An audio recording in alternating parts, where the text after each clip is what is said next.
Hey y'all. Good evening, good evening, good evening. I'm gonna give some people some time to get in the chat, and I'm also gonna give myself a couple minutes to take some breathers because I don't like doing what I'm about to do tonight.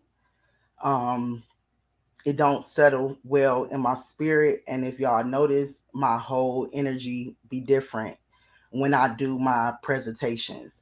When I do my presentations, it's normally because I've looked and I've looked and I've looked and I've gathered information and I put it together. And when I have so much to say, it's normally easier for me to put it together in presentations. And also, it's easier for me to show you guys why I come up with what I come up with. To also let y'all know that I don't just be talking. This is what I actually see. If you like, if you want me to look at something, you say, Malika, look into this. Look at this. Or if my spirit lead me to look at something, I'll go far down the rabbit hole if I have to. I'll go left if I have to, while everybody else go right if I have to. Because I stand on my own. I stand on my own and I stand alone, but I got the Holy Spirit. So for me, that's enough. That's enough. Like, I don't have to follow a crowd. I don't have to be with the in crowd. I don't have to say or regurgitate information that I got from somebody else, another YouTuber per se. I don't have to do that. Even if that don't make me popular, even if that don't, like, I'm really at a point now where I don't even care what nobody else think or say. Like, I'm gonna do me. And what I'm gonna do tonight is me. I'm gonna do me. And I'm gonna do me in my presentation forms. And I choose to do it this way because, like I said, I don't want y'all thinking that I'm just coming up with something. I don't never just come up with something. I'm always connecting dots. I'm always making it make sense. I'm always trying to put together pieces of puzzles, even if it's not given to me. That's just what I do. And I want to put this disclaimer out here now for anybody that you're not looking for a YouTuber to per se give me answers or try to help me figure this out. Then don't be in here because that's exactly what I am and that's what I do. So y'all kills me searching YouTubers for these type of cases and this type of information, but then turn around and say, comment some reckless stuff in your chat. Like, you don't know what you're talking about. Why are you searching for me? Why are you searching for me?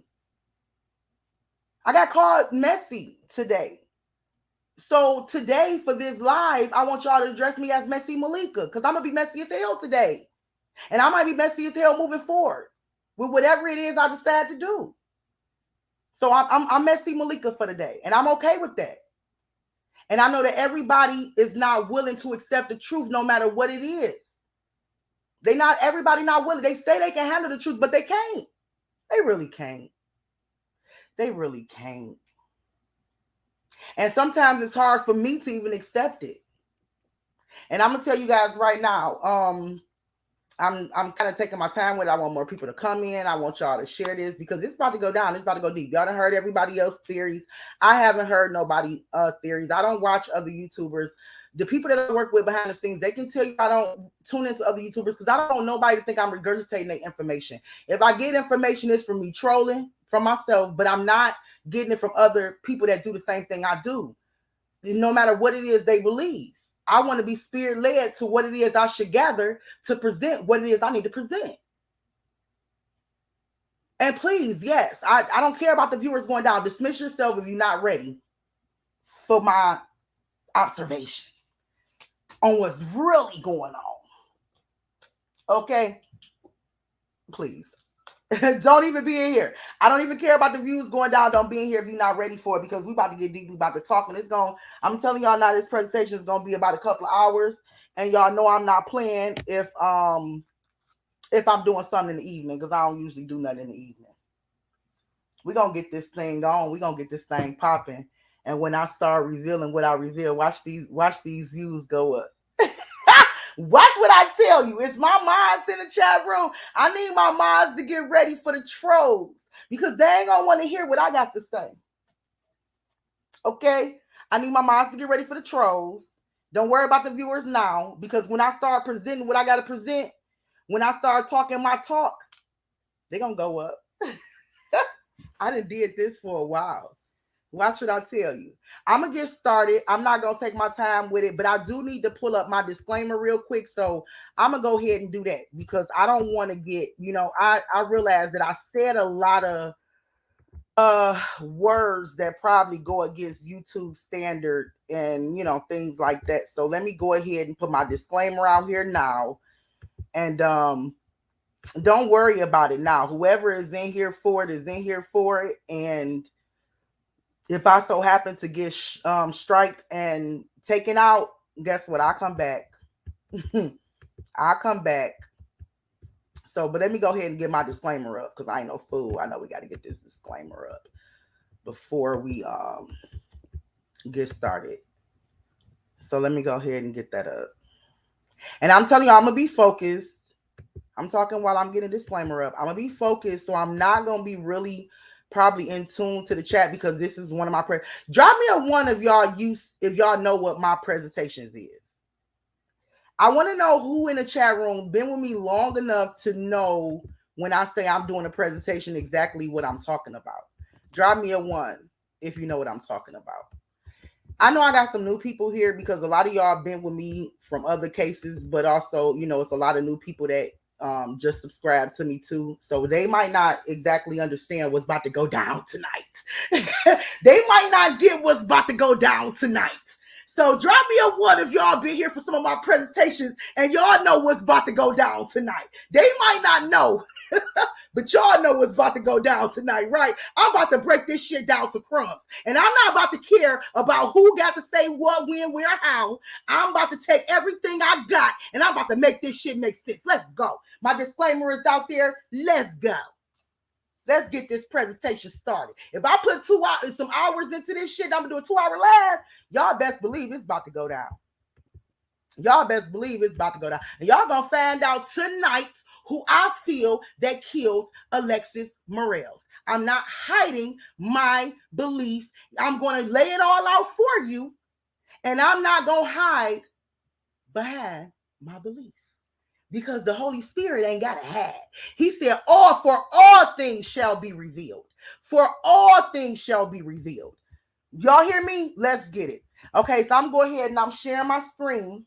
And I also got to pull it up on YouTube so I can make sure that you guys are seeing. Because it's going to be in full screen. Y'all know that, right? So let me go ahead and do that now. And I am a little nervous.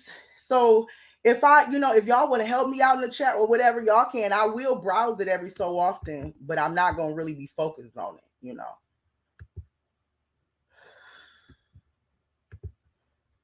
Whew. I am very nervous. I am. I'm not going to lie. I'm very, very nervous. I don't like to do this stuff, but, whatever the Lord asks me to do, I'm willing. I'm willing. As long as I'm able, I'm willing. Okay? Now, drop me a one in the chat if y'all can see my screen before I get started.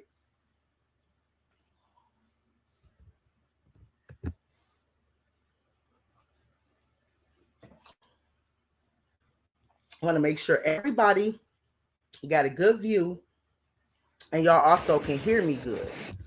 If y'all cannot at some point hear me good, drop a 2. Okay, this case studies that I'm doing right now, this presentation that I'm doing right now was based off Alexis Morales. I was actually looking at Ariana Taylor case. I was doing some work with Ariana Taylor case. I had an actual lab scheduled today pertaining to Ariana Taylor case. However, I had to postpone that because if anybody is filled with the Holy Spirit, if anybody know what I'm saying, when the Holy Spirit gets to moving, you have to move accordingly. Okay, even if that means you have to redirect your focus, right? So that's what I had to do tonight. I had to redirect my focus. So from last night until tonight, I've been literally poured into with information, and today just lining it up and stuff so y'all be able to see what I came up with and what I believe happened to Alexis Morales. Now, of course, I wouldn't have all details by detail, because everything haven't been released. But y'all will get enough. Y'all will get enough to where y'all understand why after tonight I am closing my investigation portion of this case unless new information resurface that either aligns or don't. Still, I will report on it, okay? Or unless new information surface or unless the person or persons that I believe is responsible, or anybody attached to this case, decide to reach out to my team and want to do an interview or things like that, then I will revisit it. But as of now, when I do my presentations, y'all know if I do a video and I say who did it, what, for, when, where, how, I ain't got nothing else to say behind that. I'm dropping the mic and I'm walking away. All right. And that's what I'm doing tonight. So I'm going to go ahead and get started. I did have to talk. Yes, I did. It's my channel. I can talk if I want to.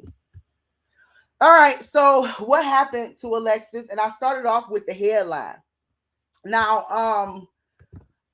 I don't think that we really have to do a brief introduction of the headline, but still, some people may not know that she went to a park with her friends, okay, for a barbecue, and Alexis was told her friends that she was on her way home. She was going home for the night. It was getting cold. She wanted to take her baby out, get him home, and she ended up not making it home. Okay, she ended up mysteriously just disappearing. And later on, I could be off about 7 to 9 days later, her body appeared, her truck appeared with her body in a car, and her being dead and her baby being alive. Okay, just to kind of give y'all a briefing for whoever don't know by now. All right, so this, and I really wanted to pull up this headline too. And I wanted to kind of show you guys, and because I know a lot of people know that I'm also good with looking at things from a spiritual eye to where I can see numbers, colors, signs, symbols, things like that.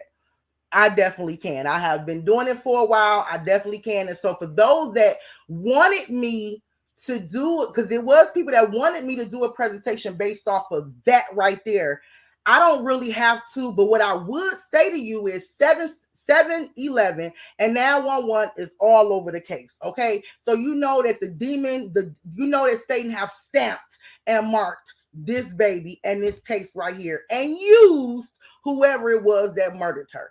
And that is his mark. And I keep telling y'all, it's 666, but it's also 711, 911. This is how he marked his victims. If you want to go down a spiritual route, I just wanted to say that to people that's spiritual and that understand how Satan moved and the fact that he marked his victims. I'm sorry.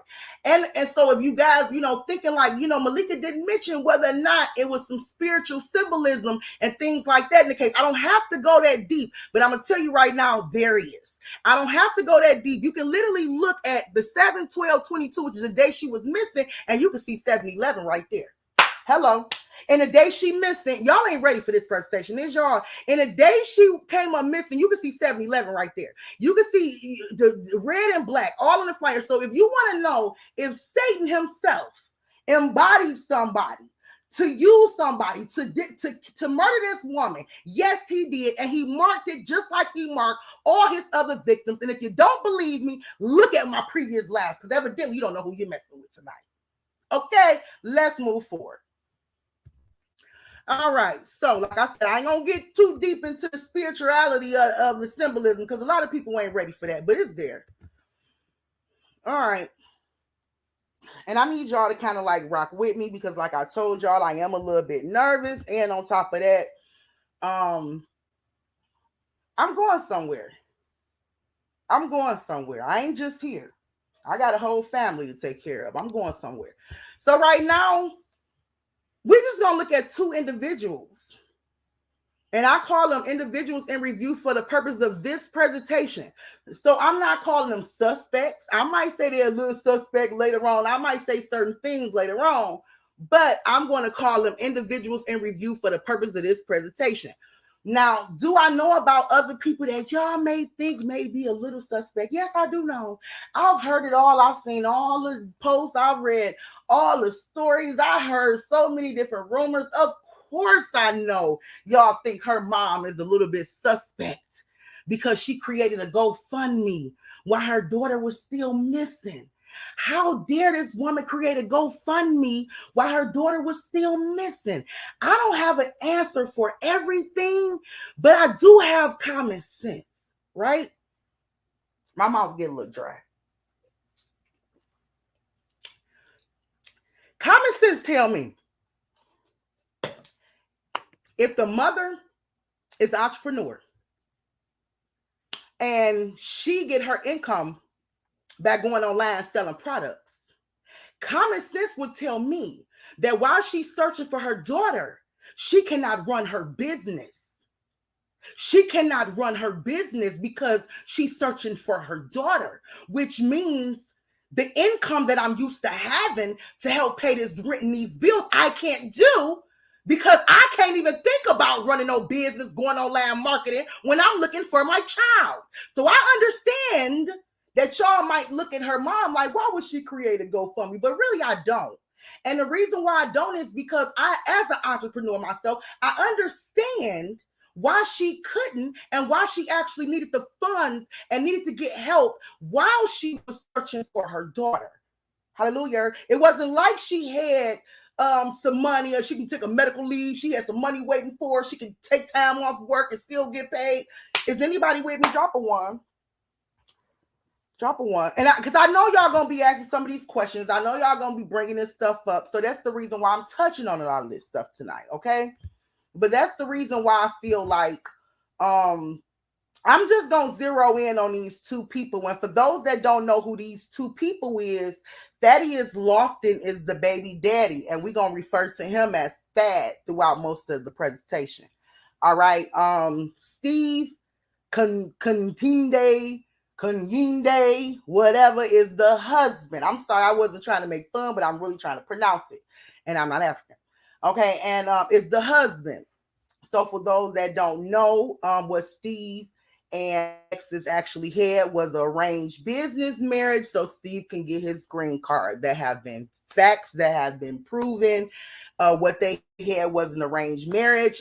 Married in 2017. Steve spoke on in an interview, and Steve is this one right here. When he spoke in the interview. And so, but he also said that they did have some type of relationship. He did have some type of love for Alexis and vice versa. Okay, and we're going to expose more and disclose more about Steve later on in the presentation. All right, Thaddeus Lofton is the baby daddy. Thaddeus Lofton came into her life during a time where, like I said, she and Steve had an arrangement or whatever. So whatever she had with Thaddeus Lofton, she had with him. We not judging that over here, okay? Whatever she had with him, she had with him, but she ended up having a baby bam. And one thing we're not going to do over here, and I decided that we not going to do here, is challenge whether or not Thaddeus is her baby's father. We not even do that. I totally believe, like, look, y'all, I can look at people's babies and be like, nigga, please, that's your baby. Not only that, not just really back going by that, but we not the ones even challenge that. Okay, we gonna call this Thaddeus Thad, aka Thad, baby daddy, and we gonna call Steve husband. Period. And I don't nobody in the chat room talk about, but you don't know whether or not that's the baby that's what we gonna call them. And that's what I believe that they are to her. That's what I believe both of them were to her. Okay. And I believe both of them played a significant role in her life. Period. Okay. Let's move it forward. Let's move it on. Okay. So in breaking down this, we're going to start with Steve. I decided to go ahead and start with Steve, you guys. And like I said, it's going to be a pretty lengthy live. I'm not going to lie to y'all. It is. And I hope y'all here for it. If not, come back and watch it. I don't care. But it's going to be a little bit lengthy. We're going to start with Steve. Oh my God. Okay. We're going to start with Steve. Who is Steve? What about Steve? Whatever about Steve. Okay. So what I got, and I know you guys probably have seen this video. I don't know if I really want to show this video, but if y'all haven't seen this video, I'm thinking I might just go ahead and put it in the description and things like that. But a lot of y'all, whoever is sitting through this presentation, I'm sure have seen these videos. Some videos I might share, some I might feel like is not necessary. Okay. All right. So anyway, the information that I gained from the video about Steve. Now, y'all, if y'all haven't known it, Steve did a couple labs, right? Steve have done some labs with Peachy, a YouTuber called Peachy Tea Time. And so he did labs with the family and things like that. So when I do this presentation, I'm telling y'all what I have gathered from the video about Steve is pertaining to those particular labs that he did with this particular YouTuber. Like I said, I don't think I'm going to show this one. I'm going to show some stuff later on, but I don't think I'm going to show this one. Okay. If y'all haven't seen it, go watch the labs and then revert back to this video right here. Okay. All right. So the information I gathered about Steve, AKA the husband. Okay.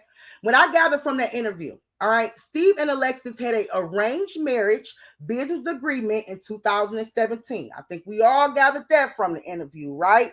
Steve did not meet most of Alexis' family until after she went missing. We all gathered that, right? But what family members did not know about Steve, But what family members did not know about Steve, possibly Alexis' father and half sister, her dad's side, possibly knew. So I believe that even though Alexis' mom and mom's side may not have known Steve or known much about Steve, I believe that Alexis' father and his father and maybe even her half sister knew about Steve.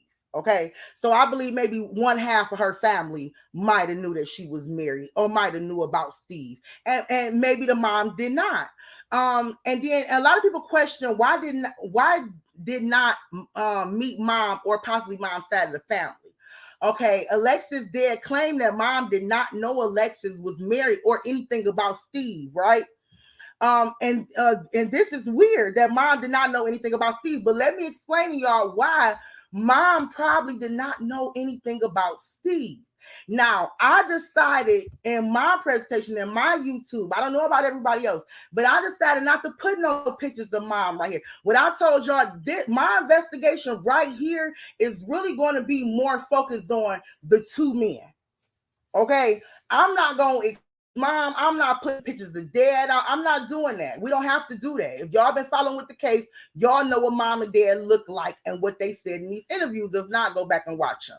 So, but I just decided not to put it out about mom. But for anybody that have done a research and y'all paid attention to mom is somewhat religious. Mom seems to be to me religious, right?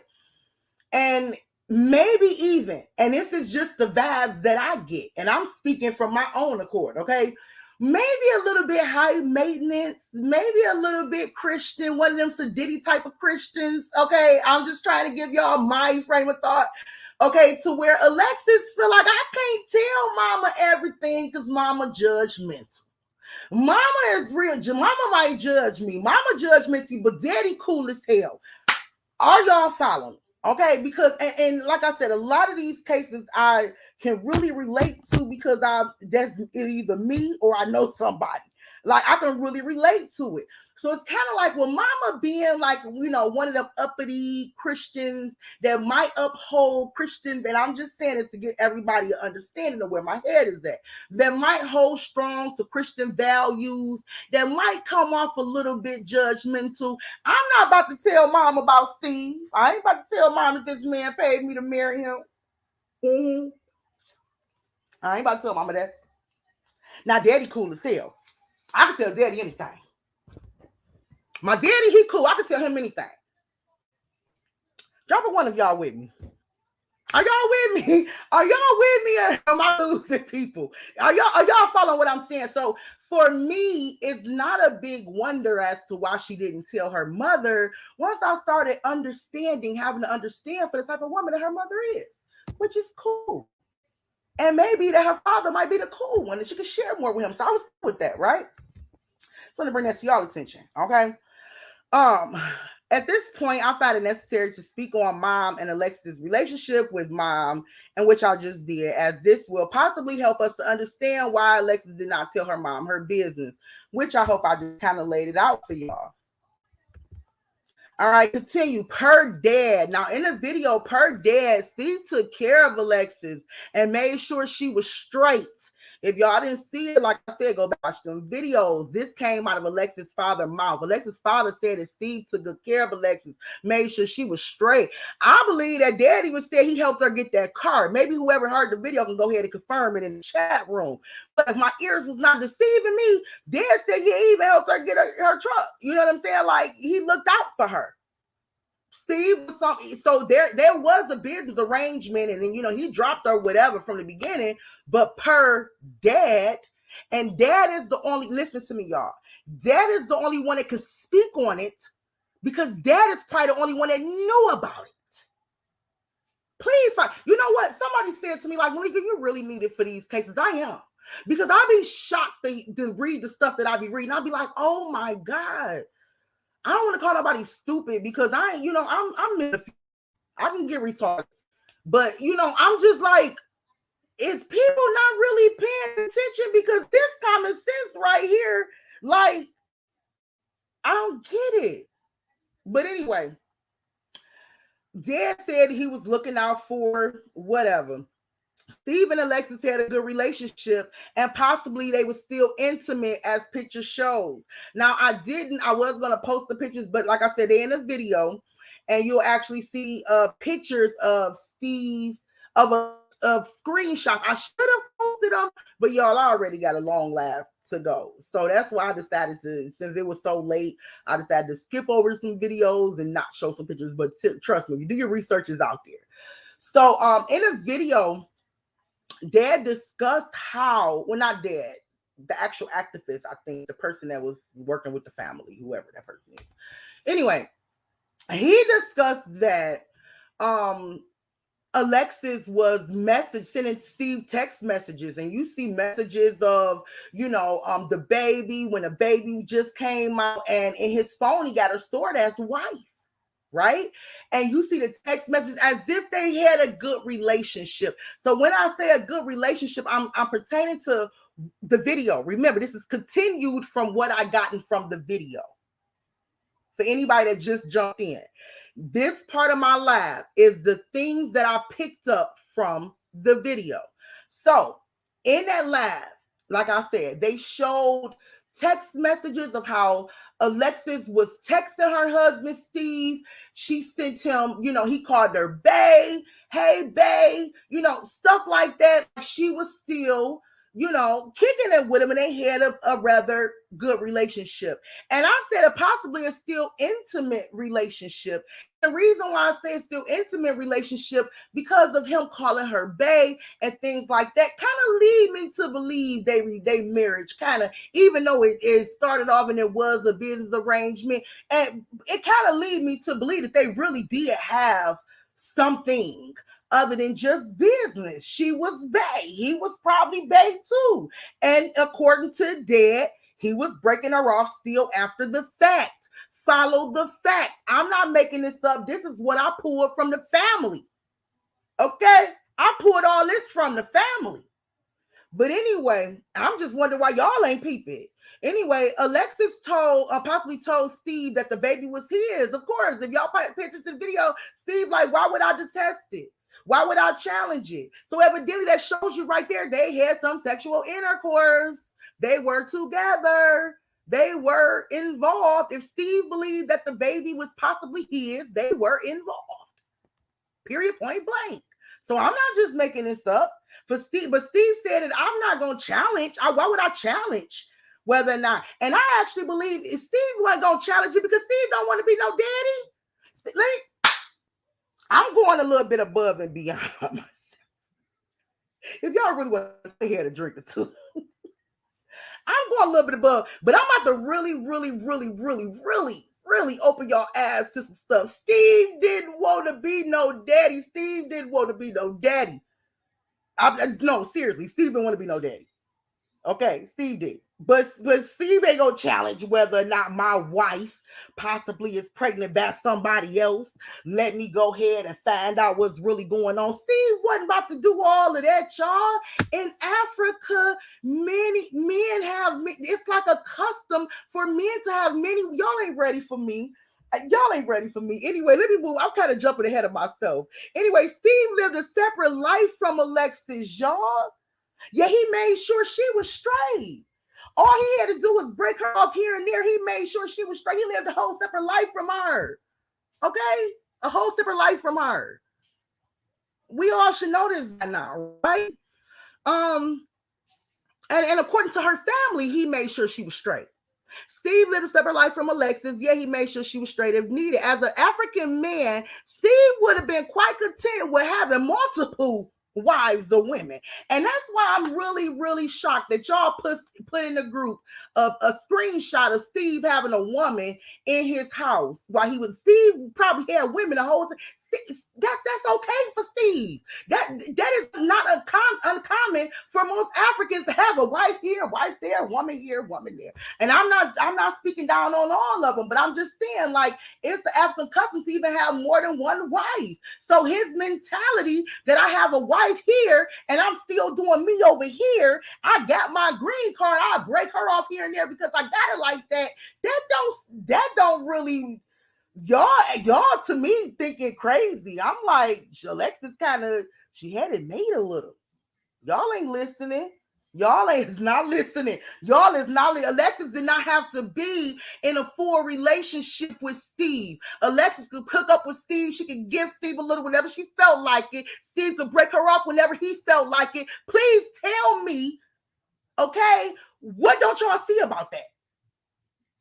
What don't y'all see about what they had? I'm not saying whether it's good or bad. I'm not judging the situation, but what I'm trying to say is make it make sense. Let's keep making it make sense. Let's do that though. Okay? Steve would have been okay with having multiple wives, multiple women. What is y'all saying? He wanted a divorce because Alexis was with somebody else. I don't even believe Steve was in love with Alexis like that. I'm jumping ahead of myself, but I don't believe he was in love with her like that. What he had, he's a man. Okay, he's an African man with probably the mentality of African tradition, African custom, with probably that type of mentality. He's a man. Steve was not in love with Alexis. And let me tell y'all something. I meant to say this at the beginning of my video, and I hate I didn't. I want to give a shout out to my husband. I want to give a shout out to my husband because my husband helped me work on this case. We did this together as a team. The things that I didn't understand as a woman, my husband was right there, right beside me, helping me figure this thing out. If y'all thought that I was a mess or messy Malika or a trip by myself, y'all ain't ready for my husband to work beside me. Y'all ain't ready. We are forced together and y'all ain't ready for it. I guarantee you. My baby helped me understand the things that I couldn't understand. My baby was beside me like, baby, Steve was dead and Steve was cool. What the fuck you, Steve was cool. Steve was good. Steve could have his cake and eat it too. Steve was good. Okay, Steve was good. Steve wasn't sweating that. Steve wasn't a part of Alexis' everyday life. It's what y'all fail to realize. What they had was what they had.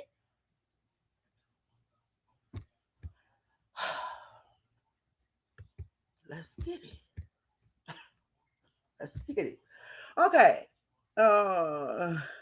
Steve claims that Alexis never mentioned breaking things off with him or a divorce. And I believe Steve.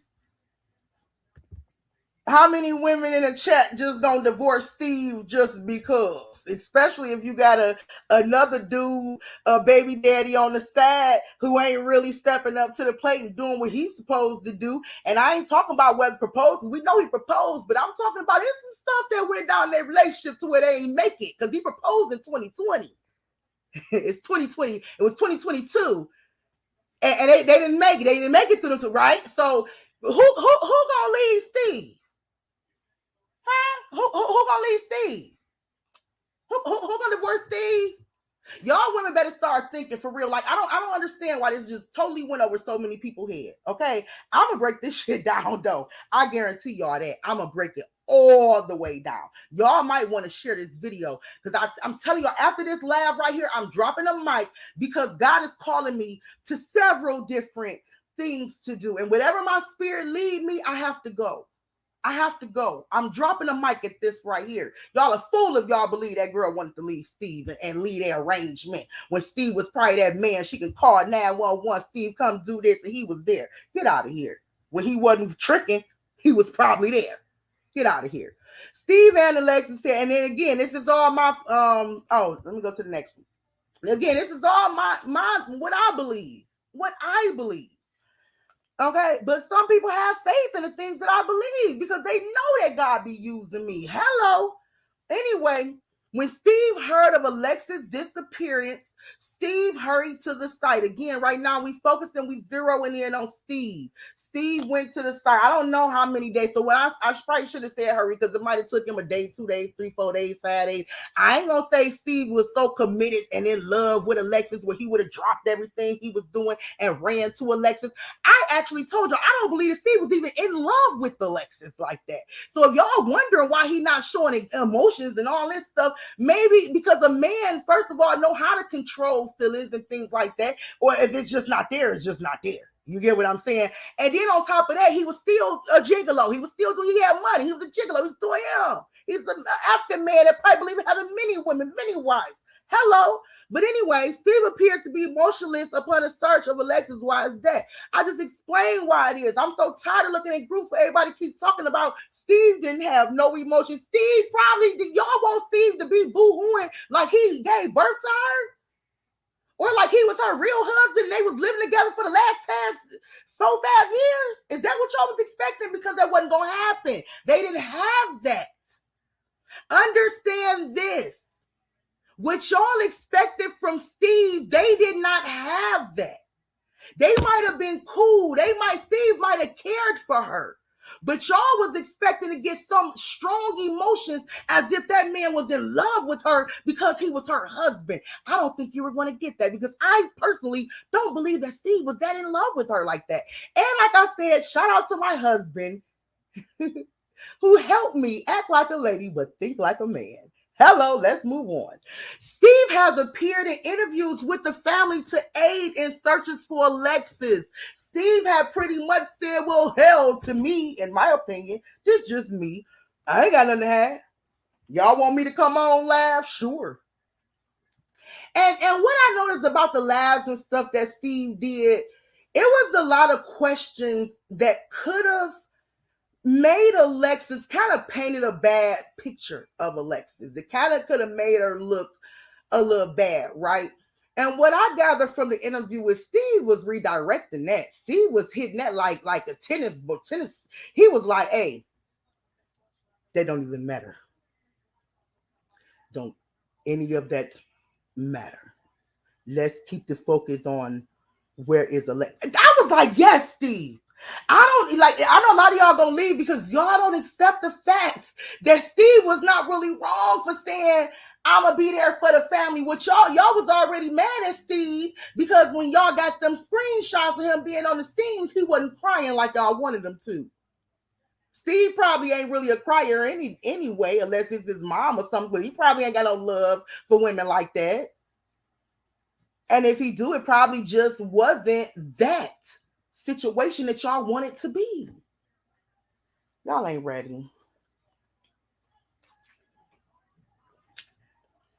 Y'all is not ready. Y'all is not ready. I promise y'all. Let me tell y'all something.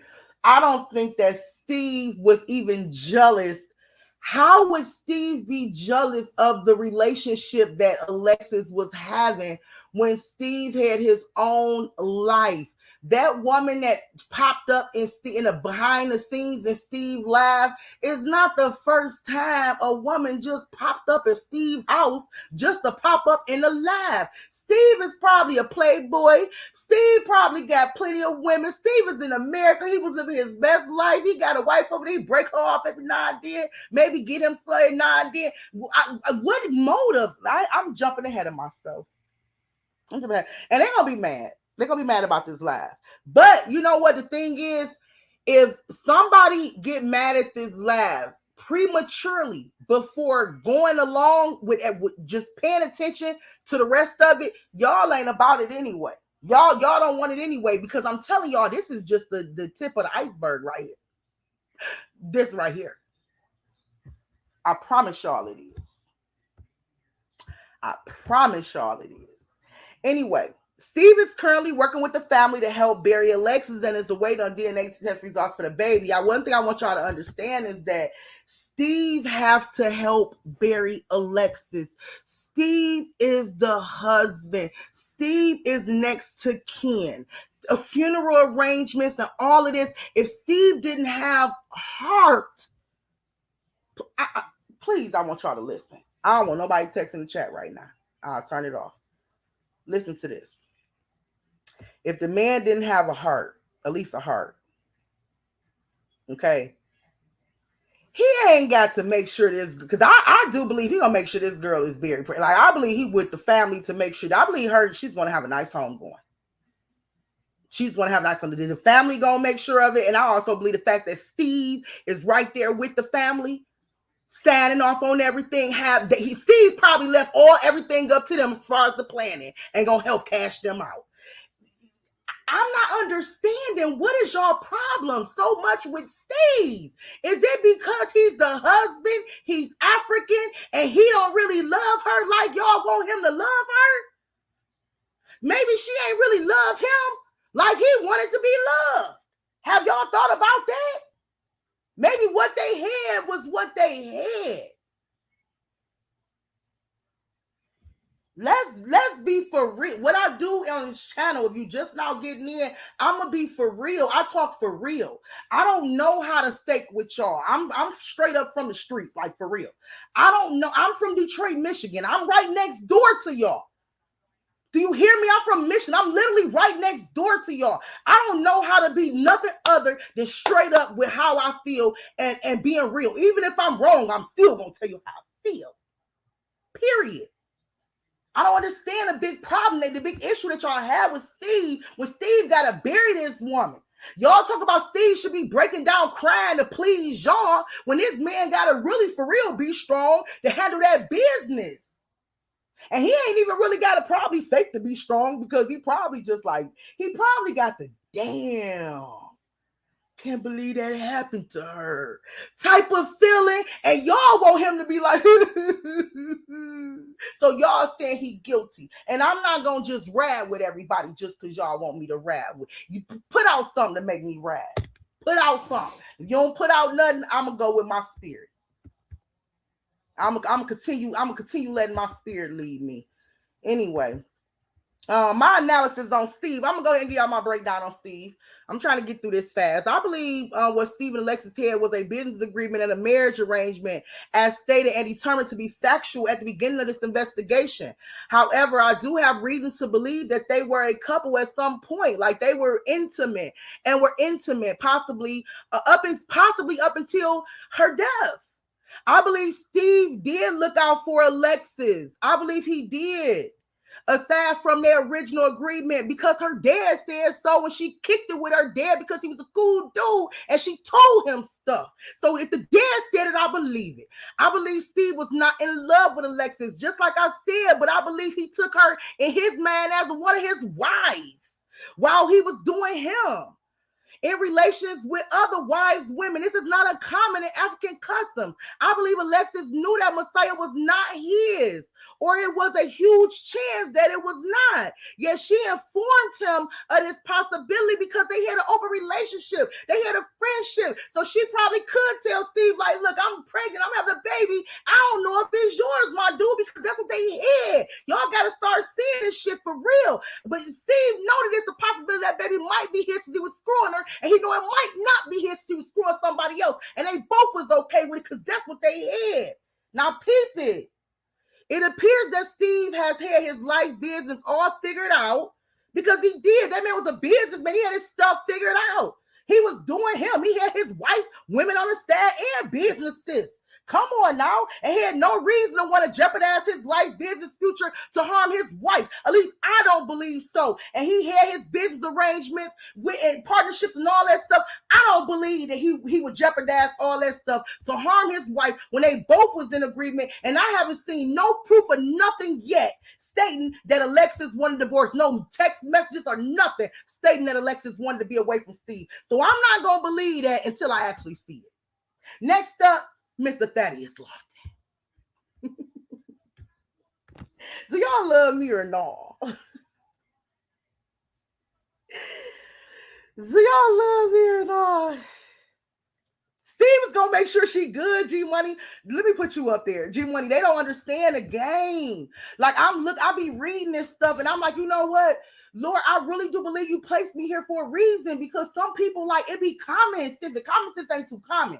I'm gonna be for real. Like I might can't go, you know what I'm saying? Like deep with y'all when y'all want to get like, you know, the knowledge on a knowledge tip and educate, you know, all that stuff I might can't.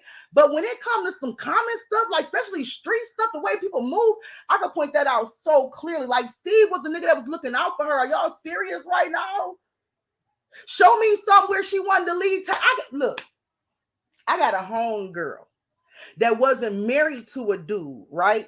But she was messing with this dude, right? And he was an older dude. He was a sugar daddy. Sugar daddy was breaking her off, looking out for her, giving her money, all of this stuff. But she had a dude. And she had a baby by the dude. The dude was like, y'all, I'm not talking about nobody. I ain't crushing nobody. I'm just probably a little ghetto. I ain't gonna lie. Dude was the babysitter. Dude wasn't really working like that. He wasn't really, you know what I'm saying? My girl was working and stuff like that, and she had a sugar daddy. Her baby daddy was kind of like the babysitter. He ain't really have money like that. He really couldn't support them like that. And my girl knew that, so she was doing her too. She was kind of like, nigga, you at home taking care of the baby, whatever, and I'm doing me too. Like you can't really do nothing for me. I ain't saying she was wrong, just telling y'all how it was, okay? But let me tell y'all something. When dude, her baby daddy, was talking about marrying her, it might be a little bit different, but get what you want out of it. When her baby daddy was talking about marrying my friend said to me, and only me, she didn't say to nobody else. She told me, I'm not marrying him. I said, girl, stop lying. That man proposed to you. Y'all been together for so many years. Y'all got a child together. You gonna marry him. She said, I'm not marrying him. She said, because if I marry him, my sugar daddy gonna cut me off. And that man been taking care of me since I graduated high school. Ain't no way I'm about to. My man told me if I marry him, it's a wrap. I'm not marrying that nigga. So let me tell you something when it comes to people being looked out for on the regular. Y'all might don't understand what that shit is like. Try being a single mama and got that one dude that's looking out for you on a regular or when you need it and doing probably as much as he can because he's still tricking. I ain't saying the man is perfect, but imagine having that one dude you can pick up the phone and call. Okay, if you want a little booty, if you want a little money. And I'm not being funny, I'm being real. Talking about she just gonna get rid of that. Man, get on. You know, we're not doing that. We're not doing that. We're gonna be 100 over here. Next up, Mr. Thaddeus, what do you have to offer? What do you have to say? Okay, so that was the baby daddy and alleged fiance of Alexis. And y'all notice that I'm different. I'm different. I didn't call that the alleged baby daddy and fiance like y'all doing. Y'all know why? Because the Lord told me to reverse it. The Lord told me that he was the baby daddy and alleged fiance. I'm a trip. If y'all don't know me better, now ask somebody in chat. I'm a trip. The Lord told me you got to reverse that. He ain't the alleged baby daddy and fiance. He's the baby daddy, but he's the alleged fiance. If y'all want to know why I say that, stick around. I'll tell you. Dad proposed to Alexis in 2020, going into 2021. And I have to really say this and even take a minute to stress this because everybody keeps saying, that's her fiance. That was her fiance in 2020, my dude. Like, I'm just saying that was her fiance in 2020, my dude. Some things happen. Things sometimes happen along the way. So were they still locked in or not? That's what you gotta ask yourself. Yeah, he proposed to her, which I myself personally found really weird that he would propose to her 2 days before them going to a family event for New Year's Eve. To me, if you was the man that really loved this woman and even put some thought into your proposal, you would have thought, why would I propose to her 2 days in prior and not just propose to her in front of my family? In front of my family on New Year's Eve. That'll be extra special. I can wait. I waited this long. Okay. And we talk about 2 days, within a 2 day time frame. He said it right here. Every New Year, me and baby mama always wore white. I proposed to her 2 days before New Year's. So she went to the family with you. She went to visit the family with you on New Year's. Y'all was dressed in all white, looking so explicit. And it was New Year's Eve. And you didn't think to propose to her then? Oh my God. Maybe that's just how I think. Nigga, I think your whole proposal was a scam. Like, maybe it's just how I think. Like, you couldn't wait to do it in front of your family. Like, for real. I mean, I'm just saying. In front of everybody. Maybe that's just how I think. I just would have been a little pissed. Maybe that's just me. I would have been like, babe, we could have did this, or you could at least did this over in front of them. I'm just saying, because the whole family is here. It's New Year's Eve. It would have been a perfect time, perfect setting, perfect everything. I don't know. Like, he just gives me cap. He just kind of gives me cap, y'all. Like, he just kind of gives me, like, you know what I'm saying? I don't know, but y'all, please stop saying that was the. Please understand. I'm jumping ahead of myself. Please understand that it was 2020. We're in 2022. Okay? We're in 2022. All right? So we also found that there was abuse in their relationship. There was abuse in their relationship. And let me also just state that I probably should have stated this before. Since we want to look into some people, maybe we should make a note of the fact that Steve have a clean record, not so much as a parking ticket. He seems to be as a stand-up tax-paying citizen, don't he? I mean, I don't know if that's y'all, but he do to me. He do to me. He sure wasn't on witness protection, lockdown, house arrest, and all that other stuff, and ankle monitor and all the other stuff. He seemed like a pretty stand-up guy to me. I'm just saying. But here it is. Well, Mr. Thaddeus actually has the record. I'm sure y'all all know that. Like, but guess what? I'm not even judging that, because look, I'm not judging that. I ain't judging that. Like, for real, people from the hood, everybody have records. Everybody got a record. I'm not judging that. Am I moving too fast for y'all, sis? I see you said take your time. Am I moving too fast? If I'm moving too fast, let me know, y'all. I got a lot to cover, and I do talk fast, and I kind of pretty much just, you know, I be used during this time. Now, Malika left the building. But anyway, so yeah, we do see that he has a domestic battery with bodily injury on a pregnant woman. Okay. And it don't say her name. It don't say her name. And I would hate for somebody to come back like, boom, it wasn't her. It was another woman. I don't care what woman. I'm going to believe it was Alexis. But even if it was another woman, this man got a battery of putting his hands on a pregnant woman. And that's just something and like I said, we looked at Steve, but Steve ain't got no damn record. So what y'all want me to say? The man is pretty much clean. He didn't have a police number. He didn't have a case number. He didn't have court documents of abuse. So what do you want me to say? I had no choice but to bring this to the forefront, because he actually beat on her. He actually put his hands on this woman while she was pregnant before. Come on now. He put his hands on her while she was pregnant before. All right? Now, we're going to fast forward a little bit. That as a father in December of 2021. Now we see that he have putting his hands on her. He have gotten charged with abuse, all type of stuff. But yet in December 21, what I come on now, we not gonna judge situation. We take niggas back when they put their hands on. Sometimes you take people back. Y'all have done it. Y'all have done it. Don't sit up here and judge the situation. You know what I'm saying? You might have been in some stuff where it was a little bit domestic, a little bit cray-cray, and you took him back. She was with him. She was with him. During the domestic violence, during the abuse, she had that baby, and she probably wanted to make it work, make the family work. She was with him. She loved him. Okay, so this is Thaddeus as a father in 2021. Now let's keep the timeline. Let's keep remembrance of the timeline. And it's important that you remember the timeline. Y'all gonna see why, but it's important that I point out the timeline. Y'all gonna see why. It is crucial that y'all pay attention to the timeline because y'all are talking about stuff now. Y'all are talking about stuff that, hold on, how am I trying to say it? Y'all are talking about stuff that happened back then as if it happened now. Okay, so this is the reason why I want to point out the timeline. Okay, he looked like he was a really good father in December 2021 when the baby was first born. It looked like he did do his part, right? It do look to me. It looked like they had something. You know, the baby was first born, and you know, and they had a family. Let's be for real. Come on, y'all. Let's be for real. They had a family.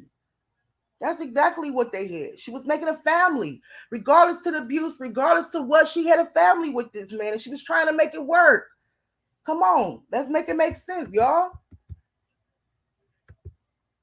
Note, y'all know I put notes throughout here. There's little reminders to tell myself and to tell y'all. Alexis did not post any pictures of the baby and the baby father after the new year of 2022. If y'all don't believe me, go stop what you're doing right now. Go to Facebook and type in Moolah, I think it is. Moolah, I think it is. Anyway, or put her name in the search, the Facebook search. If you look at her page, Alexis did not post any pictures of the baby and the baby father after the new year. This is important. Pay attention to the timeline of 2022. So my gosh, y'all, whatever they had was, it seemed like to me, ended during December 2021. Please pay attention to the timeline. Because come 2022, while her son is constantly growing, getting months and months ahead, she not posting this nigga. She not tagging this nigga. None of that stuff. Nor did she tag him in none of his photos. So y'all mean to tell me, I'm about to break y'all off something. And matter of fact, I might even give y'all one little second to kind of answer me because, you know, you got to make it make sense. So y'all mean to tell me this girl had a fiance. They about to get married. They in love and stuff, right? Right? They in love. That's her fiance, right? And they just had a baby, right? And she wasn't tagging him in none of the baby photos with them outside and her taking a baby outside and all the cute little photos of her baby being dressed up and looking so adorable. That baby is so adorable. This is her man. This is her fiance. He's not tagged or added or posted none of 2022 concerning her or that baby, or period. He was not tagged or mentioned or shouted out or nothing. So I just want y'all to keep that in mind. I don't know if y'all was really paying attention to that because I'm nosy. I am. I'm nosy and I'm messy. Somebody called me messy today. I'm messy Malika today. I'm nosy as hell and I'm messy. Okay? Or did Alexis finally get tired of the abuse and made a New Year resolution to walk away from the abuse once and for all? This is how my man thinks. Because she was rocking. She was rocking with this nigga hard, even though he was beating on her. But come January, come 2022, you don't really see, no, she ain't really posting this nigga. She ain't really tagging this nigga. And she ain't going live with this nigga. Is anybody with me, follow me, or whatever? Because I ain't no fool. And neither are you.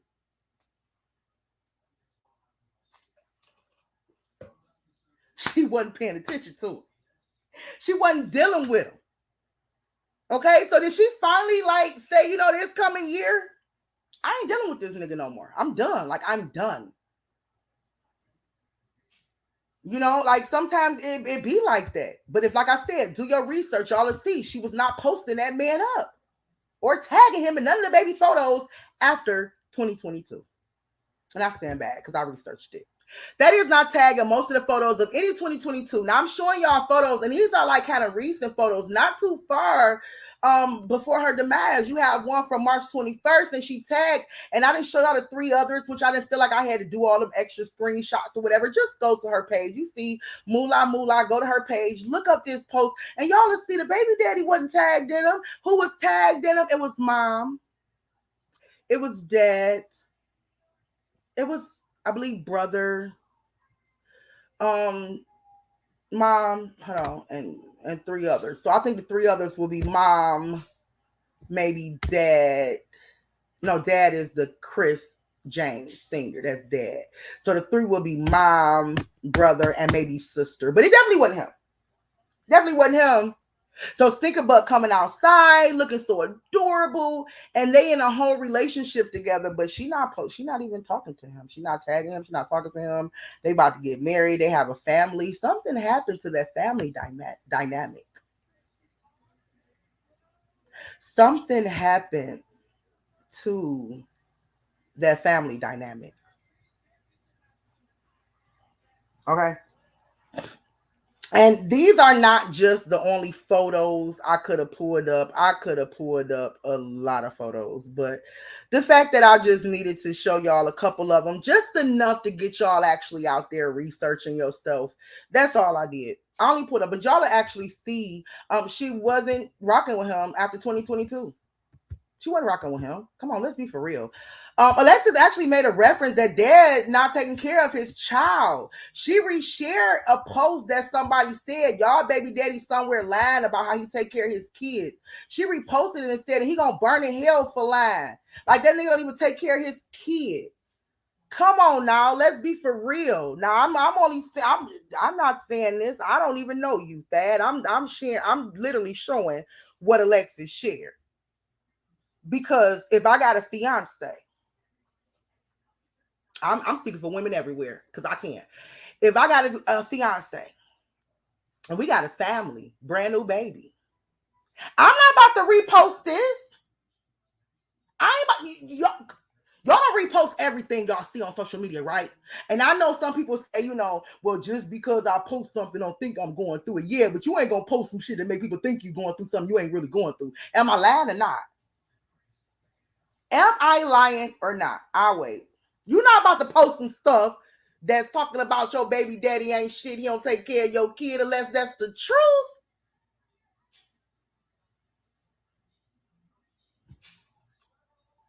truth. Whew.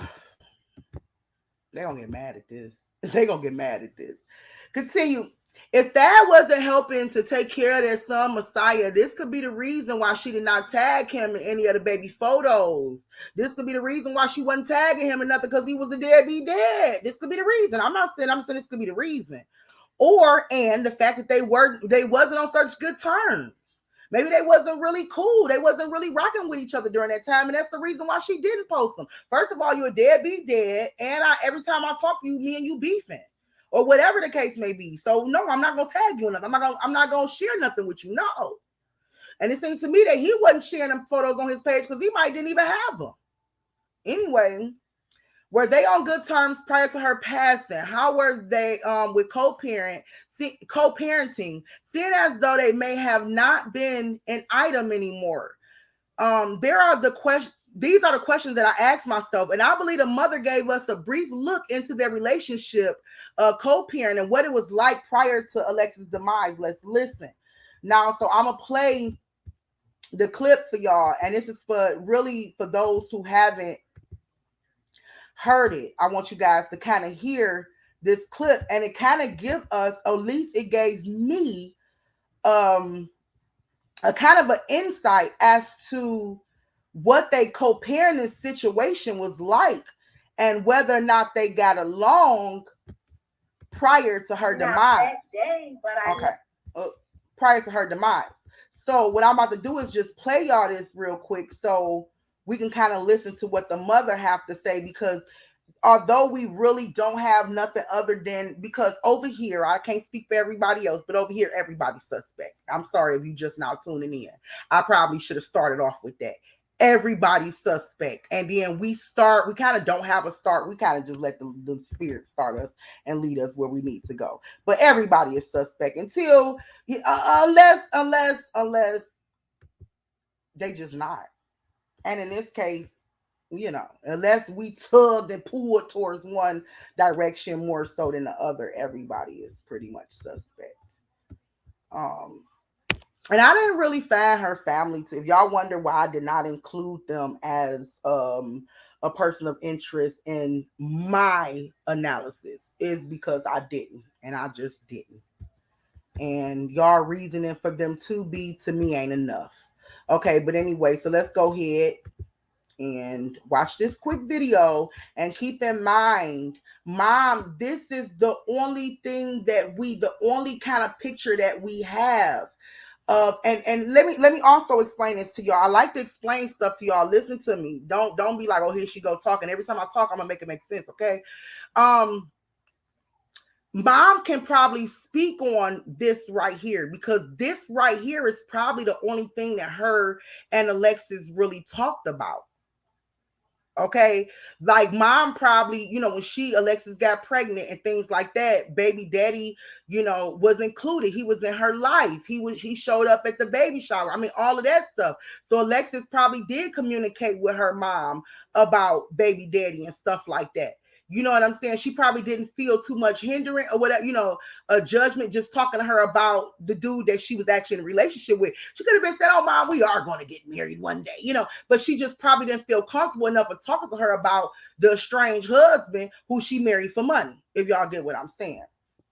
All right. So anyway, this is like kind of the only peek we have into what their relationship was like prior to her demise. So let's listen. A couple of days before, she got into it with the alleged father, and she was letting me know that they had got an argument previous before that, and he told her F you and the baby. So she told me that's what he said, but it ended up that way because his mother had told her she wished that her baby would die before she even gave birth.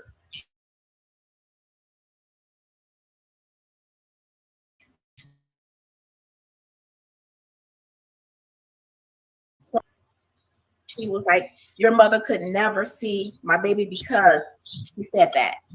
And so then he called her and said that my mom wants to see my grandbaby. And she was like, no, she's not. So I guess they got into an altercation, and he told her F you and the baby. And so she told me that much. So I believe she called somebody. I think she called Mocha. Okay, so that's the end of that.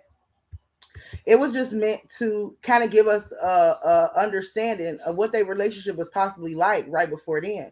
So I have reason to believe that the mother is not lying, and I'm gonna show you guys why I believe that the mother is not lying. That they did have this discrepancy about whether or not she wanted the baby to see his mother. I mean, to me that was clear, and it probably was clear to everybody else, but I'm still gonna show it anyway. Okay. But it was really clear to us that they did have a discrepancy, but in how they were going to co-parent. Okay. Let me see if I skipped. Okay, no, I didn't skip. I'm right here. I'm on point. Okay, I'm on point. Oh shit, I'm on point. Okay, so anyway, like I said, so it appears that way. And so I'm going to show you guys why I said that. Okay, so was Thad really the fiance? But before I show you guys that, I asked myself, so was that Thad really the fiance or just the baby daddy? Let's listen to let's let him tell us in his post and his lives while he was searching for Alexis and the baby Messiah. And then some of y'all might think that this is really relevant, but it's not. It's not. It's relevant for us to understand what their relationship was like prior to her dying, prior to her disappearing, prior to her being found murdered. It's important that we know what the relationships was like with the people around her, with the people that dealt with her every day. And for me, I was going to begin here with these two men, but I didn't know I was going to end here with these two men. But in every case that we look at, it's important for us to understand that it's important for us to look at the circle that they kept. The circle that you keep tells a lot about you. The people that you deal with, you choose to deal with, how they feel, really truly feel about you, speaks volumes. And so it do matter whether or not that they actually had something where he was still considered her fiance, or was, nigga, at this point you just my baby daddy. That matters, at least over here to me it do. Okay, so let's let him tell us why in his labs and stuff in his post why he's searching. And I did put quote unquote searching. Get mad at me if you want to. It's the reason why. Just wait for Alexis and baby Messiah. Okay, so here's some posts that he made while Alexis was missing. Not giving up on baby mama and my stinker butt. Daddy out here. Best way I know how. Love y'all. See y'all soon. If you see this baby mama, I love you and always will. Praying every day that you and my son is found safe. I actually had in this presentation that I was gonna actually show live coverages that he did where he's addressing her as baby mama. Baby mama, somebody help me find my baby mama. It's the reason why I'm pointing this out to you. It's the reason why. Baby mama, she was baby mama. Help me find my baby mama and my baby. Help me find my baby mama and my seed. Help me find baby mama. She was baby mama. Period. If you don't believe me, go back, do your research. You will see. Information I gathered from Thaddeus' live video now. And like I said, I just decided at the last minute, because I started kind of late with this, not to replay all of Thaddeus' live video, because he done a lot of live videos during his search for her and whatever else. And so for those that is familiar with the case, y'all know exactly what I'm talking about. Those that not, if it's anything that you question that I say, it just take a few minutes to do your own research. One thing I'm not going to do is lead y'all astray. I work for the Most High God. Anyway, information I gathered from Thaddeus' live video, that was informed of his baby mama and baby missing. I don't know who first told Thad that his baby and baby mama was missing. I want to believe that Alexis' mom was the first to get the information. Well, not even get the information, but, you know, had that feeling that my daughter is missing. She hadn't came home, whatever. And so she might have called everybody that she think that Alexis know. And so she might have called and informed Thad. So that's why I'm believing that he got his information from, of her being missing. Like I said, this is just me kind of doing a breakdown of what I gathered from his lives. Thad made lives crying out for help. You know, I actually might have to at least show this one particular video. So I'm going to go ahead and stop right here because I don't want y'all to read no further, because I got some jaw-dropping shit for y'all. Excuse my French. I don't even be going like that, but sometimes it's just like it come out. I ain't gonna lie, it slipped. And it did. It slipped that time. But I got some jaw-dropping stuff for y'all. So only thing is I need to, like, okay, let me explain to y'all something real quick. I saved a live, one particular live, so that I will have that particular live, because for me, that live said so much. Like, to me, I don't know, my spirit just really gravitated to that live, like, and just was shaken by that live. So anyway, I shared it, but I ended up sharing it to the wrong group. I didn't share it to my own personal group with my people. I ended up sharing it to a different group. So I go back to look for the live, and guess what? I can't find it. Right. So I'm like, oh my God. But I put on a caption of the live, like, y'all, I'm going live later on this evening. I'm about to break this shit down. That's what I put on there, and I shared it, but I actually shared to a Justice for Alexis group. and I didn't mean it. Shit, I was actually talking to my people. So I ended up hurrying up and deleting it once I realized that I actually shared it to a different group. I hurried up and deleted it. So I would have had it, in my group and been able to go directly to it. But when I realized that I didn't share it in my group, I hurried up and deleted it.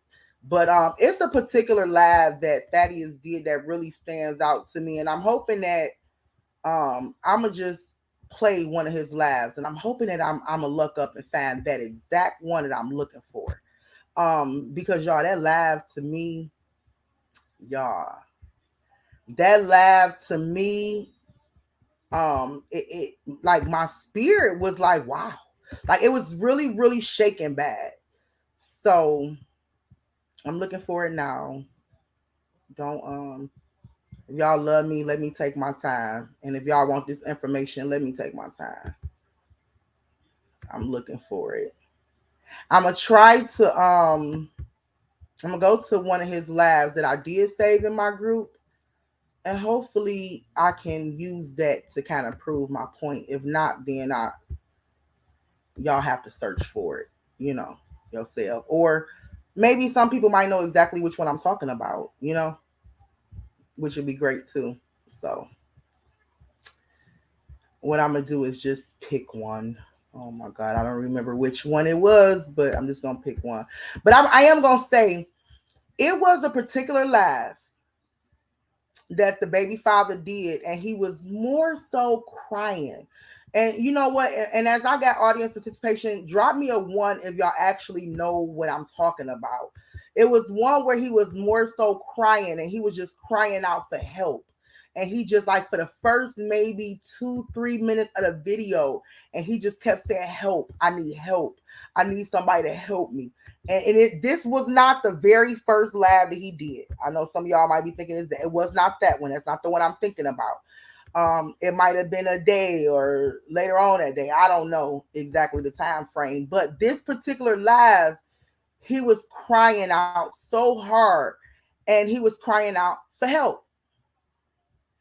Okay, and he just kept saying, "I need somebody to help me." And he just kept saying, "Help me." Drop me a one if y'all can remember that video. I'm not looking right now. I'm still searching for this live, but when I go inside my chat room, I'll look and see what y'all said. But anyway, so yeah, it was one particular live. He was crying so hard, and he was basically saying like shit's fucked up. But anyway, so I want to find that particular live. Oh God, I wish I could, because for that one right there was more a confession. Not even a confession, but more of a guilt. A guilt cry and resentment. And that's why I really, instead of me saying it, I really wish I could find it and go straight to it. That cry was not to me a cry for, and this is my opinion, help me find them. That cry to me was more a cry of, like I said, guilt and resentment. Gosh, I can't find it. I'm wondering, did he even take it down because he noticed that I shared it and I said what I said. Like I'm about to share. I'm about to go live, y'all, later on this evening. I'm breaking this shit down. I'm just wondering because I just don't see it. But I'm definitely thinking somebody might have caught it. Okay, this might be it. This could be it. I'ma see. This could be it, y'all. We might get it. Okay. Hold me down, moderators, because I'm not looking in the chat right now.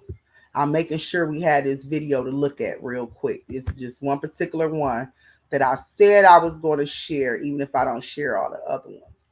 Because I want to see if y'all now get the same maybe feeling or energy that I get from this video. So, goodness gracious.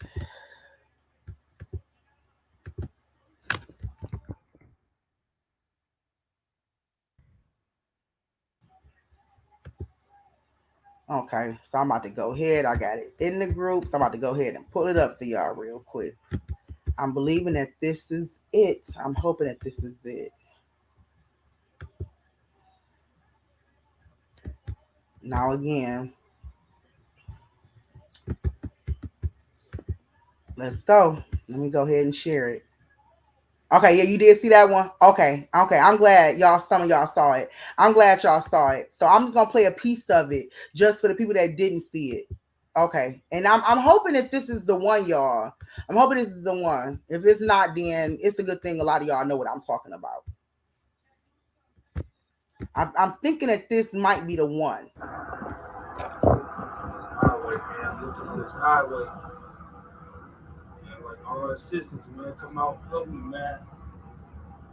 And please understand, it's a reason. Don't leave. It's a strong reason, and I'm exposed. If this is the video that I'm talking about, I'm exposed to y'all exactly what this nigga did. Please pay attention.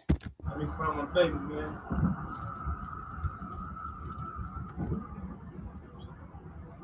Come on, help me, man. Loose, man. Break it down, dog. Need some help. You know what I'm saying? Need some help, man. I really do.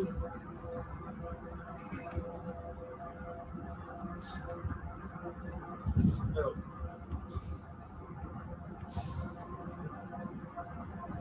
Okay, so this guy kept saying numerous times, I have to stop it. I have to stop it because I need to see if y'all are really, do y'all really have that spiritual discernment like some of y'all saying y'all do?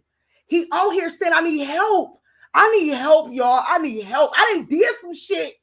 I need help. I need help that probably never thought I would have done. I need help.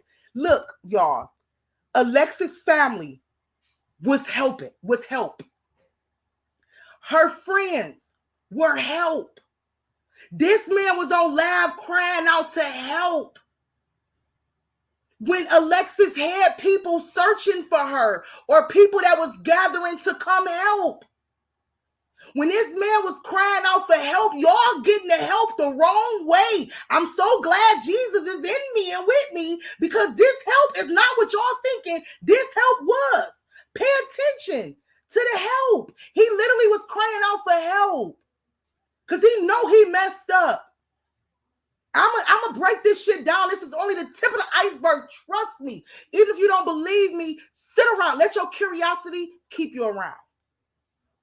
If you don't believe me, let your curiosity make you stay. And by the time you finish this live, I'm going to break it down so much to where you're going to change your whole perspective. I'm not even going to force you to do it. All I'm asking you to do is sit through my live presentation and listen to why I say what I say. This right here is not a help y'all come help pick me up, come ride with me, come help me. Look, this man was riding by his lonesome, riding by himself. He ain't have no family, no friends, none of his homeboys, no cousins, no nephews. He wasn't 5 deep, 6 deep, and he looking for his baby mama and his kid. Please make it make sense. You need help. Your baby mama is missing. Your baby is missing. He don't have a car full of family or people or riding with people that's ready to go out there and help for real. You don't think if he really would have made initial call for help that he wouldn't have to get on lab, the family probably would have been there to actually help since her case was actually on the news?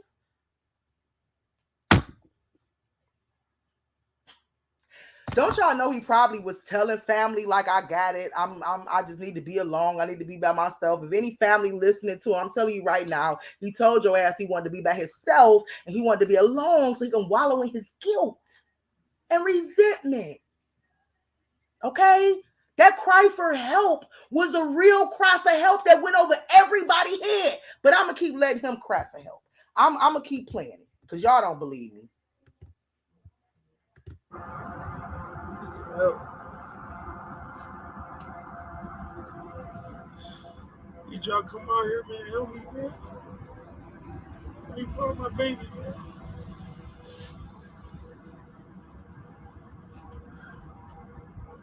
Please. Just come out and help me, man. Let me find my baby.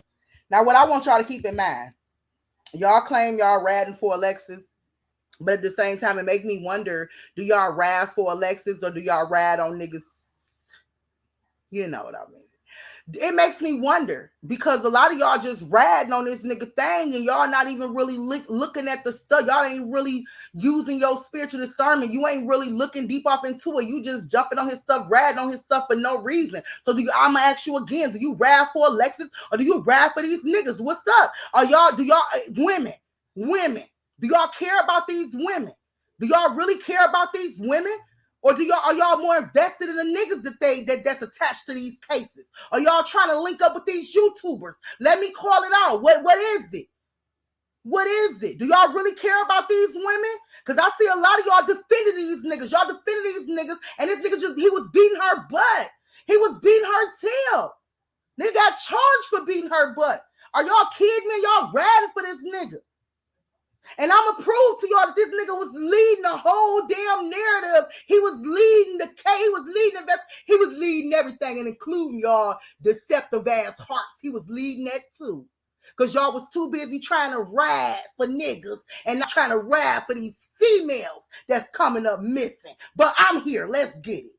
I'm so sick of y'all females that's so stuck on these niggas that y'all ride for them. And not even taking consideration, this nigga is still a suspect. What is you talking about? And I know y'all gonna say, oh, he wasn't even in Indiana. Stick around, my nigga. Stick around. If anybody believe that I'm wrong because this nigga wasn't in nowhere near Indiana or around Alexis, stick around. Stick around. I don't play. I'm not about to sit up here and jeopardize my whole time when I got a family in here and I could be catering to them, but I'm on here with labs sharing stuff with y'all. I'm not playing. I got some more stuff for y'all. This is the tip of the iceberg. Quit playing. Y'all better realize what's really going on. Who you riding for? That's what I'm saying. You riding for the women? Or you just quick to jump on these dudes just because? And these YouTubers that reporting it because you really want to get one off. I understand, but let these niggas do their job and leave them alone. These YouTubers gonna end up exposing y'all ass. I'm just saying, being for real about it. If your sphere led you here because of a young lady that ended up missing or ended up being found dead, then you need to stick to the focus. Keep your focus on what you came here for. Y'all don't know these niggas for real in real life. Let's fight for these women. Baby, man. Please.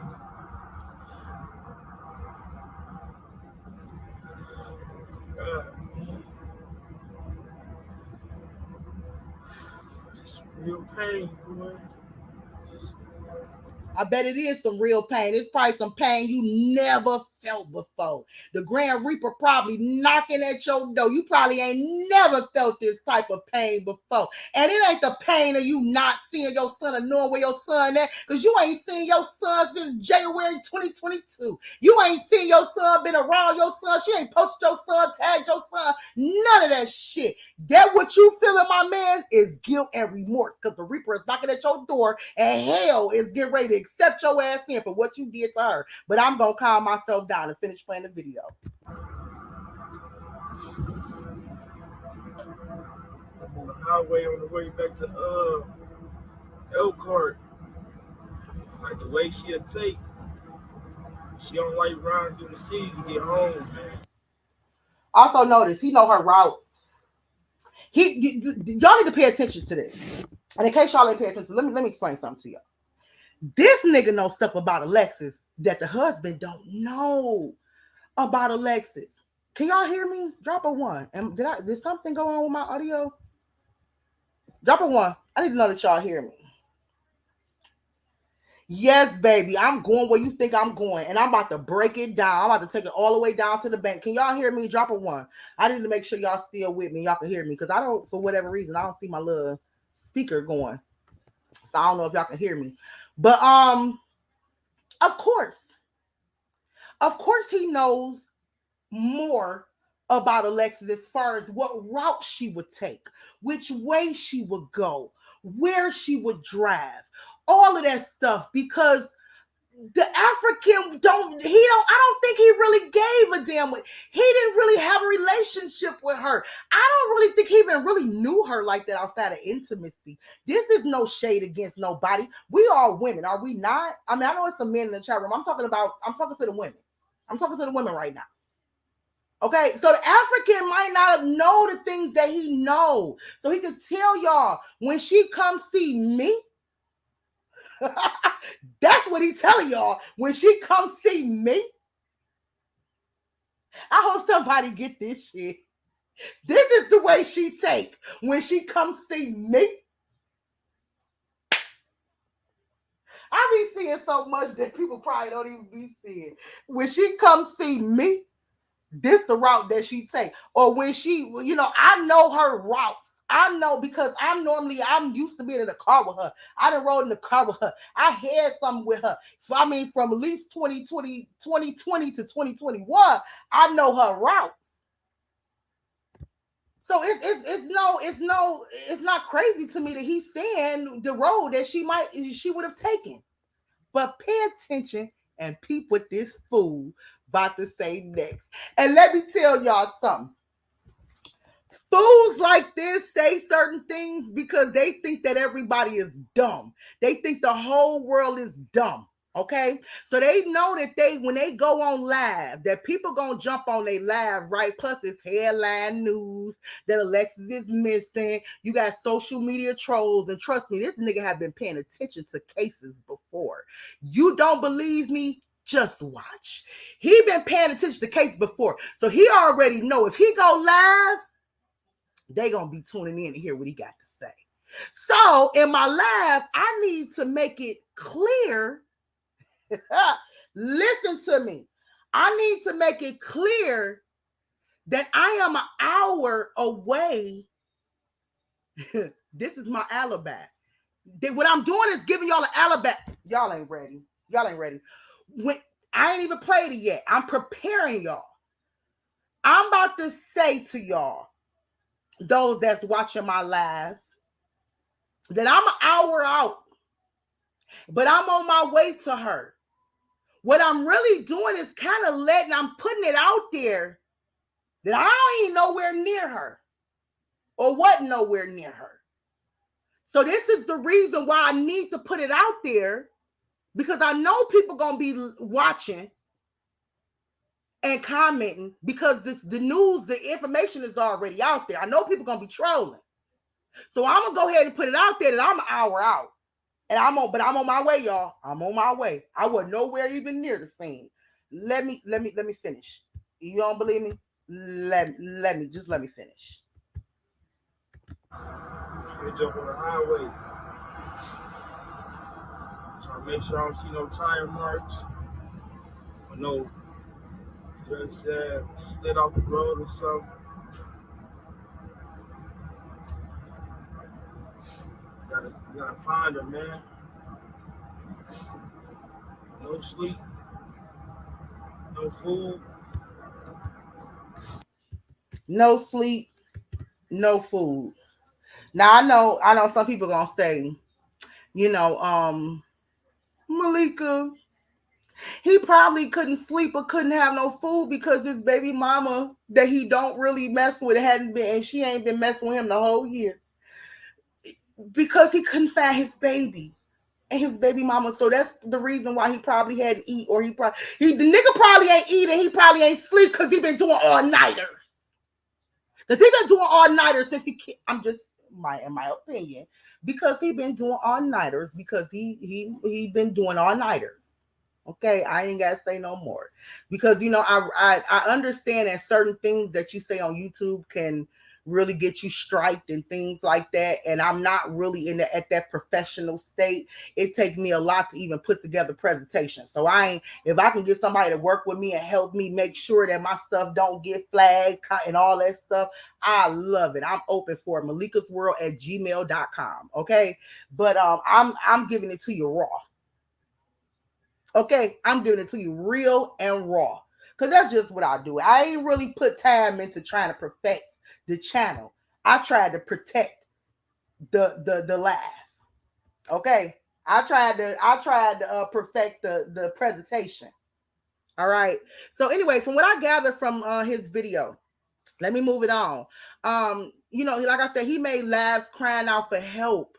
That called Alexis his baby mama. He was calling her his baby mama. Help me find my baby mama, baby mama, baby mama. That also said that she needed milk. Now I don't know if I played that particular live, but you guys should know by now if you didn't go to his page and look at all his lives, because I don't know if it was in that one or in some other ones. As a matter of fact, I didn't even point out what I wanted to point out. So let me go back and finish his live, because it might be in this particular one about the milk and the possible gas. And of course, yo girl got something to say about that.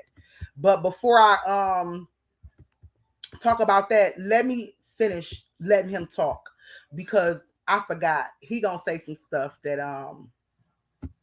make me say go back just a little in case we missed it. You gotta find her, man.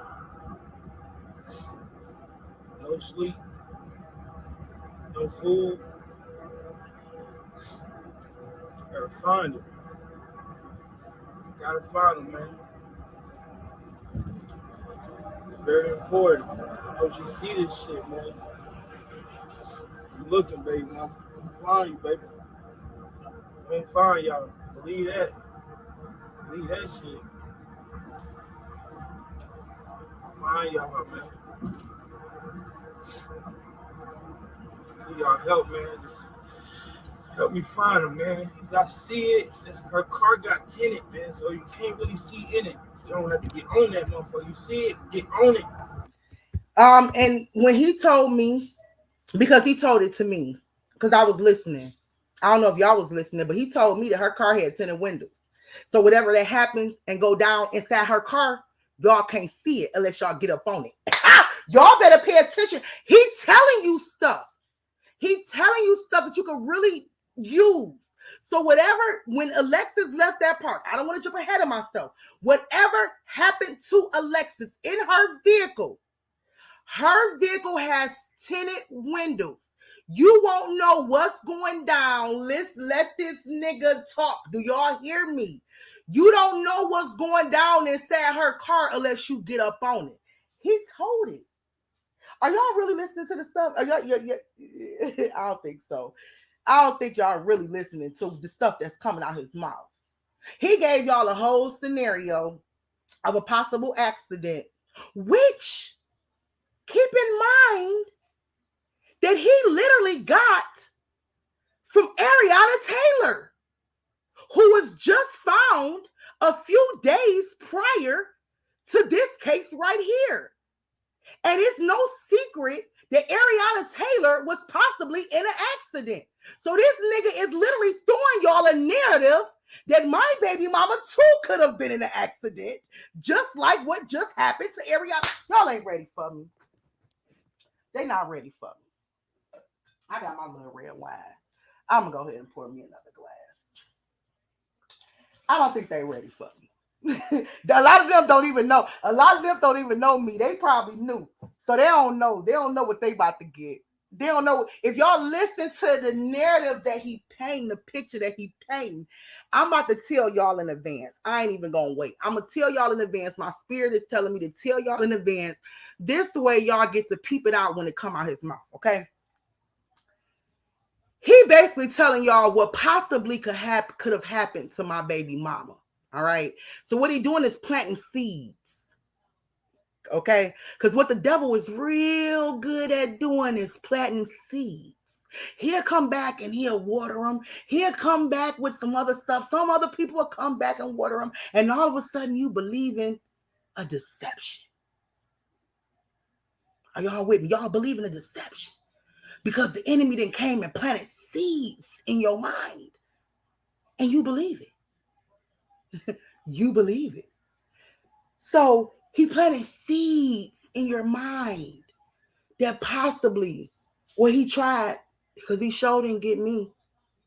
He tried to plant seeds in your mind that possibly baby mama was in an accident, ran off the road. This man is even going to say out his mouth, if y'all don't believe me, listen closely. He even going to say out his mouth, it's a possibility that her car parts is scattered somewhere. Cause somebody dropping me in the chat what that sound like? This man stated out his mouth that it's possible his baby mama was in an accident. She could have been in an accident. Her car parts are scattered everywhere. That is Alexis Taylor case. He is getting information from different cases and he's throwing it out there to y'all for because it's planting seeds for y'all to think, wow, that's possible. Maybe she did get into an accident. Y'all ain't ready for me. Y'all is not ready. And guess what? When you continue to listen, I'm gonna go ahead and tell y'all so y'all can pay attention and peep. He even gonna throw in some information from what is her name? Alexis Ware case. I can't make this shit up. Do y'all hear me? I can't make this up.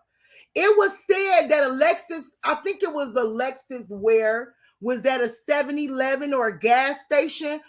Dude is even gonna say something about baby mama could have stopped at a gas station.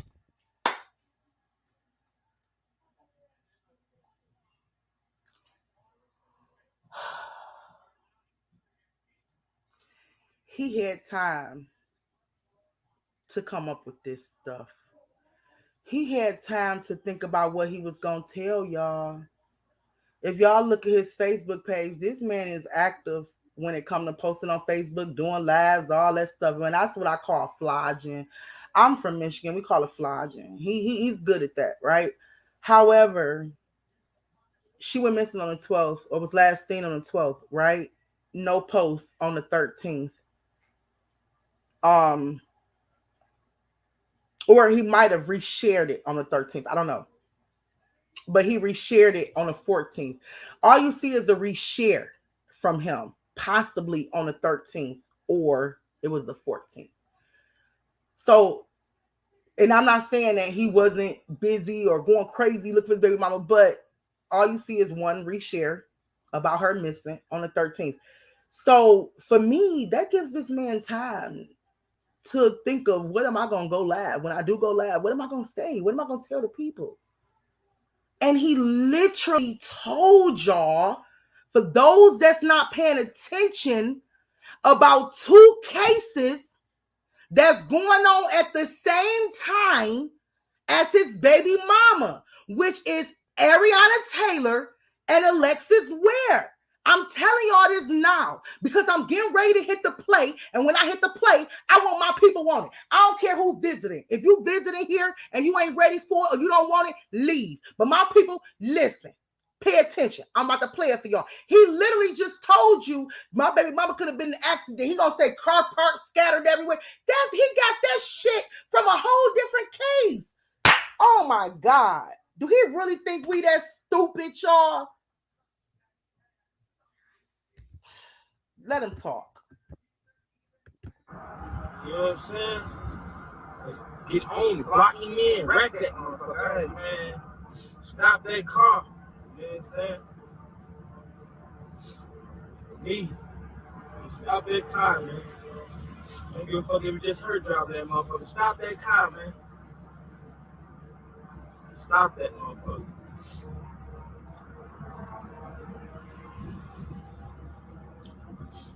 Let me also just point out the fact to y'all. I'm going to go ahead and play it. But let me also point out the fact to y'all that while this man is live, all eyes is on this man. Pay attention to that. So while people can't really, if he know where Alexis is actually at, right? He is creating a diversion. I'm gonna say it one more time for those that's in the fucking back that don't understand. He is creating a diversion because instead of y'all looking where y'all should be looking, all eyes is on his ass. Let me finish playing. Roll that beautiful bean footage. Because that's all it is. It's beautiful bean fucking pre-planned footage.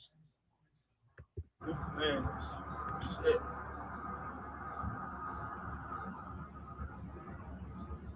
Holy shit. None out here, man.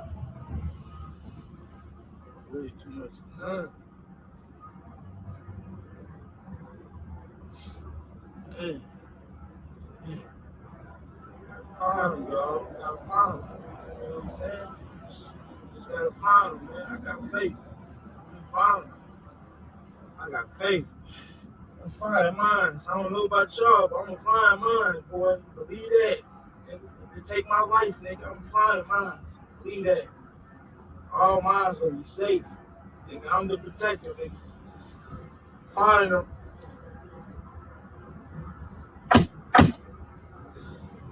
I'm gonna find them, nigga.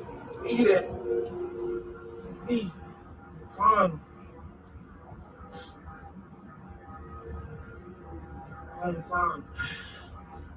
I'm a protector, man. I'm gonna find them.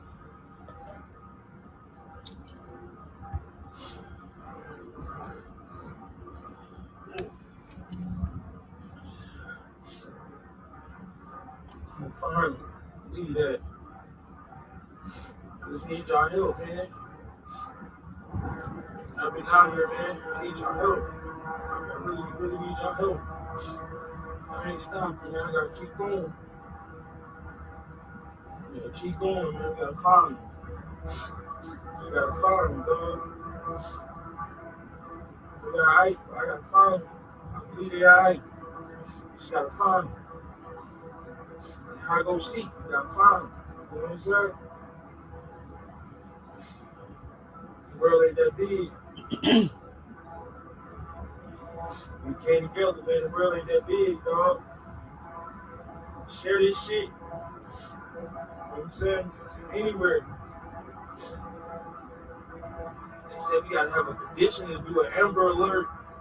Why do she gotta have a condition for an Amber Alert when it's a 5-month-old baby involved?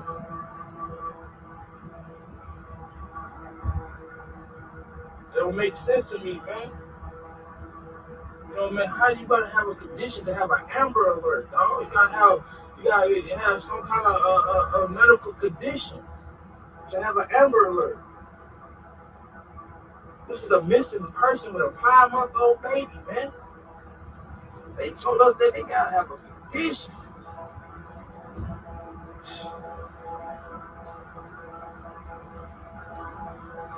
They do got a condition. They said she left the park.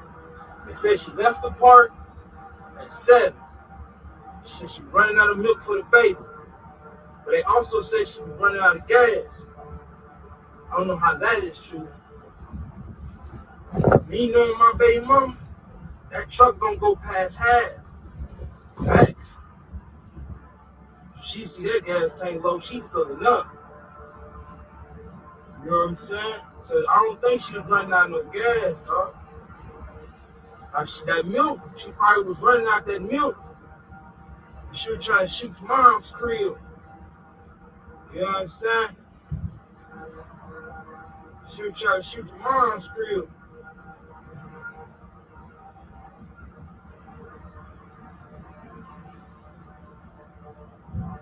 And that's where they go blink at. That's where they go blink at right there. After that, what? What could possibly happen?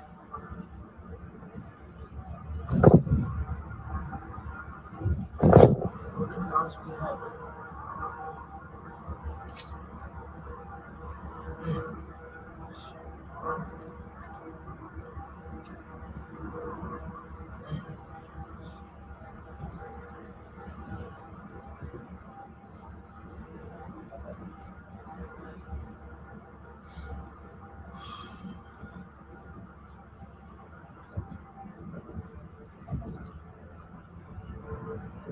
Just all the way down. She'll take this all the way down, man. So y'all can get some insight. So I can show you this insight, man. Give y'all the knowledge I know. So y'all know, you know what I'm saying, where to look for. You may say, it might assume you take this route to work. Word. And then y'all see that he really wanted to make it clear that he was nowhere by South Bend, or he was nowhere within the area of where her body was going to pop up. Pay attention. You might take this route to work, you know what I'm saying? See anything, you know what I'm saying? Get an idea where to be at or look, you know what I'm saying? I'm out here on this one highway, man. You know, the same highway we take back and forth to South Bend, Elkhart. You know what I'm saying? Same way, man. This is the way, man. Y'all can, you know what I'm saying? Y'all can just look. I'm saying, I'm trying to look. I'm really out here, man. Like, if I see any kind of, like, look like tire marks, you know what I'm saying? Like, somebody been ran off the road, pieces of a phone or a piece of a car, anything like that. You know what I'm saying? Where he get that from? Where he get that from? Pieces of a phone, pieces of a car. I'll wait. I know y'all want me to hurry up, but I don't work like that. Where he get that from? That came from Alexis Taylor case. That came from Alexis Taylor case. He is literally planting seeds. He is leading the investigation. He is out there before the mom go live, before the husband go live, before anybody go live. And he is planting seeds. I know what I'm talking about. I know what I'm talking about. That pieces of her car. Let me rewind it in case for the people in the back that didn't hear and think I'm just messy, Malika. I'll be messy today. Yeah, or look, you know what I'm saying? I'm out here on this one highway, man. You know, the same highway we take back and forth to South Bend, Elkhart. You know what I'm saying? Same way, man. This is the way, man. Y'all can, you know what I'm saying? Y'all can just look. I'm saying, I'm trying to look. I'm really out here, man. Like, if I see any kind of, like, look like tire marks, you know what I'm saying? Like, somebody been ran off the road, pieces of a phone or a piece of a car, anything like that. You know what I'm saying? You want to look for something like that. You know what I'm saying? If she was in the accident, you want to look for pieces of the car. If Now I want y'all. I have to pause it. I have to, because I need for my people, some of my people to wake up. And one thing that the Lord showed me is that when I look into these cases, because I was looking for a common denominator, I guess you can say. I was looking for something and the Lord say each case that I give you will be different. It will be different. And that means you have to literally rely on me for information, for clarity, because you not going to be able to. Only thing I'm able to see is the devil's mark that he leaves, which is when he leaves 666 or when he leaves 711 or 911. I can clearly see when a devil leave his mark because I am very extremely spiritual. I have an extremely good relationship with my father, who is Hebrew, who loves his Hebrew daughter. Anyway, so I what I can see is the devil's mark clearly, but the Lord let me know that when you're looking at these cases, you may not see common denominators. Things may be different. And I wanted y'all to keep that in mind. I wanted to share that with y'all because those that's been riding with me for years now, I want y'all to understand that when we look at certain things, it might not appear as if what we've seen before. And we have to take each of these cases as it is.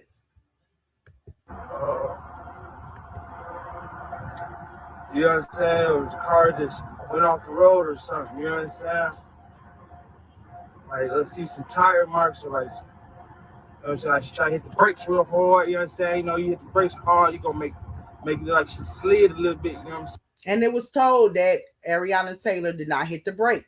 It was told that she did not hit the brakes at all. So it definitely shows me that, him mentioning the brakes, him mentioning the tire marks, him mentioning sliding off the road accident, him mentioning certain things. Her phone might be shattered, pieces of her car might be shattered.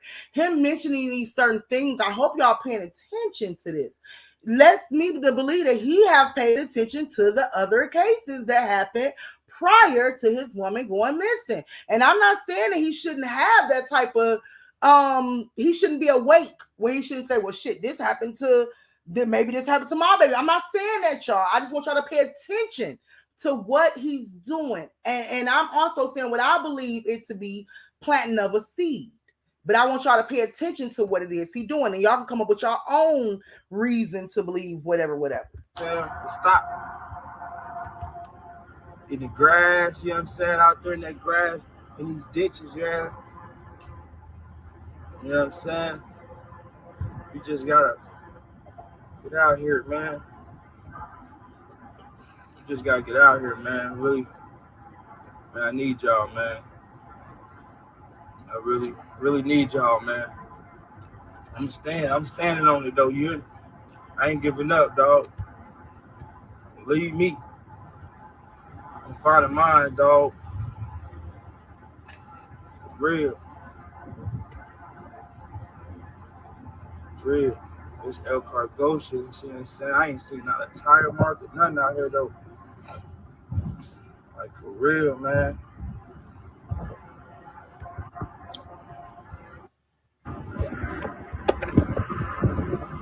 I don't know if you call it an alibi or whatever you call it, but he's literally painting a picture and for everybody to believe that he was nowhere around and he actually driving all his way to go to her. Okay, that's the reason why I believe he's showing the highway and he's showing that it takes me this and I'm the reason why I explain things and I pause the video because I need for y'all to not just watch the video but understand what's really going on because a lot of things is hidden in plain sight and sometimes you can see it but you don't have the understanding as to what's going on. He actually showing a highway and everything and it's kind of like I'm not even bad there. He might do have some ducked off spots. After this, I'm gonna go towards. Like I don't know if y'all know how Porter's run through South Bend. Porter's run all the way into Michigan. You know what I'm saying? Like you can take that back road all the way into Michigan. I'm gonna take that. They said. And what I believe is he throwing people in the opposite direction of where he know his baby mama is located. So him giving these directions and him giving these areas and talking about further towards Michigan and things like that, he's leading the investigation for social media. Because if y'all think about it, nobody else went live. The mama didn't go live. Baby daddy hadn't did live. So at this point, he pretty much is leading the investigation. And he's telling y'all where to go search, which I believe is in a whole opposite fucking direction of where she was at. He talking about going further out towards Michigan. I ain't stupid. I'm from Michigan. It's like he's telling y'all to look further out towards Michigan. He literally is leading this shit. He is literally creating stuff. The devil is planting seeds and telling y'all to look in a location or direction that I don't even believe the hell she was in. Probably a total opposite direction. And if anybody have any proof or whatever that her phone was pinged in a total opposite direction that he's saying right now, put that out there. Because you just confirmed what I said. He is literally leading them somewhere far out towards leaving Indiana. He leading them, in case y'all not familiar, he is leading them away from Indiana towards Michigan. Y'all ain't hearing me though. In case but I need help searching for her. I need help searching for her. I'ma find you, baby mama. I'ma find you. But he's talking about a location that's going towards out of Indianapolis and towards Michigan. Indiana and towards Michigan. Pay attention and peep now. They trying to say they saw her hazard lights on Portage. You know what I'm saying? And we always gotta put in our heads, man, you know what I'm saying? With our mother and her child, man, the mother is vulnerable. She's not gonna do anything to put any harm. You know what I'm saying? She's not gonna do anything. She's gonna put her life on line before that baby get any problems. we know that she loved our son. She loved our son. You know what I'm saying? So therefore, that's how I know, like, it's kind of iffy, you know what I'm saying? She was on the side of the road and the motherfucker jotted down on her. You know what I'm saying? She would have, you know what I'm saying? She going for anything, but I doubt that though. She kept up with her cars. She don't let them go out of gas. She don't let them make, that motherfucker have a oil leak right now. She put that bitch in shot. You know what I'm saying? So that's where, that's not making sense to me. It's not. I saw with her hazard lights on. Couldn't have.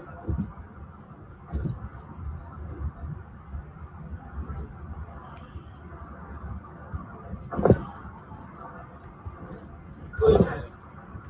Okay, this particular video will take up a long time in my presentation, but I promise y'all, if y'all pay attention to his lives, it's like every time he gave a description of what could have happened to her, he also mentioned about a gas station. I don't know if I had to let it play a little bit longer or if it might be on a whole different video, but I got so much that I wanted to lay out for y'all, and I really don't have all night. So if y'all want to do your own research, that's fine. If y'all want to come back, comment on this video and tell me what you found, that's fine. But I guarantee y'all, if y'all listen to the things he say, it sounds as if he's describing things that he heard from other cases, if you get what I'm saying. And so because I see the devil's print on this, I look for lies and deception, because that's what the devil is. He's a liar and he's a deceiver. So I'm gonna go back to the presentation for a minute, y'all. And like I said, just do your further research and you will see how, when he talk about what possibly could have happened to her, he really talk about the things that happened recently and some recent cases that we know about. And that don't mean his antennas wasn't up and he don't, I just wanted to point that out to y'all. Okay. And y'all notice he called her his baby mama. Thad says that Alexis needed milk. Y'all heard him say he needed milk and possibly gas. I'm sorry. Questions. How did he know this? How did he know that she needed gas or milk? And I heard something about he seen a text message or something like that.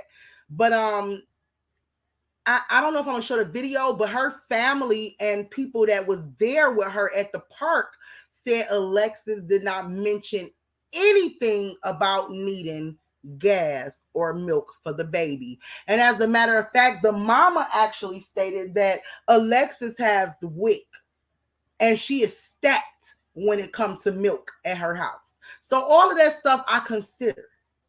I considered the fact that you kind of possibly planted a seed for us to believe that Alexis, because the news, okay, first of all, I want y'all to know the fact that Alexis left the park needing gas and milk, it was stated, it came from the news outlet. A lot of people got this information from the news media. But where did the media get that from? Now, remember, this man was out prior to mama being out and doing interviews, prior to husband being out and doing interviews. So I'm compelled to believe that the news got it from him.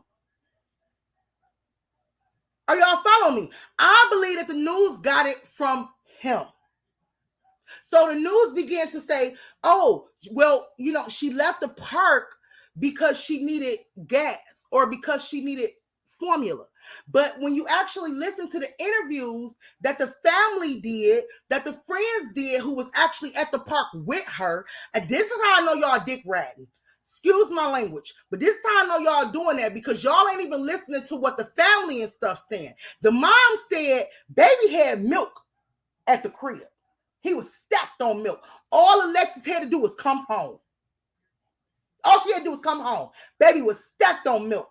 Her friends is saying, no, she ain't tell us that baby needed milk. She ain't tell us that she was out of gas. And I'm talking about leaving the park. So nobody is really corroborating this story as far as Alexis needing gas or needing milk for the baby. But the news. So we wondering, where did the news get it from? Who did they interview? and got that information from. And he said he seen a text message. It may have been, but I haven't seen any text message going around that Alexis actually sent a message. Until I see it myself, I'm not gonna believe it. I have not seen a text message where Alexis text her friends, baby daddy, mama, anybody saying, "Hey, I need milk for the baby, and I'm running out of gas, and I gotta hurry up and get to y'all." Like, none of that. So where did the news get that shit from? They got it from him. They got it from him. And he said the same thing. And y'all know why y'all know why he came up with that. I'm about to bust y'all bubble. I'm about to bust y'all bubble and tell y'all why, quote unquote, I believe that he said that.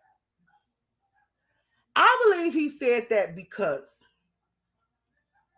he basically was going to paint a picture later on that it's a possibility that Alexis could have made a stop at a gas station because she either needed gas, Alexis' wear case, right? She stopped because she needed gas, right? And y'all, he actually said it on one of his lives. I don't know if it was this live. I had to stop it. I don't know if it was another one. He actually said on his live that his baby mama might have needed gas. So there's the whole Alexis wear case, right? She stopped at 7-Eleven, called her baby daddy because she needed gas, right? So he throws in a whole baby mama possibly needed gas, baby mama possibly needed milk, because he wanted to let y'all know, please pay attention to Pete, that it's a possibility that she could have made a stop somewhere after leaving a park. He planting seeds in y'all head. That it's a possibility that she stopped somewhere before leaving a park. But yet, certain people on here is riding so hard that they not even listening to the fact that mom said baby is stacked on milk at home. All she had to do was come home. Or the fact that she had people to call her. She was running out of gas and didn't have no money. She probably could have called old Stevie Boy and he was there with a few dollars for some gas. I'm just saying, that's what I believe. But I believe he painting this picture. He said this because he wants y'all to actually believe that at some point Alexis had to make a stop and boom, something happened to her. Y'all don't think I'm playing. Please don't think I'm playing with this. Please don't think I'm playing with this. I don't play with these lies. Dad was out there looking for Alexis at wee hours of the morning while going live.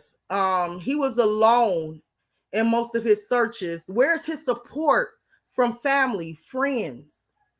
And I stand by that, y'all. If this is the woman that he was engaged to, his fiance, she's missing. It's on the news. People know she's missing. Where is his family?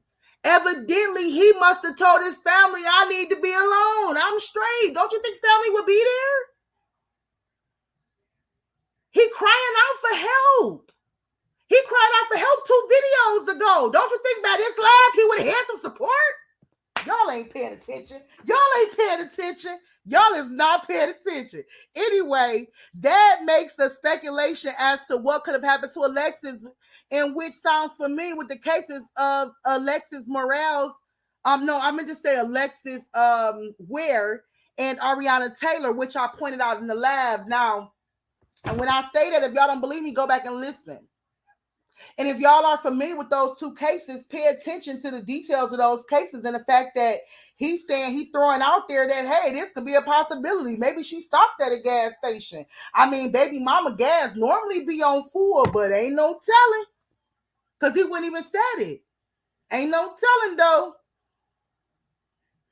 Baby mama's phone could have got scattered everywhere. Her car could have got parts scattered everywhere. She could have been in an accident. And somebody could have followed her from the gas station or somewhere trying to get milk. Ain't no telling, though. Y'all don't see what he doing? For real? Okay. I'm messy Malika tonight, then.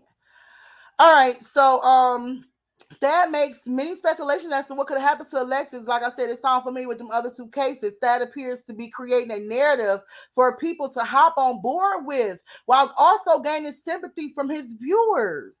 Thad appears to be nervous in his laughs. Now, to me, he seemed nervous. He seemed nervous in his life. He can't even really, like, when he was talking about street names and stuff like that, he was like, these are streets you claim that y'all roll down, chill down, kick it down. You from here? How the hell you getting, how you stuttering? Why you stuttering when you talking about street names? I'm just saying, if I'm from a particular area, I ain't got to stutter when it come to me talking about, yeah, we roll down Fifth and Magnolia. You know what I'm saying? Like, I ain't got to stutter. I ain't got to be confused about where the hell we went. And I'm from this area. I'm going to always just keep it real. That's just how I feel. Okay, I feel like he appeared a little bit nervous. And he was also trying to gain sympathy from his viewers. But at the same time, and it worked. Because some of his viewers, they understand when he was crying out for help, it was because out of guilt and remorse. Not because he didn't need no help. You don't think friends and family would have came to his aid, especially after day 3, 4 of them not finding her? Come on now. That appears to be nervous in his laughs and crying out uncontrollably as if he already knew the outcome. He already knew that his baby mama was dead. How did baby daddy feel about Steve and family's laugh? Look, y'all, it was so much for me to cover. Even if I'm all over the place, just ride with me. It was so much for me to cover when it came to this. So anyway, this is baby daddy post. And like I told y'all, baby daddy mama did laughs and things like that. And so I wanted to kind of show y'all how his feelings was about the laughs that Steve and the family did. Now, I also want y'all to understand the fact that it was Steve and the family. He was the outcast. What the fuck? Y'all act like y'all don't understand that he was the only one that was out, not even outcast, but he was the only one that wasn't really within the circle. If he's the new man / fiance / baby daddy, he was exiled. It looked like he was exiled to me. Did he look like he was exiled to y'all? Did you? I didn't see. He wasn't a part of their little clique. He was not a part of the clique. He was not a part of the clique. I don't care what nobody say. That man wasn't a part of the clique. But how he felt, he said that he lied on that interview. He was talking about Steve. He said that Steve was lying on his interview. He didn't say in particular. He don't even respond to the comments. He don't talk to y'all. I offer him opportunity to do an interview prior. I was going to say this at the end, but I'm going to tell y'all now, prior to me doing this live. And it was actually nothing but God that he didn't respond to me prior to me doing this live. Because me doing this live, I believe that God has so much more to show me. And so, I'm gonna get deep more into it later. I'm gonna get, because I know y'all got some questions and y'all got some stuff that y'all want to say on your mind. I might address that shit later. Hold on. Hold on. But this is how he felt about the interviews. He felt like everybody trying to protect the image, a reputation. Now look at my fiance. I thought she was your baby mama. I thought she was just your baby mama. Y'all. So let me explain to y'all what's going on for the slow people in the back. So, all while me and Alexis is going through what we going through, she the baby mama. All while I'm looking for Alexis, she the baby mama. But y'all get together, the whole circle, the whole clique get together, and y'all doing lives and y'all telling people, y'all spreading awareness. Now she my fiance. Fuck you mean? Fuck you mean? She my fiance. She my fiance. How dare y'all do all these lives and talk about Alexis and act like I wasn't nothing? I'm the fiance. But keep in mind, Alexis ain't shared nothing about this nigga in the whole 2022. Y'all ain't ready for me. Alexis ain't said nothing about this nigga. Alexis ain't posted this nigga. She ain't tagged this man. She ain't do none of that in the whole 2022. He came out talking about help me find my baby mama. He came out talking about my baby mama this, my baby mama that. Now once the family get together and Steve get together, everybody doing interviews. That's my fiance. Fuck y'all mean. That's my fiance. Y'all don't see what's going on? That's my fiance. That ain't just my baby mama. Y'all all teaming up against me. Y'all acting like I ain't nothing. I don't know if I even got the screenshots, if I even shared the screenshots of y'all acting like I ain't nothing, but y'all treating me like I ain't nothing. I'm the fiance. I ain't no longer the baby daddy. I'm the fiance. Y'all treating me like I ain't nothing. I'm the fiance. You was just the baby daddy. Help me find my dude. I swear I don't believe you and Alexis was even together 2022. I swear I believe she wrote your ass off 2022. The last pictures she shared of you was December 2021. It gives me trying to rid myself of this nigga for the new year type of vibes. Is y'all with me? Drop a one. That's the vibes it give me. So now all of a sudden this your fiance, huh?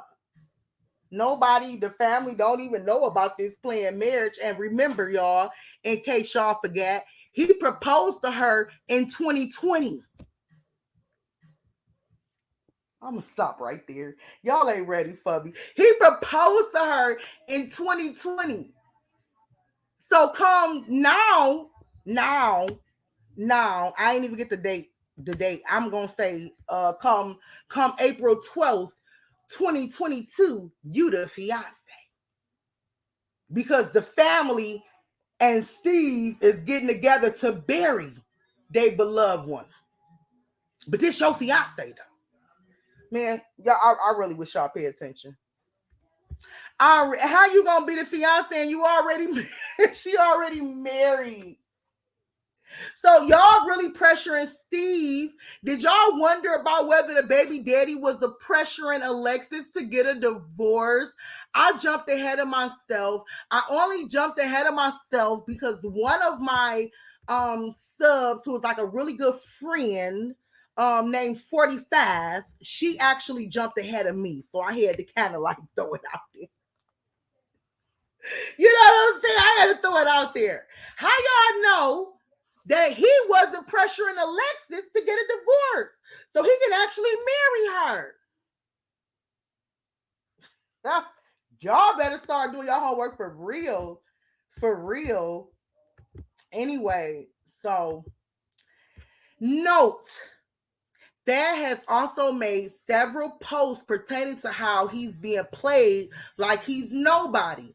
If y'all ain't see it, go to his Facebook page. So when they was doing those interviews, as far as like Steve and the family, I can't understand why people not really paying attention to what's going on. Like they just dogging them, like, but they in alliance because they have to work together to actually bury her. And so, like Steve, I feel like it's like shit. I've been, looking out for her from that, from up until this point. Why wouldn't I? I don't have anything to have. Why wouldn't I link with the family and help send her away how they want it to be done? Why wouldn't I? Anyway, but he made several points about how he being played like he nobody. But this is not no disrespect to him. For those that's just jumping on his thing, just to jump on his thing. But homeboy, you are nobody. You are nobody. Even if you are the baby's dad, you can't make any decisions right now when it comes to burying Alexis, when it comes to the things that need to be handled, the business that need to be handled and done. Actually, you were committing adultery the whole time you were sleeping with another man's wife, whether it was arranged or not. You are an adulterer, and you cannot say that God was with you and for your relationship. And that's the reason why the mama not supporting you or backing you up, because she's a Christian woman and she even believed it ain't nowhere in hell her daughter should have had a baby by a man that she wasn't married to when she had a whole husband living over here. Okay, so you really are a nobody. In this situation, not trying to downplay your hustle, your grind, or who you is in the streets. But you really are nobody when it comes to actually putting this baby away and doing whatever they got to do to make sure this baby, you really are nobody. Unless you are a whole suspect in this thing, which I believe you are, in case y'all haven't figured it out yet. But really, when it comes to this point right here where they are, when it comes to them trying to spread awareness, and I believe that they are spreading awareness because they're trying to get more help when it comes to donations, when it comes to helping bury Alexis. This is the reason why they doing it, because I know people are saying, why are you doing YouTube videos and stuff like that? And you just lost your daughter and stuff like that. But you look, understand this, and when the tough gets going, the going gets tough, baby. Okay, and y'all trying to underplay YouTubers when YouTubers actually bring in views. YouTubers bring in subs, therefore it may bring in more donations. And they needs that. They needs that. Mom is not really on her hustle right now. She's too busy doing what she got to do to make sure her baby is put away good. Dad is probably not on his hustle because he had to leave Florida to go over there where they at to make sure that his daughter get justice. How they gonna pay the rent? How they gonna pay the bills? Y'all really want them to get put out while they fighting for justice? Come on, be for real. Let's be for real. We gonna keep moving, but there's just some things I have to say. That caused Alexis' fiance and baby mama, when he was previously calling versus his baby mama, as he was previously calling her in his posts and laughs. The whole time he was calling her the baby mama. Then when they started linking together, all of a sudden she became the fiance all over again. Not saying she wasn't once the fiance, but nigga, I don't even think she was dealing with you come 2022. Let's just be for real. Okay, Thad on house arrest. Now, I wanted to get deep off into this because a lot of people think that Thad is possibly not guilty because he was on house arrest and he had a GPS ankle monitor. When I started questioning whether or not Thad actually did something, because this is where my investigation was leading me, and this is what I was feeling like. And I'm like, I know everybody may be going against Steve, but the Lord told me I don't have to follow what everybody else say. He told me I could stand against the grain. I can go against the grain. So when I felt like everybody was going against Steve and talking about Steve did this, even though Steve looked out and took care of Alexis and made sure she had car, made sure she had a little money in her pocket. When everybody was going against Steve, I said, okay, well, I'm gonna see if this makes sense that the baby daddy might have did it. When I started looking into the baby daddy, thanks to the assistance that I was getting on my end too, I realized that, people was coming back saying, oh, Thad couldn't have did this. Thad was on house arrest, GPS, ankle monitor, allegedly. So I'm going to show y'all some of the stuff that I was getting.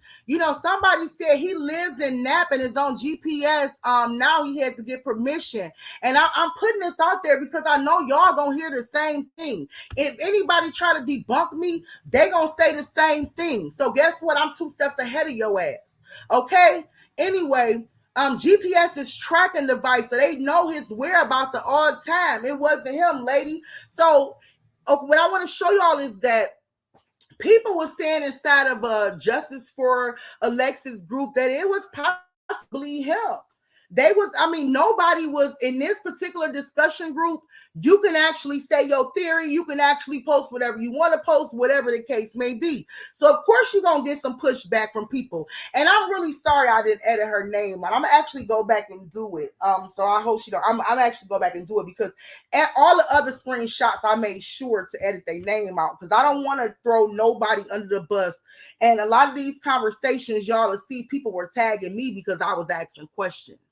But anyway, I accidentally left her name in there. But anyway, this particular person, whoever she may be, which I believe she is somebody that may know the baby daddy or just somebody that may have a love and investment in this case like I do, and just feel like there's no reason for us to even look into the baby daddy because he have a GPS ankle monitor. And y'all see, I put allegedly, and I'm going to prove to y'all that this dude ain't had no ankle monitor during that time right there. So stick with me. But anyway, and so what I did was I ended up Googling because I had never heard of a GPS ankle monitor. Again, I'm from the old school. We didn't have GPS ankle monitors. I know what house arrest ankle monitors, aka tethers, is, but I never really heard of a GPS ankle monitor. So right here, I actually screenshotted, you know, how it actually works. Okay. And so what I actually see is that, it's still an ankle monitor at the end of the day. And the court have to approve locations for travel. Okay. So when people were saying, okay, well, he had to be approved because he's on a GPS ankle monitor, I had to actually see for myself whether or not that was true. So if that was on a GPS ankle monitor, which I put allegedly, that is true. He would have to get permission.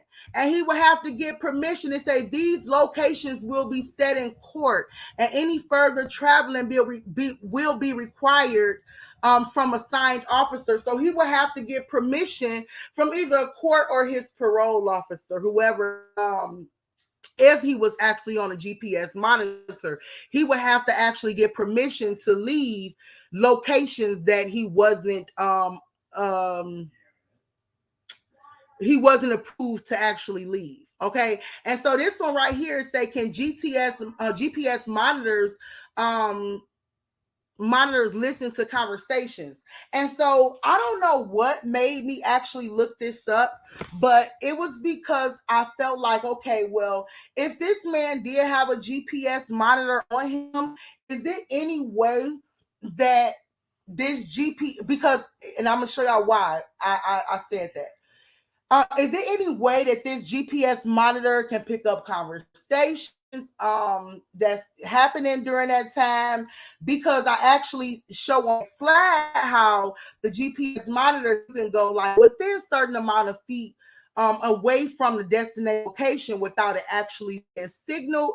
So I was wondering, and y'all will see why I wondered that a little bit later, if they could pick up conversations. So I looked it up. And it said, yes, you read right. Some ankle monitor devices have built-in microphones that listen in and even record your conversations. Most states haven't adopted these listening devices yet. So far, only Indiana, Indianapolis, and Puerto Rico are known to use them. So there are certain devices that will actually, if this man had a GPS device, ankle monitor on him, it actually tells us that Illinois, Indianapolis, and Puerto Rico are the states that actually use these GPS monitor devices with conversation for conversation, so they can actually record conversations while they have the monitors on them. So of course I got stuck. Right, I got stuck. I said, well, if this man actually had a GPS monitor on him, 9 times out of 10, and not only where he go is tracked, but the things that he say is possibly tracked, right?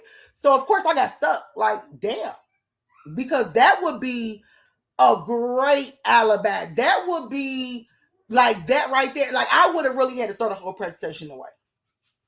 To be honest with y'all, I would have had to throw the whole presentation away,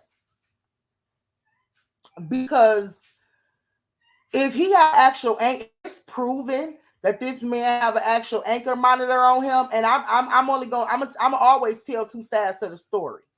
I'm not gonna just point fingers without telling the fact that if he did have an ankle monitor on him,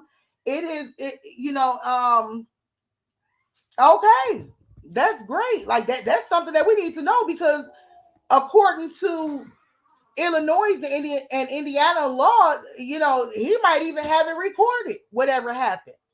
However, next slide.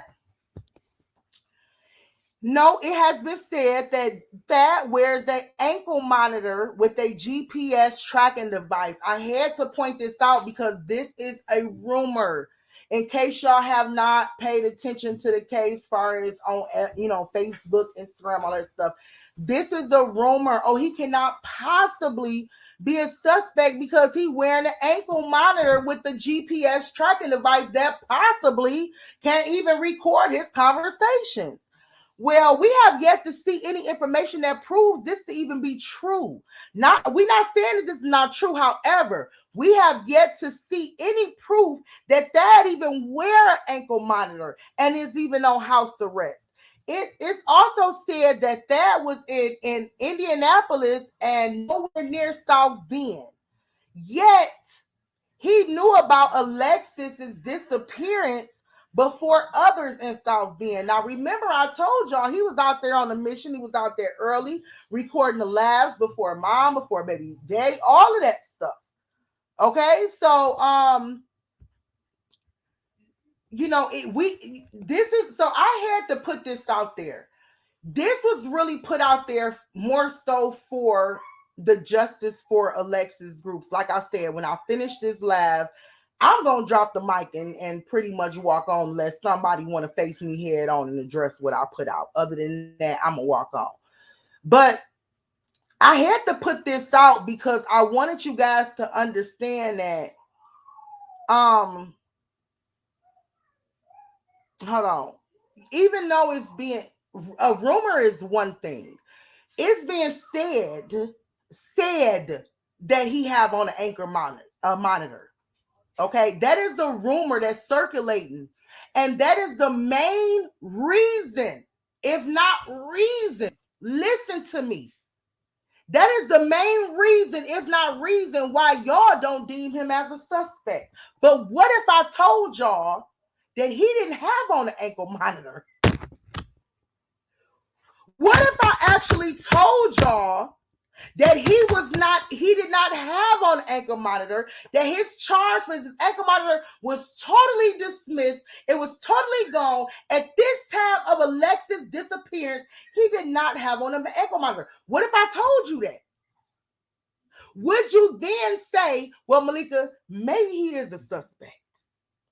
Because this is really what y'all have to make y'all feel that he's not. Okay, and the fact that y'all feel like y'all saw the live where he was an hour out and then he was an hour out headed to Alexis. He said he was an hour out headed to Alexis. Y'all felt like, oh, okay, he was coming from somewhere that he wasn't nowhere around, right? Oh, hold on, my thing is loud. Hold on. Okay, so y'all pretty much went off of that, right? And so y'all went off of the fact that he had ankle monitor on. So if he had ankle monitor on and he all the way in Indianapolis, ain't nowhere in hell he could have done this, right? Stay here. Don't go nowhere. Don't go nowhere. Because I'm gonna tell you where to look. I might not give it all to you, but I'm gonna tell you where to look. Thad says in his first live that he was an hour away from South Bend, which we had just saw that he was saying he was an hour away. He was showing his GPS tracking. He was saying, I'm on my way to you, baby mama. I'm going to find you. If don't nobody else find you, I'm going to find. I bet the hell you are. But anyway, remember that. So he showed that he was like an hour away. Was he coming from Indianapolis or somewhere else closer, approximately an hour out? Y'all can't really look at that lad and say, oh, he was coming from Indianapolis. Y'all don't know. Y'all don't know when he started that lab where the hell he was coming from. Or if he literally purposely put that out there to make y'all think he was an hour out. Let's be for real. Let's be for real. Is the info about that residence and GPS tracking factual or not? Now, I'm pretty sure y'all want to know whether or not it's factual. Did Thaddeus live in Indianapolis? Um, did Thaddeus have on a GPS tracking device during the time that Alexis was missing? And I have to address this because this is the reason why most of y'all won't believe that he is even a suspect. Most of y'all don't believe that this man is a suspect because y'all believe he was nowhere to be found and he have on a tracking device. However,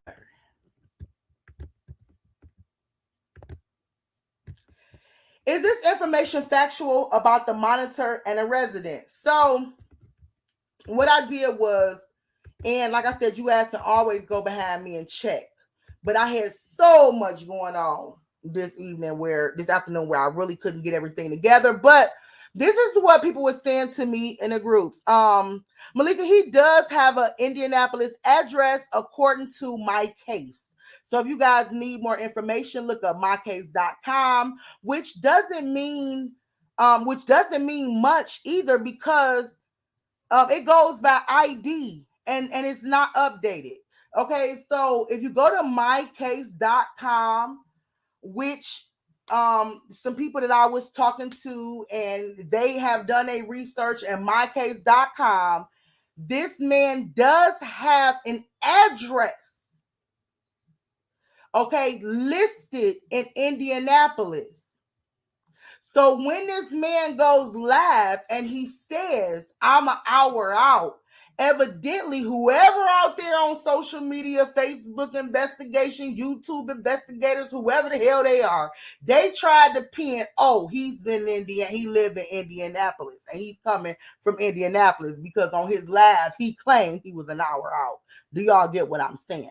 And somebody also said to me, Malika, also his last address in Indianapolis, according to court documents that are public, he was evicted in September 2021. Let me see. I don't know if y'all can see that. Oh man, y'all might can't see the last part. I probably should have cropped it a little bit so you could see it. But yeah, so according to court documents, the baby daddy no longer lives in Indianapolis. The baby daddy is no longer on the GPS monitor. The baby daddy was actually taken off and released of the GPS tracking on January the 25th of 2022. So please, don't come at me saying he couldn't have did this. He was on a tether. That man been released from his tether, from his, oh, y'all don't call it tether, from his GPS tracking since January 25th of 2022. What's next? What's next? He been released. He been released. He been released from that GPS tracking mess. Okay? He been released. Go to his Facebook page. He been living his life. He been released. What are you talking about? What are you talking about? You did this Indianapolis address that y'all giving us was old news. He was evicted from there. He was evicted from there September 2021. Can y'all see the bottom of this, or should I may have cropped it more? I don't know. Let me see if there's any way. Oh, you know what? Okay, now y'all can see it. Now y'all can see it. My fault. I have to make sure that y'all see exactly what's going on. So this GPS monitor is still a question as well, because according to my case, court records, and his profile, this is towards me. Somebody is talking to me, Malika Lior. Okay? He was released off the GPS tracking January 25th. So now knowing that he didn't have no GPS tracking ankle monitor, ankle bracelet, tether, or whatever the hell you want to call it, now understanding that, and now understanding the fact that his address in Indianapolis, he was evicted from September 2021, what do y'all say not put him in the proximity of Alexis when she went missing? I'll wait. So what now? What can you say now? Now that you know that he's not on tether anymore. Now that you know that he was actually evicted from that resident in Indianapolis, now that you know, does he now become a suspect in your book? Because that was the only thing that y'all really had as to why he couldn't possibly do this. So he was released of GPS tracking and was evicted from the residence in Indianapolis.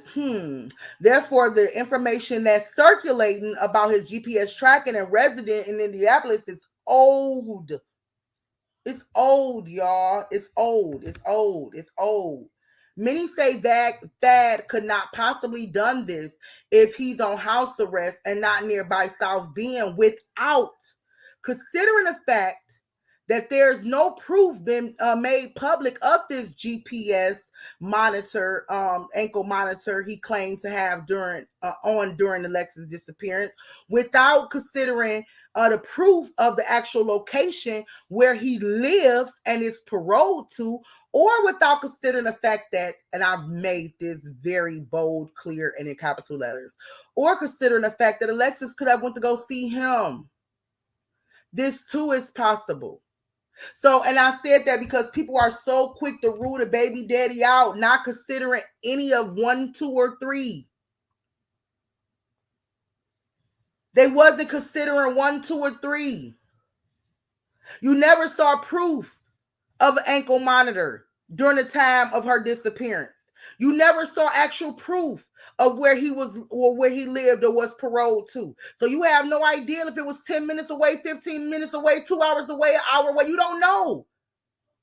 And you don't even know whether or not Alexis went to go see him. But you so quick to rule him out as a suspect without considering 1, 2, and 3. Now, if that went over some of y'all heads, go back, pause it, and meditate on it. Did Alexis go meet up with baby daddy after the park? I'm getting to a closure, y'all. Many will say, why would Alexis go see Thad and not tell the people she was with at the park? Remember, y'all, it was said in the very beginning of this case that Alexis was going home. She was going home.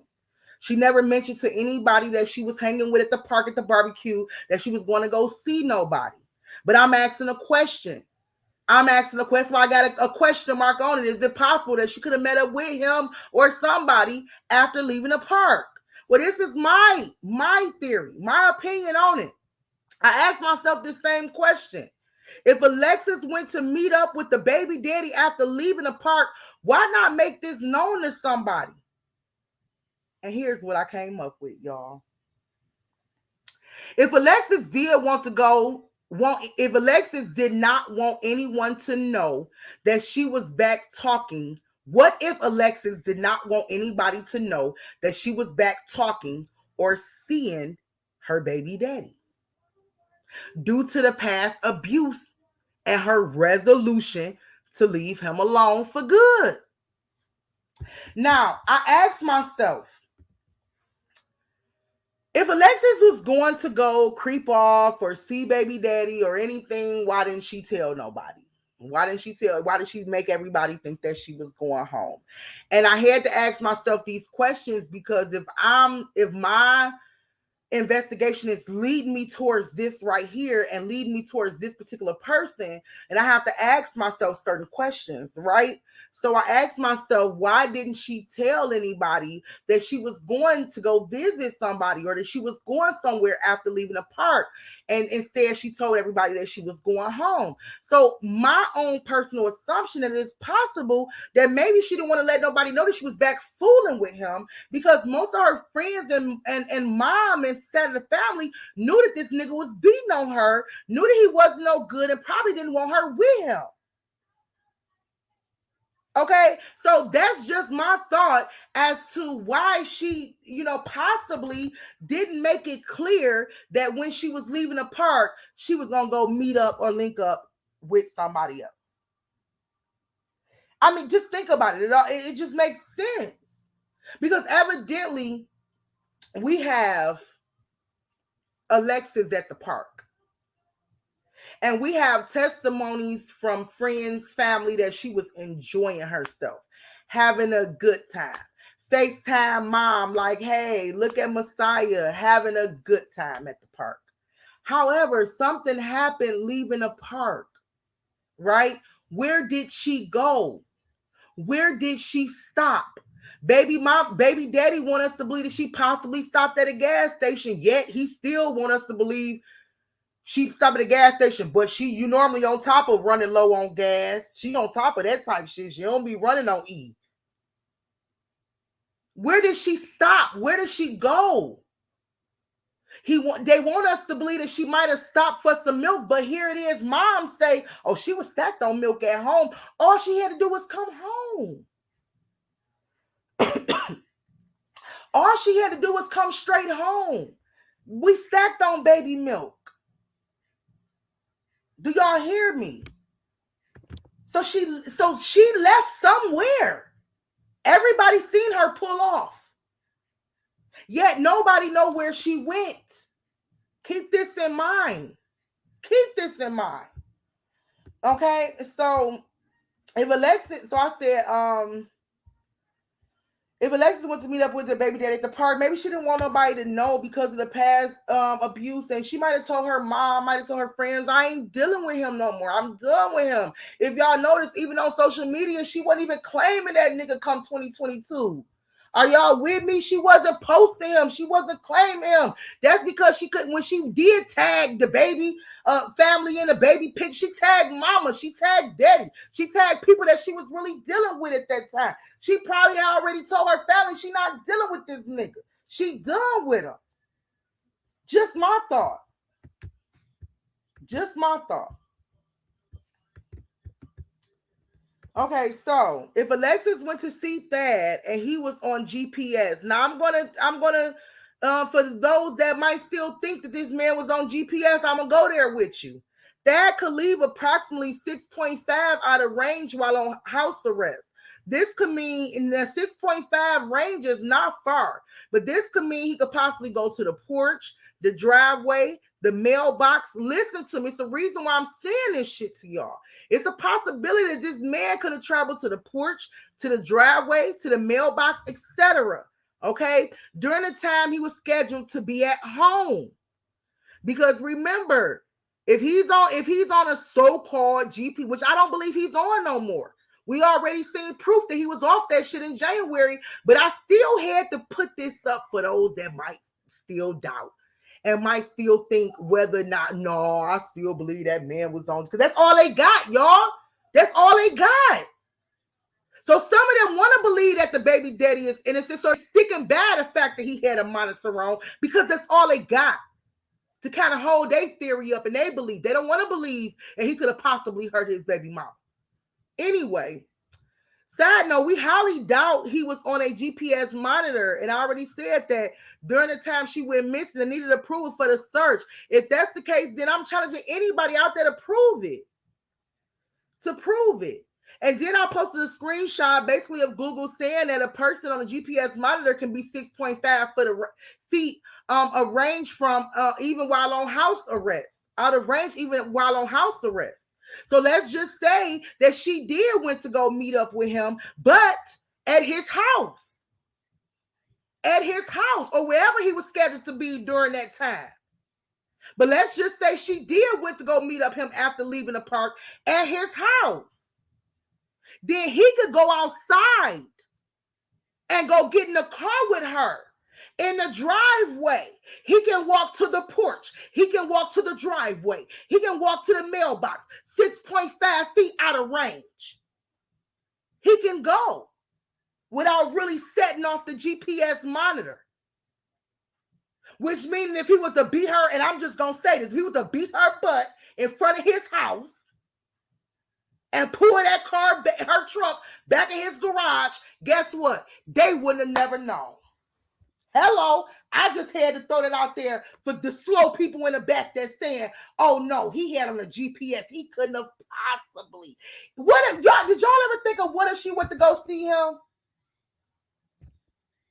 And something transpired in his driveway? The only thing I'm trying to say is, how can you rule this man out? That's all I'm trying to say. Because even with the GPS monitor on, something could have transpired in that driveway. Let me make it make sense because that's what I'm called to do, whether y'all like it or not. Period. Okay, Alexis post prior to going missing. Okay, so Alexis posted, I got Messiah dressed and told him we going to the park and this little dude sleep already. So and I only posted this because to let y'all know I'm getting ready to break down my theory as to what I believe happened to Alexis. So I really posted this because I really truly believe that Alexis got her baby dressed and they went out to a park that night. And so I had to go ahead and bring the screenshot to that. So Kelly Park, the evening Alexis went missing. I'm getting ready to break down to y'all what I believe that happened, whether y'all like it or not. Okay. Alexis and Messiah went to the park to have a barbecue with friends. Alexis left around 6 or 7 p.m. Now, I had to say 6 to 7 p.m. because some news articles that you read, if y'all do your research, it say 6 p.m. Other news articles that you read, it say 7 p.m. So I just said, what the hell, from 6 to 7 p.m., saying she was heading home. Alexis never made it home. Where did she go after the park? Her friends saw her at the park. Her friends saw her leave the park. Where did she go? And I made a little note to self and to y'all. It was said that Alexis keep at least a half a tank of gas in her car. Alexis did not tell friends that she was low on gas. It does not appear that Alexis needed to stop at the gas station. Mom also stated that there was milk at home for the baby. If y'all didn't hear that, go back and watch the live interview that mom did. Mom said it was milk at home for the baby. So therefore, leaving a park, in my opinion, Alexis wouldn't have no reason to stop. She wouldn't have no reason to stop. Like y'all know, y'all got a crying baby. Y'all got a crying baby in the car. Sometimes you can give baby a pacifier and drive, and baby will fall asleep during the drive. Baby loves the good drive, loves the good long drive. Alexis, to me, listening to her family, had no reason to make any stops. Even per her baby daddy, she kept gas in her car. So I'm pretty sure if she was even under half, she probably had enough gas to make it home. If not, had money to get gas. Okay? It does not appear that Alexis needed to stop at a gas station. I already said that. Therefore, it appears to be no reason Alexis would need to make any stops before heading home. Alexis text her friends group chat at 9 p.m. And I found that to be strange. That's why I brought it up. So she leave the barbecue at 7 p.m., around 7 p.m., let's just say, and about 2 hours later, 2 hours, as if, think about it, it could be a lot could have happened in 2 hours. It could have been a 2-hour drive. It could have been an hour drive. A lot could have happened in 2 hours. I want y'all to pay attention to that and peep. But anyway, so around 9 o'clock, now they say she left around 7. Her friends stated around 9 o'clock, they get a random message about Messiah and an outfit. Now, this was the message that was sent into maybe they friends group chat. But a message was sent about Messiah. Oh, Messiah got a cute outfit. I can't wait till he wear it. Just some kind of random ass message that really just stood out to me. Like, huh? She ain't even message her friends and say she made it home safe. She messaged and said, Messiah got a cute outfit. I can't wait till you wear it. Well, it was just some kind, I might be quoting it wrong, but it was some kind of random message about 9 o'clock that they received in a group chat that was about Alexis, that was about Messiah. And that was the last message and the last time anyone heard from Alexis, if I'm not mistaken, was during that text message that she randomly texted after 9 o'clock. So, I kind of asked myself, who sent that text?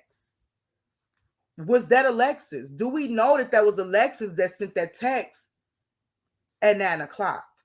Can we really, world watchers, I'm asking y'all, can we really say and stand on the fact that, yeah, Alexis sent that message? Y'all know we can't say that. We don't know who sent that random message at 9 o'clock. That could have actually been somebody, that could have actually been somebody that Alexis was around during that time. We can't really say for sure that she sent that message at 9 o'clock. It was just like a really, really random message that kind of had me wondering, did she even send that message? Okay, Alexis' phone was pinged approximately 10 minutes away from the park. And I put this up because, of course, it's important to figure out where was her phone last pinged at. But to me, it's not really relevant to the case if it was pinged anywhere near the park, y'all.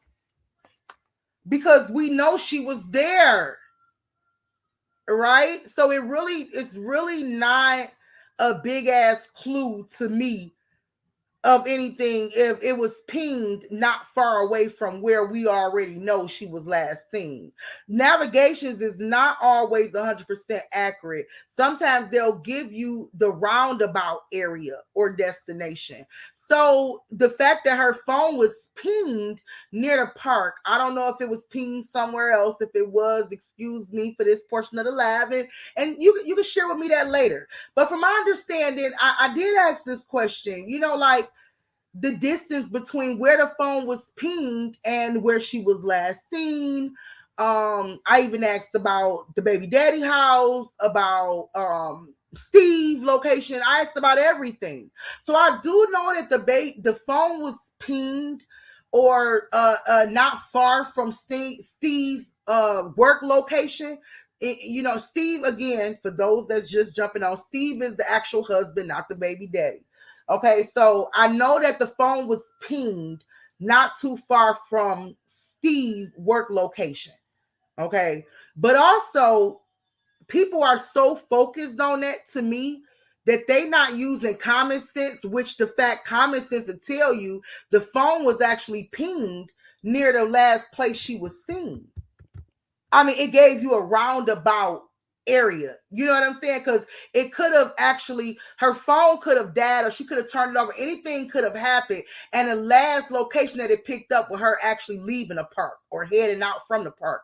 And so to have that phone to ping only about a good 10 minutes away from the park, if I'm wrong, let me know. I had help with this as far as the area and stuff like that, because I'm not from that area.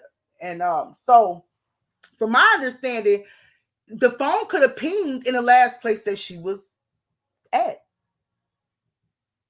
I mean, it just makes sense. It just makes sense. Okay, and leave it to Steve. Steve put gas in the truck before she went to the park because they went to the store to get paper plate. See, I didn't know that. I didn't know that. And so I'm glad, like I said, y'all, if I can browse it and I can see things like that, please drop it in there. Because really, you just added to what I already feel about Steve. Steve is that guy you can call and be like, Steve, I need you to come put some gas in my car. I need you to come give me some plates. And it seemed like, to me, in my opinion, Steve is there. Steve don't want no drama with you. And Steve know his whole marriage with you is a sham. I mean, like, let's be for real. Steve is living his best life in the US of the A. I mean, so that's just my opinion, but I'm glad you actually put that out there, Felicia, because I didn't know that Steve allegedly saw her before or put gas in her car. But to me, that actually proves that the baby daddy is lying to me about her needing gas because she already had gas. And it also shows the fact that Steve is that dude that you could call to come flying. I like that. Just proves really my risk. So like I say, y'all keep dropping them. Keep dropping them because a lot of things I might don't know, and I'm only really doing this presentation based off of the stuff that I do know. So y'all bringing stuff and stuff. I'm telling y'all, a lot of the stuff you might bring actually line up with where I'm at with it. So please, whatever y'all know, drop it. Drop it. That was a good one though. What happened after Alexis left the park? This is what we all want to know.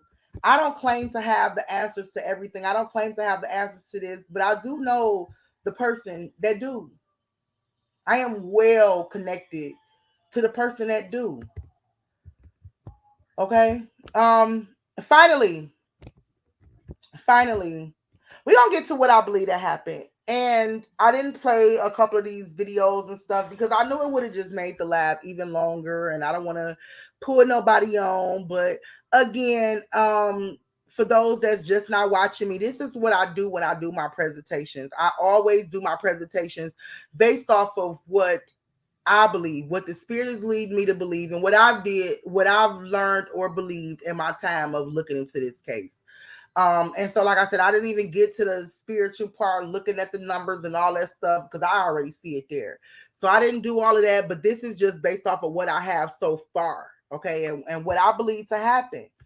I said I was gonna share it with y'all. I'm gonna share it with y'all.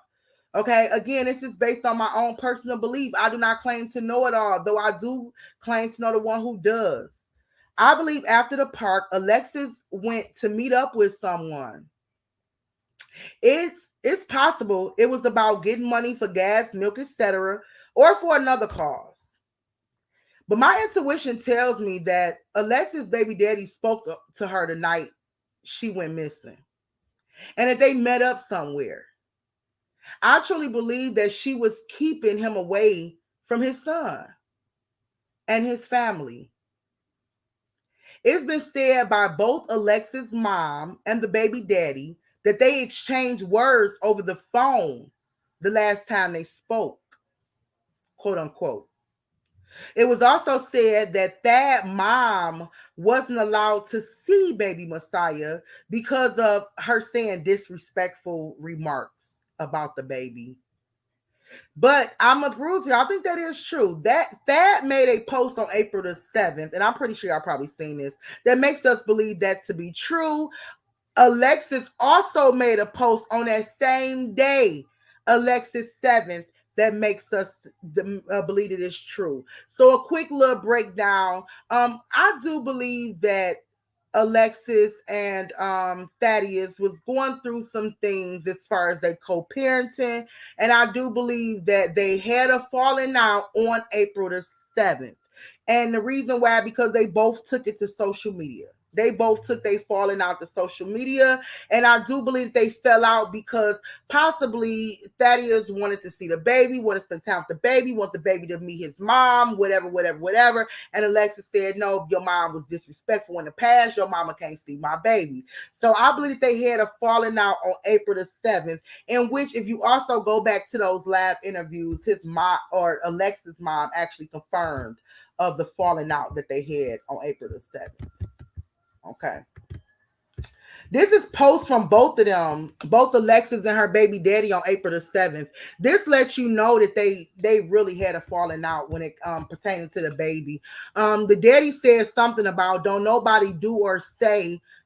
he kind of slow, but follow with me. Don't nobody do or say when it comes to Linda. F everything and everybody on me. So this was on April the 7th, like I said to y'all. And he basically, what he's talking about is Linda is his mom. Okay, so remember, Alexis' mom exposed the fact that Linda has said some very disrespectful things to or about something about Linda said she hoped the baby died before Alexis even gave birth to the baby. So so from my understanding, there's a lot of stuff. I hope y'all stick with me. So from my understanding, Thaddeus' mom said some real horrible things to Alexis before. And so Thaddeus, now we talking 2022. Okay. So we know he proposed in 2020. We know that they might have had a good thing going on up until December 2021. But now we talking about 2022. Come 2022, shit ain't as peaches and cream as y'all might want to think it is. Okay. As come 2022, Alexis not rocking with Thaddeus' baby mama. She probably keeping a baby from Thaddeus and his baby mama because according to Alexis' mama, the baby mama, the grandma had been disrespectful and actually said something about she hoped the baby didn't live.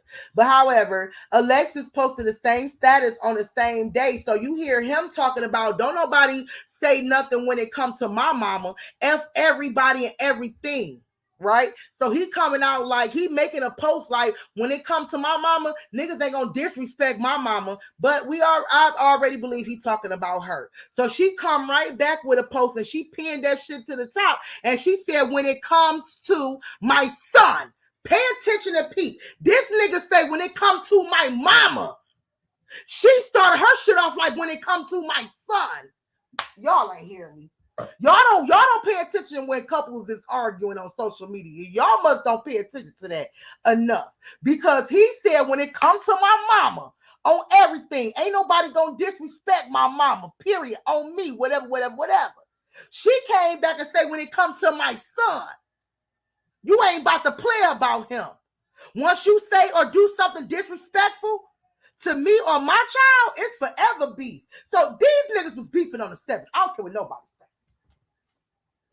I don't care what nobody say. They was beefing on the 7th. And I believe that the whole beef had something to do with her possibly disrespecting his mama by saying, your mama ain't about to see my child, you F her, whatever, and him saying, you disrespecting my mama, F you, and she said, nigga, your mama disrespecting my child. It's forever beef, F you. Is y'all following me? Yes or no?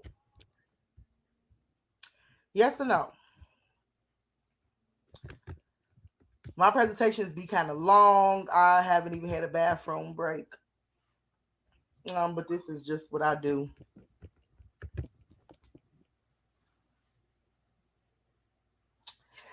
This is just what I do. So they was into it. On the 7th. Okay. The social media post.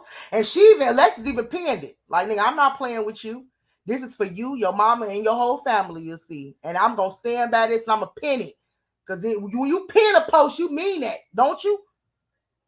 Okay, anyway. Now I'm gonna continue this about Steve. Now remember, y'all, this is my conclusion and my theory about everything. I believe that's what Steve and Alexis had was a mutual agreement that they both honor until the day of her demise. That's what I believe, y'all.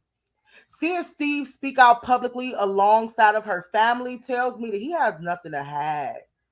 Like, I just really feel like Steve, is there for the family. Like, sure, what do you need me to do? Type of energy that I'm getting from Steve. You know what I'm saying? So I believe that Steve, is really with the family, and and I don't believe Steve was in love with Alexis. I believe he barely knew her outside of really being intimate with her and sharing intimacy with her. I don't believe that he really knew her. Maybe like, and what I mean by knew her, y'all ladies know what I mean by know a man know you. Y'all know what I mean by a man know you. Like, know your favorite color, know the things that you like to eat, know that you don't like pickles or onions. I mean, know you. I don't think that what her and Steve had, that Steve actually knew her like that outside of being intimate and whatever arrangement they had. Him taking care of her, doing for her, whatever. Which is why he's not showing or giving emotions as many people think he should give. Y'all expecting him to give emotions as if just because he the husband, as if they have a orthodox type of relationship, and it is not like that. Could Alexis have met up with Steve the night of question? Because I know somebody gonna ask me that. Yes, I believe it's possible. However, the reason why I don't believe that Alexis met up with Steve that night, because I don't believe that Steve will publicly be out stating that he did not see her or talk to her that night that she left, not knowing if she had relayed that to somebody else. If y'all get what I'm saying. So why would Steve publicly lie about not knowing, not seeing Alexis after the park, not knowing whether Alexis told her friends and stuff, hey, I'm going to go swing by Steve's house and get a few dollars. But I believe that The baby daddy know that Alexis not gonna bring him up because he probably know that Alexis would, is too ashamed to even say that she back messing with him. So whatever that her and the baby daddy have is more on the low low. She ain't really telling the family that she back talking to him, messing with him, whatever the case may be, or gonna give him a chance to be a part of this baby, like whatever it may be. But Steve, her with Steve, why wouldn't she tell her girls, I'm gonna swing back there and go get a few dollars for Steve? I got to need some gas in my tank. The baby needs some thing, whatever. Why wouldn't she tell her friends that? And Steve don't know whether or not she told her friends that. So for Steve to feel confident enough to go on a public live that he know that's probably going to be shared all throughout social media and say, I did not talk to her after she left the park or whatever the case may be, that to me let me know that he didn't know whether or not she told somebody they was going to link up. He said that shit out of confidence that he know I didn't see her after the park. So I said, why publicly lie about not knowing if Alexis informed someone that they was linking up after the park? But I think when it comes to the baby daddy, he probably knew that they was in secret. They was secretly trying to work on their stuff. If y'all get what I'm saying. Okay, I see no real motive for Steve wanting to harm or kill Alexis. If y'all disagree with me, put it in the chat room. Here's your time. And I'm looking. I'm waiting. Give me a motive as to why Steve wanted to kill Alexis. If Steve living his own life, he got his own women, he got his own money, he doing his own thing, he breaking her off here and there. He ain't really tripping. He a U.S. citizen, been a U.S. citizen since 2017. Hello? Steve ain't tripping. Steve is okay with having many wives. That's an African tradition. So please tell me what Steve's motive is, because I'm gonna tell you what the baby daddy's is. But I didn't find one for Steve, so I'm waiting on y'all to kind of help me out with it. Maybe if y'all can help me out with a motive for Steve, I'll redo this whole live. What was Steve's motive for harming her? Nobody have no proof that Alexis even wanted to be away from Steve, divorce Steve, none of that. I ain't seen none of that out right now. The last thing I seen was Alexis sending Steve pictures like, look at the baby that might be yours. Hey, babe. Like they was good. So please tell me what reason do we have to kill her? I just want to know.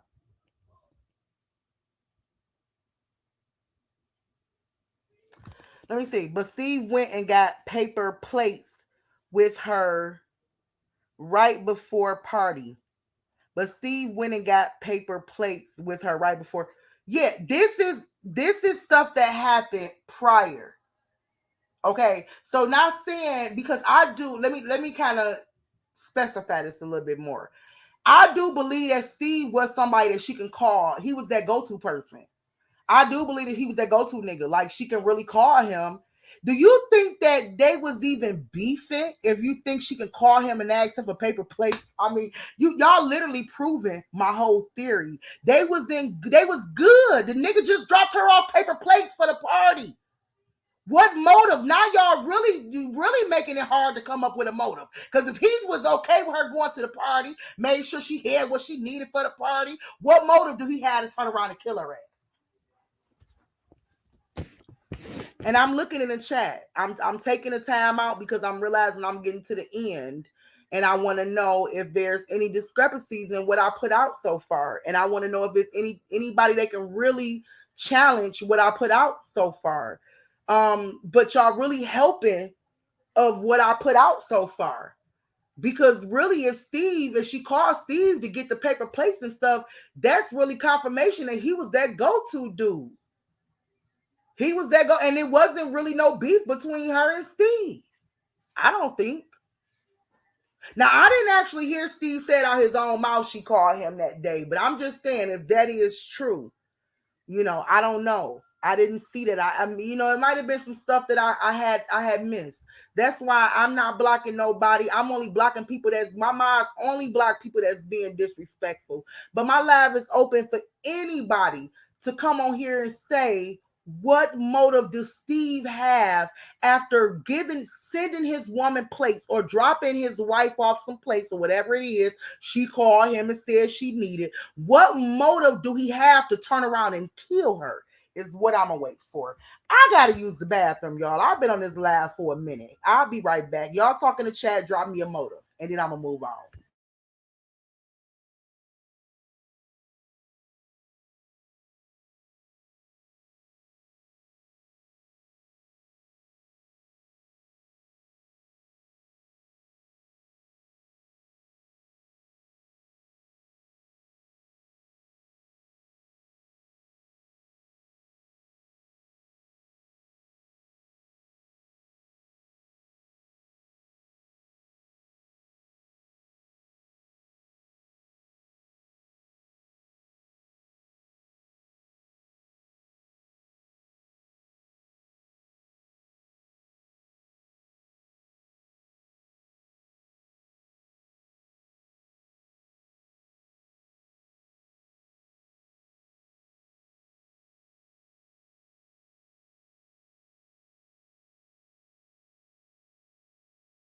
Okay, I'm back.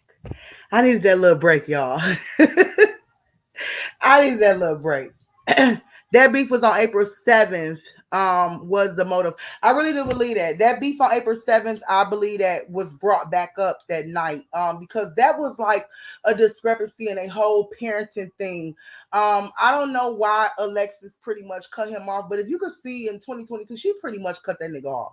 She cut baby daddy off, okay? But yeah, she called Steve to bring her paper plates. Pay attention, y'all. Y'all crucifying the wrong person.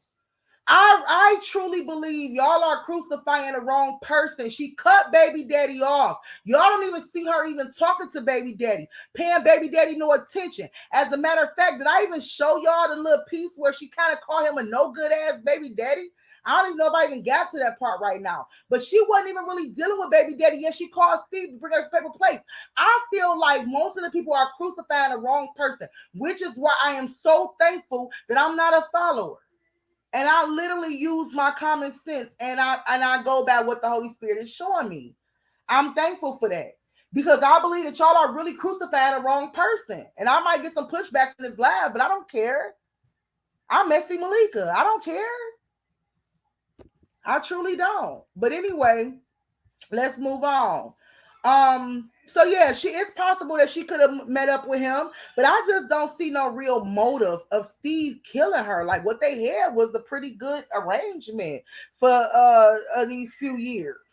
Okay, so now I'm about to continue about that. I believe that Alexis went to meet up with that after the park. Maybe there now I kind of rushed through this, y'all, but I'm trying to break it down the best way I can. Maybe there was a discussion about getting milk for the baby. I don't know because I don't even know where the hell he even got that from. Or maybe they were trying to get back. They were trying to work out some kinks in their relationship. I believe they met somewhere that was an unknown location and maybe miles and miles away from South Bend, Indiana. So I believe that it's possible that Alexis could have met up with her dad, the baby daddy. And y'all see that when he went to go look for Alexis, he was coming an hour out from wherever he was. And he might that people might say it was longer than that, but what we saw when he went live, he was only an hour out.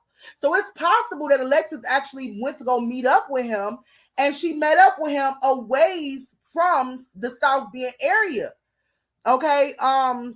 It was said that Thad don't live in South Bend, but clearly he knows someone that do.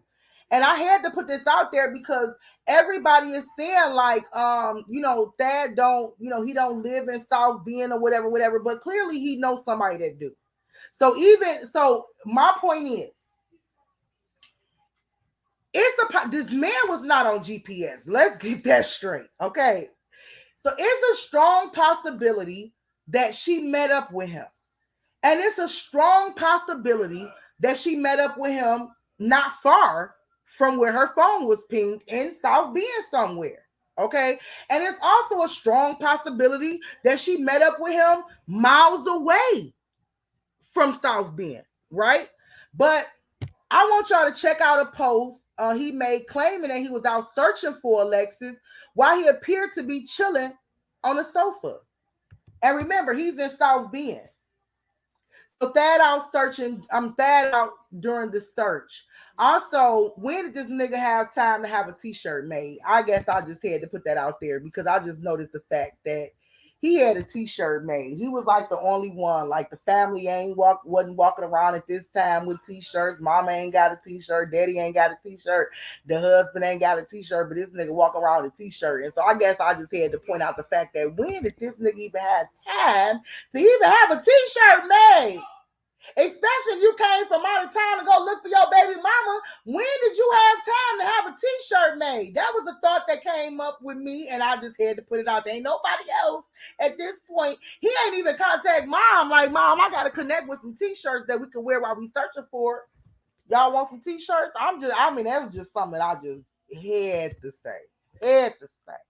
But anyway, y'all can't really see this photo that good. It's kind of cropped a little bit, but y'all could definitely see his name. Y'all can see how, long ago the post was made.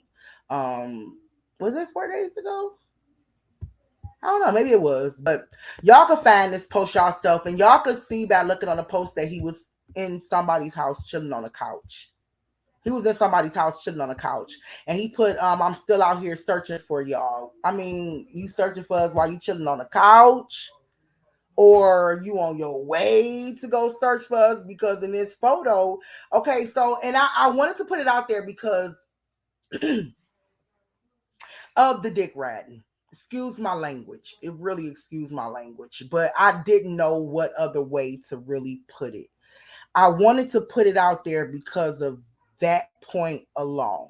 Okay, I see so much of it, and it really just driving me crazy. So I wanted to put that out there. He said he's still out there searching. But y'all, every time you see him quote unquote searching for Alexis, the nigga is either in his car driving and crying, or he's sitting on somebody's couch. Is it just me? I'm confused. Is it just me? Because I even heard a video where he said, "I got Black Lives Matter on it. I'm out here searching. I'm not gonna give up. I'm gonna find you. I'm gonna be the first person." I ain't see this nigga. He said he went to the lake. I ain't see this nigga go live while he was at the lake. Did y'all? I ain't see this nigga go through no food, no field, no wooded areas, no nothing. He was live. Did y'all? I'm just saying the times that I seen him go live, he was sitting in his car. And then he made a post and said, "I'm out here looking for you." He's sitting on somebody's couch, clearly in the area. So evidently he knows somebody that live in that area. So let's not just say that he's somebody from Indianapolis that just came out to go search and he had to get permission. He chilling on somebody's couch in the area while he claim he looking. So we have a few videos of him in the car, and now we got a video of him sitting on the couch. I'm just saying, I ain't seen no wooded area videos. I ain't seen no You Better Lake videos. That's just me.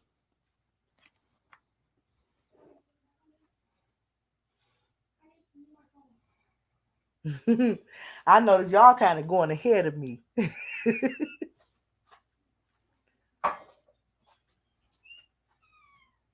Definitely throwing a story off and trying to mislead as to what happened. Definitely, definitely, definitely.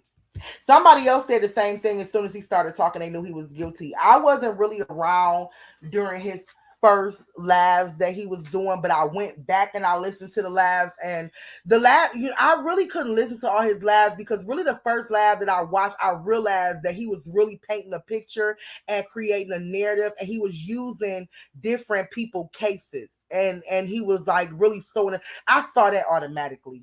Like, I don't know if anybody else had peeped that out, but I saw that automatically. So therefore, for me, I'm like, okay, I don't need to watch any more of his lives. You ain't about to brainwash me into believing you innocent out here looking for your baby mama, and you in the car every time we see you either sitting on somebody's couch. Like, I just refuse to be manipulated or deceived. So I just didn't watch all of them. Okay. But yeah, I did say like when does Ninja have time to get a t-shirt made, and the fact that he out here searching, but he's sitting on somebody's couch. And I said that because some people just believe that he, came to this area, had to have permission or whatever, whatever. Well, he still got family, friends, or somebody he know in South Bend. Let's be for real. He's sitting on a couch while he's searching. And continue. I believe that Thad loved Alexis, and I believe that he loved his son Messiah. And I know a lot of people say that I believe they believe that Thad loved Alexis, and they believe that Thad loved Messiah. And that depends on what your definition of love is. Men can really, you can really have somebody that don't know how to love you, and that can love you to your death because they want what they want from you. And even if Alexis wasn't really on that, you can have people that really would force a situation, or if I can't have you, you can't have nobody. I don't want to see you with nobody. And so I do believe that Thad loved Alexis. I don't want nobody to say in my chat, on my comments, oh, Thad loved her. I believe he did. I believe he loved her to her damn death. I believe he possibly loved her to death. Okay, and Messiah even more. That was in his feelings over Alexis and a baby, in which you don't really get that from the husband. And I know y'all want to get that from the husband, but you don't really get that from the husband because maybe he didn't have feelings to be in like that, as deep as Thad did. But really, that should make y'all even question a person that was deep into their feelings even more than a person that was not. So I'm gonna ask you, if you had a situation where you was in a relationship with two men and you had a man that wasn't quite in his feelings, he was doing his thing, you was doing y'all thing, which y'all link up every now and then. You can call him a sneaky link, you can call him a whatever you want to call him, and then you have somebody that you actually in a relationship with, or you kicking it with, or whatever the case may be. And he might be a little foolish, a little crazy, a little bit, whatever the case may be. But you have to ask yourself, what's a little bit more dangerous situation to be in? Somebody that's like crazy or totally, in love or controlling, or abusive, and want things how he want things, versus somebody who I'm just sleeping with on the side. Okay, so it's kind of seemed like to me y'all want to persecute the husband, when in Alexis' reality, the husband is actually the side nigga. They ain't hear me.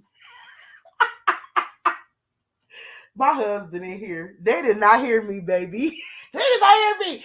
In this situation right here, her husband is actually the sad nigga. And the sad nigga is actually the main nigga. So really, while y'all questioning the sad nigga, y'all should be looking at the main. I'm not laughing at this case at all.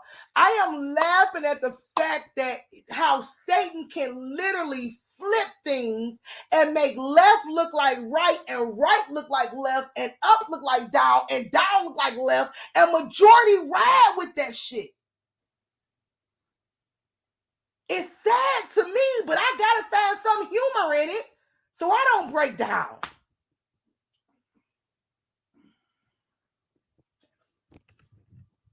Damn. Okay, so I believe that Thad loved Alexis, and Messiah even more. Thad was in his feelings over Alexis and a baby, maybe because of his love for them, or maybe because of him being kicked to the curb by Alexis, and Alexis deciding to move forward with her life come 2022, because that's what it looked like she did.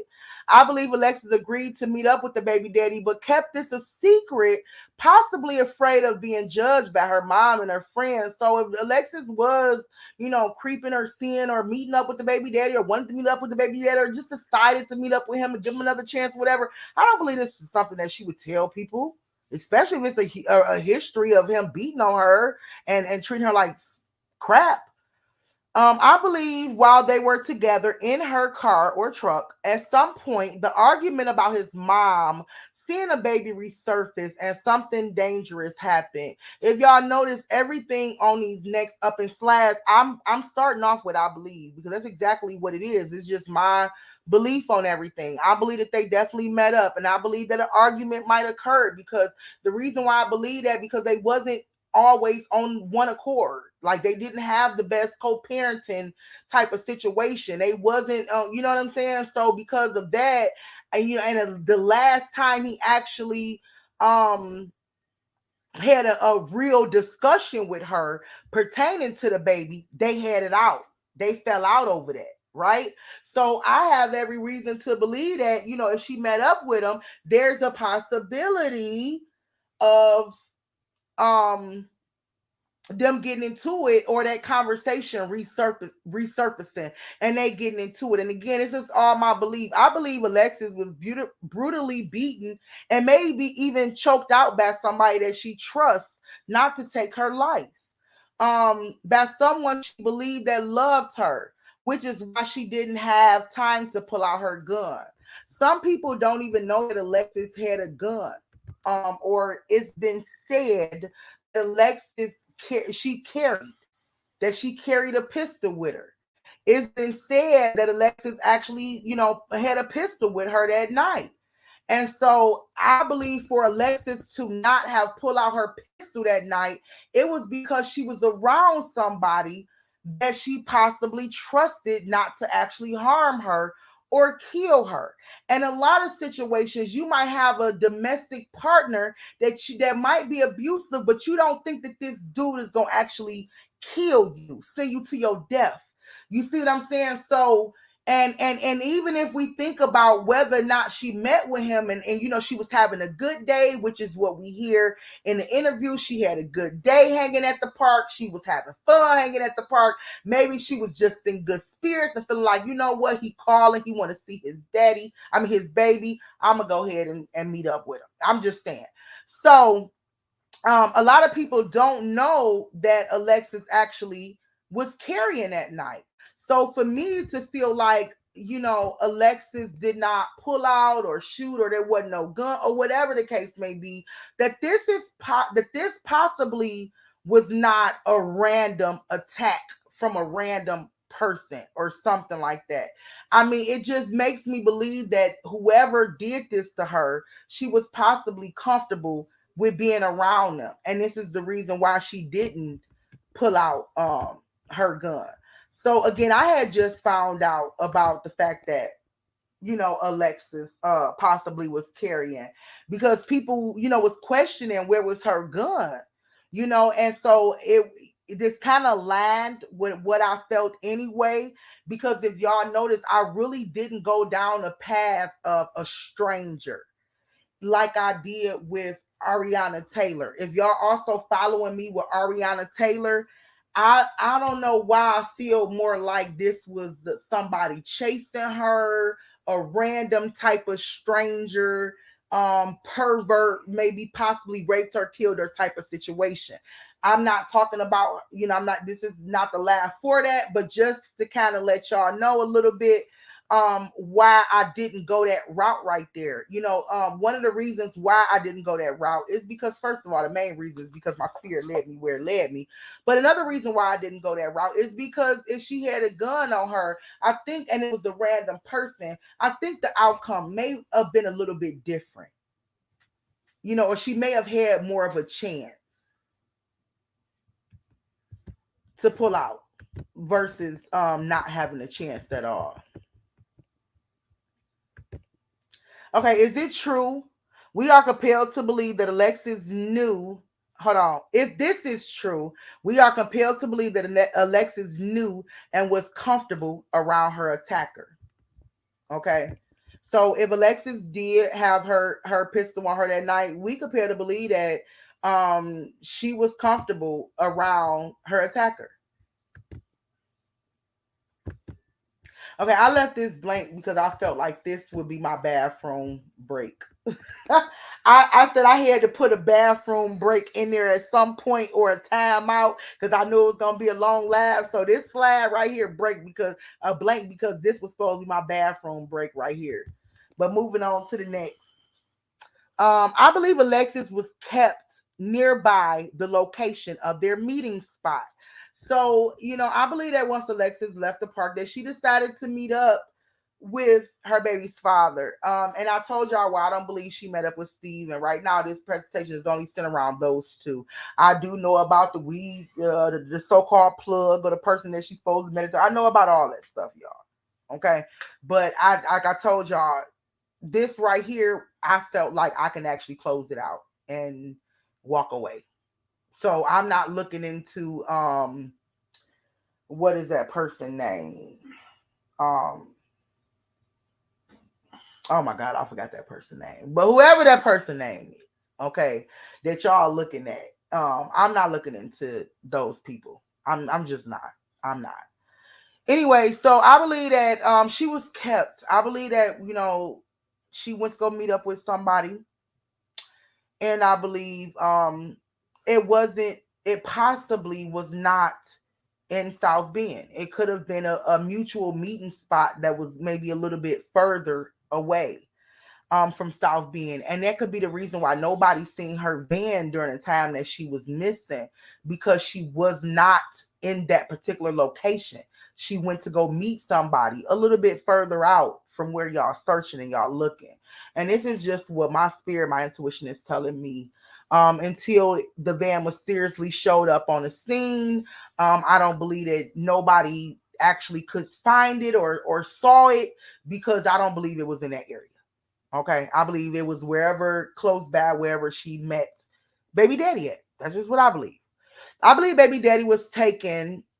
I believe the baby was taken and cared for by a close friend or relative of the baby father.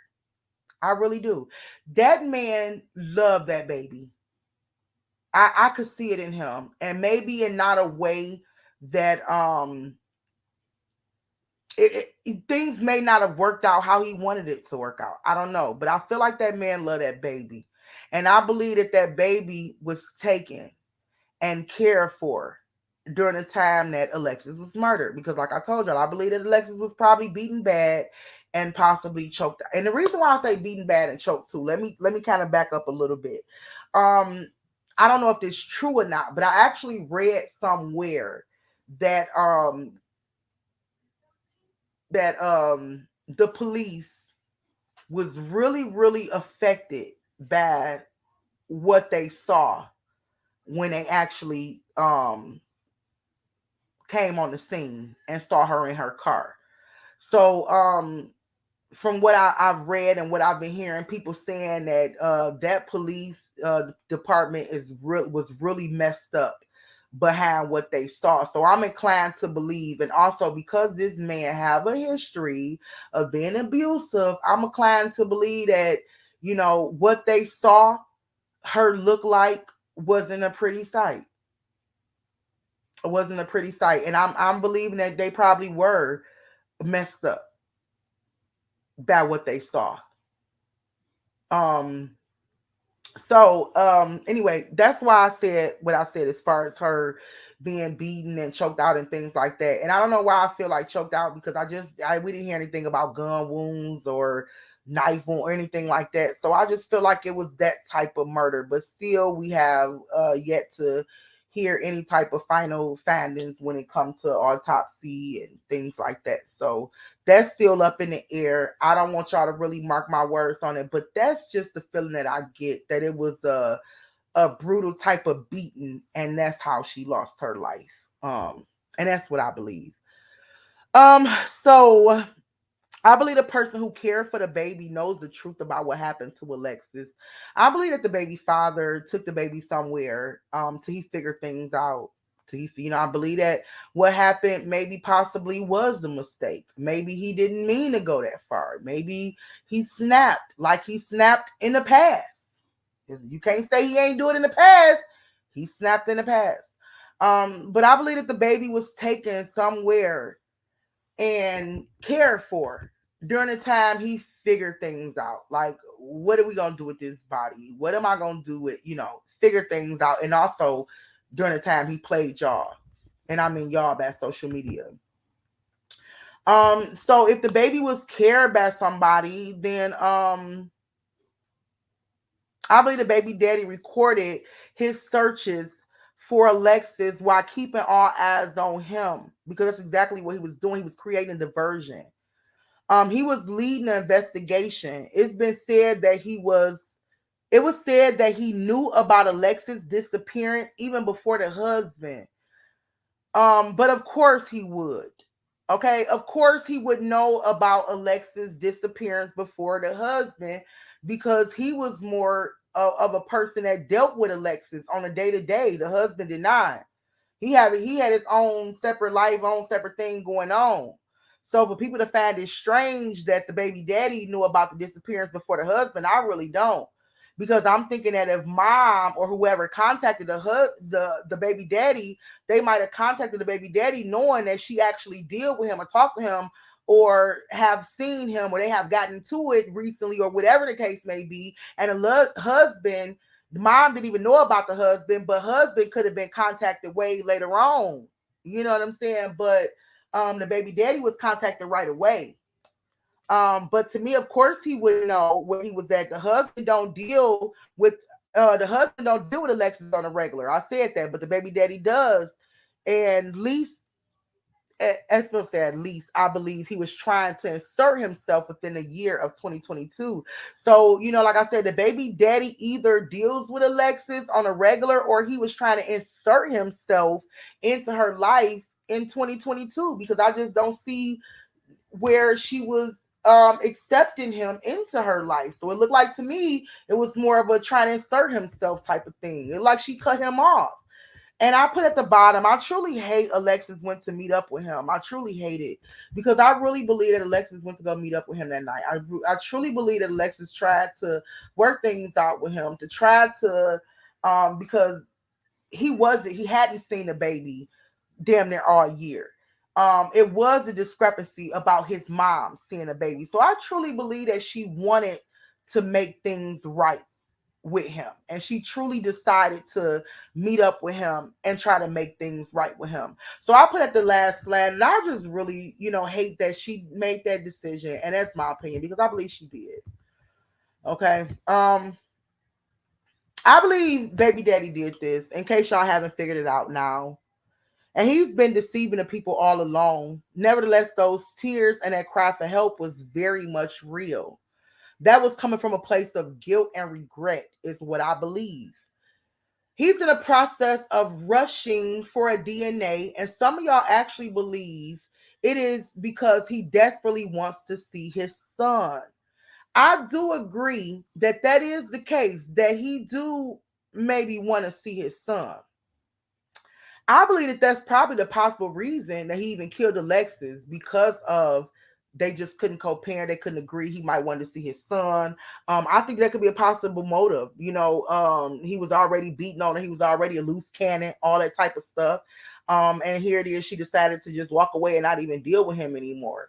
But there's a huge but, okay, because I don't feel like that's the only reason. I don't feel like that's the only reason. I believe that Mr. Thaddeus is afraid.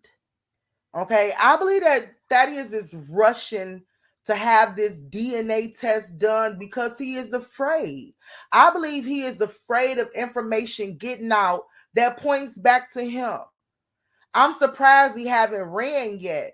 But maybe that's because without the baby, then all of this would have been in vain. But I truly believe that he pressing the issue about the DNA. And I understand that the baby is in CPS custody. I understand that, I know some people gonna say, well, how you know, Malika, that he just don't want to see his baby? I actually said on here, yes, I do agree. But I don't think it's just that. I don't think it's just that. I also think he kind of pressing it, and he also, I might be going a little bit ahead of myself, but I also think he pressing it because he might be afraid of what information that might come out and point back to him. That could be another reason. Just possibly. So I know you may be asking, what is Thad's motive for killing Alexis? Now I kind of was real with y'all when I said it. I don't really see one for Steve. But what is Thad's motive for killing Alexis? Well, any man that abuses a woman while she's pregnant with his baby don't need a motive. To me, he don't need one. To me, a man that abuses his baby mama while she's 7 months pregnant, that is your motive. You crazy. You crazy. And you'll do about anything. That's a motive to me. That's just, but anyway, I'm still gonna give you one. Okay. But I believe he wanted things how he wanted it. And he possibly wanted Alexis to divorce her husband. He possibly wanted to raise his son without even the thought or the reality of the fact that Alexis' husband could also be a potential father. And especially if he would have to go through any courts to prove otherwise. Paternity, custody, things like that, all could be a motive, in my opinion. Um, if y'all see the husband as suspect, why don't y'all see as Thad as a suspect? And I answer this question because a lot of y'all said the husband was suspect to y'all because y'all believe that Alexis wanted to divorce her husband, and y'all believe that the husband didn't want the divorce.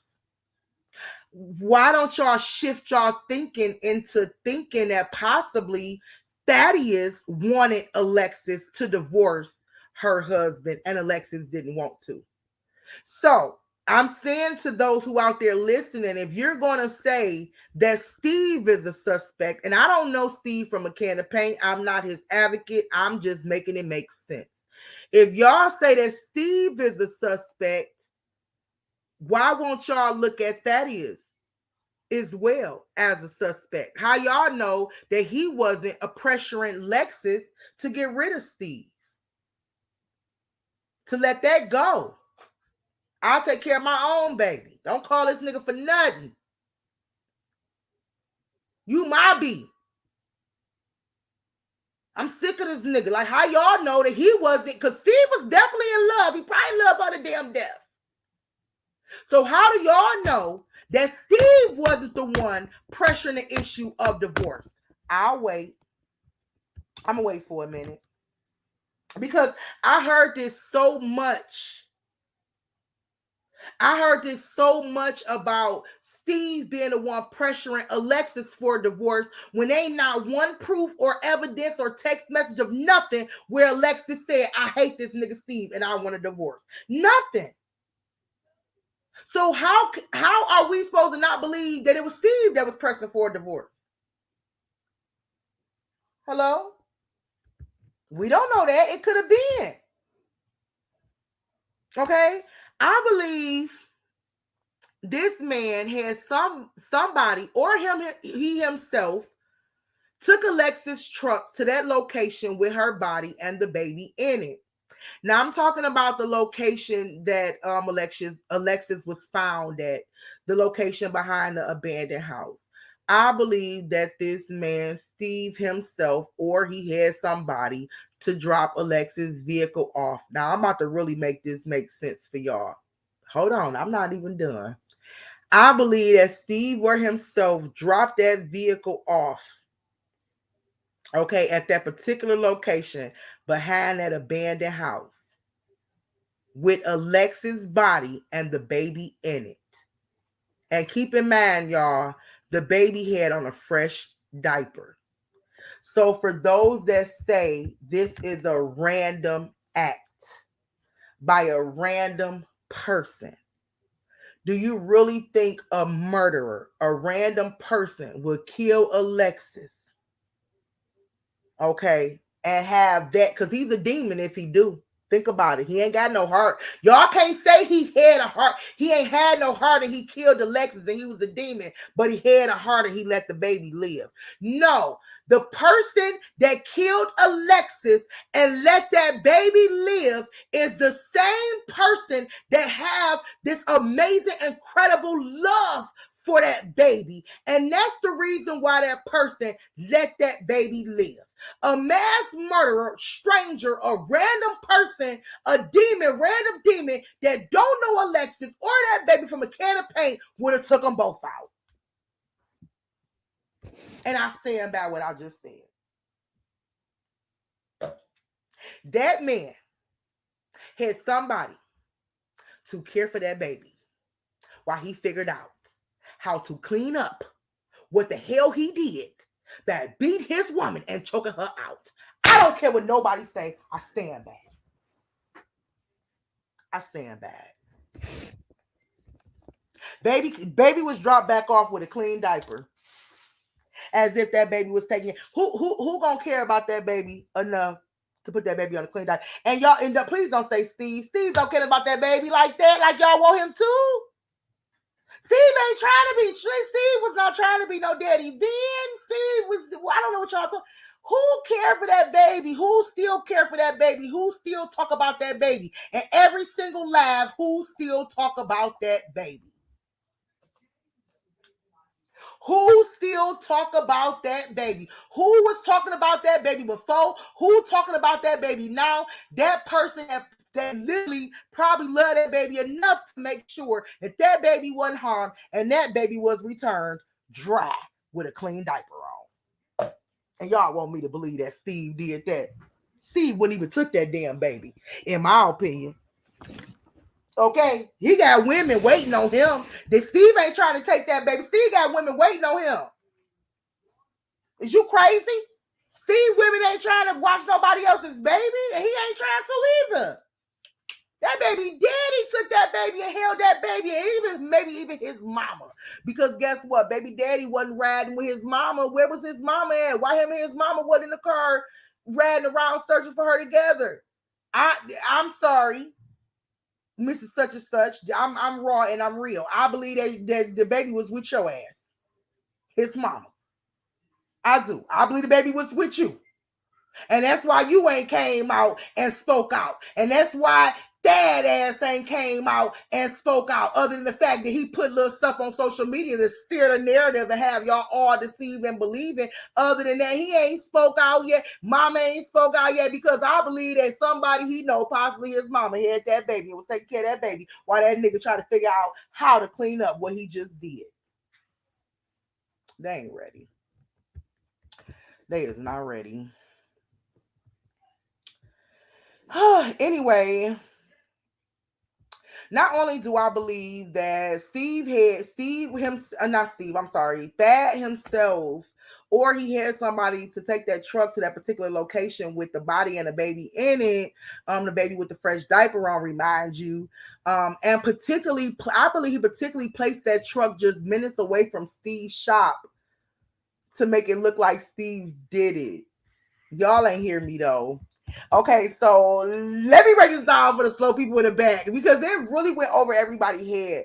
Not only do I think that not only do I think that Thad and maybe his people, whoever he did, or whatever the case, or just himself, not only do I believe Thad planted that car back there, maybe late at night, this nigga, I believe, intentionally put that car somewhere where it was only a couple minutes or miles away from Steve's job. Y'all, I don't know if y'all hear me. I don't know if y'all hear me. I don't know if y'all see the game that's being played here. Think about it. Think about it. Because a lot of y'all ain't thinking. If Steve murdered Alexis, why would Steve put Alexis' van only 2 minutes from his work location? I'll wait. I'm trying to break it down in a way y'all can understand. If Steve actually killed Alexis, why would he plant her car that close to his business, to his place of business? Y'all ain't ready.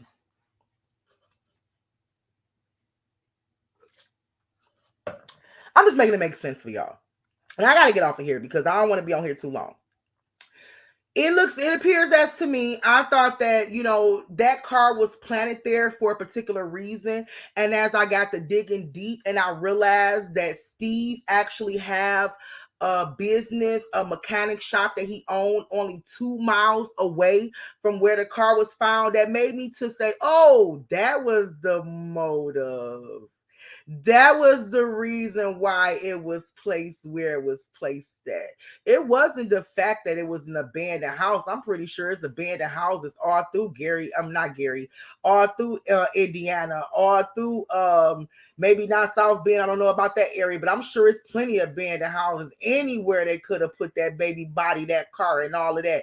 But when I first started this case, I thought it was mighty strange that that car popped up not far from where the park was, or not far from where she was last seen. But then when I got to digging a little bit more, I found out that the car was actually planted not but 2 minutes away from Steve's shop.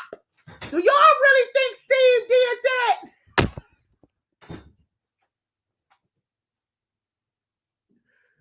I'm just really shocked by the fact that it's a game being played in the public eyes, and most of them is just too busy, I guess, or maybe deceived to where they don't even see it. Steve was set up. That car was put there to make it look like Steve. Like that. Seriously, y'all, pay attention. But guess what? I'm not the only one who figured that out. I wasn't the only one who figured that out. I was so happy to see I was the only one figured that out. Another lady had talked to me and she tagged me and she said, Malika Lior, I think that's why the car was close to the husband. Was planted there to make it look like he would be guilty. But come on. If he did it, why would he leave a car and evidence so close to link back to him? Or to link back to you, but you know what I'm saying. Right? So I was so happy to see that somebody was on the same page as me. I started gifting them, like in groups, you could send them rewards and stuff like that. I started gifting people all type of rewards and stuff like, oh my God, I'm not the only one that see this. And so for me, because I'm a Bible believer, God say, I will confirm everything with two or more. I will confirm, I will send confirmation. And so I was feeling this, and here it is. He sent me confirmation. And somebody else was actually thinking like this. Alexis car was y'all still looking at the wrong person. And I really want to tell a lot of y'all out here, don't be afraid to go against the grain. Don't be afraid, because sometimes that's what it is. That's exactly what it is. But I was just so happy to see that somebody actually was in a group that thought like I did. And they actually said to me, like, Malika, I believe this car was planted there. I'm like, hallelujah. I sent this girl some gifts and everything. I was like, hallelujah. God, I'm so happy to know that you sent me confirmation. That vehicle was planted exactly where it was planted for a purpose. That vehicle could have been planted anywhere. Yet it was planted only 2 minutes away from that man's place of business. Y'all gonna have to wake up. Y'all gonna have to really wake up and see this stuff for real. In closing, Thad was on his live this evening prior to me completing his live. So Thad actually went live while I was still working on this presentation. He's currently in a process of getting a DNA for his baby. We all know that is his baby. At least I believe that's his baby. That baby look just like him. That baby, I don't have no doubts that's his baby. But he needs to prove it in order to get custody of his baby. And I wanted to let you guys know that I have reached out to Thad for an interview prior to completing this presentation. But if I knew what I know now, I wouldn't have been so pleasant. in offering him an opportunity to tell his side of the story, I don't think I would have been so pleasant knowing what I know now. So I kind of thank God for putting a pause on that. You know what I'm saying? Like hitting the brakes on that, and a lot, and filling me up with more, more information that I needed before I just jumped out there. But anyway, he can still accept the invite later if after getting his son, he want to address these rumors or my theory. However, I seriously doubt he would do that. I seriously doubt he would do that. I seriously doubt that he would even address any accusations made against him, because he really don't have shit to stand on, for real, y'all. I mean, I believe that the only thing that he would have to prove his whereabouts for his non-dealing with, what happened to her, is to best simply prove that he was not nowhere in the city. He was somewhere hours away. He didn't touch down to the next morning. I don't believe that man can prove that. Okay, I don't believe that man can prove that. That's why I don't believe we getting that. Hold on, y'all. Let me pause this.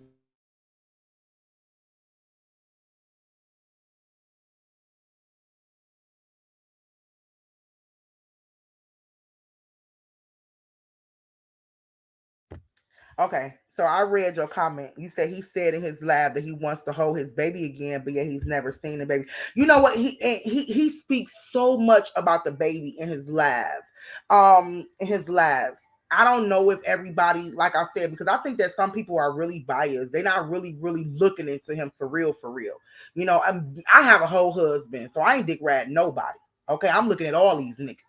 So I think that some people not like that. You know what I'm saying? Like they really want to believe that, he innocent and he didn't do anything, or he's a stand-up baby daddy. But if you really fighting hard for Alexis, then you will actually look and see that he was not, he wasn't handling his business as the baby daddy. And she pretty much said that and put that out there, that he wasn't handling his business as the baby daddy. And so all of these crying videos that I'm getting and things like that, I ain't see, I want my son, I just want my son, man, all this stuff. Yeah, I get that a person, I get that a person would be hurt under this type of, situation. But at the same time, you hadn't seen your son in months, my dude. And you kind of like a little bit dramatic, like you hadn't even seen him. Y'all hadn't even, and when you did get the alert on the 13th and you reshared it, and on the 14th you was out in the lab or whatever, you didn't have that much information. You didn't know if she had went to some other, or was with somebody else or whatever. And I mean, you was pouring the hell down as if you already knew the outcome. That's just my take on it. Because a couple days or a day later or 2 days later could have really said that Alexis was with a whole nother nigga. Or a day later or 2 days later could have been said that she ran away or didn't want to be found, whatever the case may be. But this nigga pouring down. He pouring down within a couple days. And I understand her phone was going straight to voicemail. I got to say this stuff because I know y'all going to come back with it. I get all that. But from what I got is if he already knew the outcome. He already knew. And it was more of a guilt type of situation to me, is what I got from it. I'm glad y'all looking at him, because I think some people should. I don't think that we should just, this whole thing is really to not just rule him out. You know what I'm saying? Like, y'all don't have to flow with me on this, but I'm really saying don't rule him out. I also got a bonus for y'all. Because Thad, in a court of Malika's public opinion, is fucking guilty. Period. He guilty. But I got a little bonus for y'all. I didn't add in the presentation because it was kind of getting late. I didn't get a chance to add it. So I said, you know what? I'll just make this kind of a bonus. And not only because of that, but also because I really didn't have the time to kind of figure out this section right here. But I'm gonna give it to y'all as a bonus, and for those that have time and want to look into it and look into it deeper, you will have the information to do so. So like I said, I'm gonna give y'all another bonus as to why I believe that the baby daddy murdered Alexis. And I hate to actually put it out there. I hate to actually say that. But that is my belief. And my belief is that most people are looking at the wrong person. And that's my belief. You know, a lot of people are blaming people that should not be blamed. If you look on Alexis uh Facebook and just followed her, Alexis loves her mom. She, you know, before she her passing, she, you know, her mom may have had mother and daughter issues. I don't care about that. But if you could tell, she had a relationship with her mom. She loves her mom. So for anybody to try to come and say, you know, mom did that, take from Alexis herself, and y'all can see the relationship that she had with her mom and the fact that she loved her mom. And as well as her dad with me. I feel like she had a really good relationship with her dad. I'm pulling something up while I'm talking to y'all. So don't think I'm being distracted because I'm not. And I think she had a really good relationship with her dad as well. And so I think that they should automatically not even be looked at as suspects when it comes to her family and things like that. Now, when it comes to the two men that I presented tonight, as a matter of fact, let me back it up a little bit. When it comes to I cannot think of the I call him the plug. I just call him the plug because I read somewhere he was possibly the plug. He possibly stopped at the park, maybe dropped him off some weed, and he was possibly the plug. When it comes to the plug, I can't think of the dude name. I just really don't see nothing that proves that he hurt her or killed her. So I kind of like left that out. Um, I'm looking for something while I'm talking to y'all. Let's see if I can find it. Okay, yeah, I found it. Okay. So and so when it comes to these two guys right here, these were the ones that I pretty much felt like needed the spotlight shined on. Okay. Oh shit, what happened? Did it disappear? Hold on. I think the screenshot disappeared. Let me pull it back up. I think it disappeared. I didn't see it.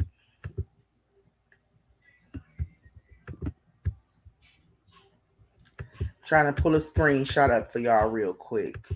And I'll do this so y'all can know where I'm at with it and why I decided what I decided. Nobody have to rock with what, you know, you know, this is just where I'm at with it. And I'm also going to be moving forward as far as looking at other cases and things like that. So as of tonight, I'm gonna really drop the mic with this right here because I pretty much feel comfortable with my ruling and what I see. Do y'all see this? Drop me a one if y'all see it. Let me look on my phone. Because I don't know if y'all could see what I just shared. Drop me a one if y'all could see what I just shared. It's really important. And for whatever reason, I can't see it. So I need to know if y'all can see it. So drop me a one. And it starts with the car was definitely there yesterday at 5 p.m. So I need to know if y'all could see it. And drop me a one. And once I read the comments, I'll move on.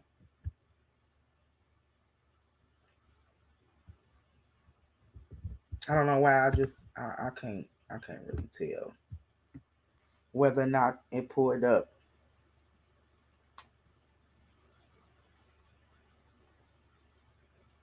Okay. I think I've seen the one. Okay, so y'all do see it. Okay. So yeah, anyway, this is a bonus for y'all.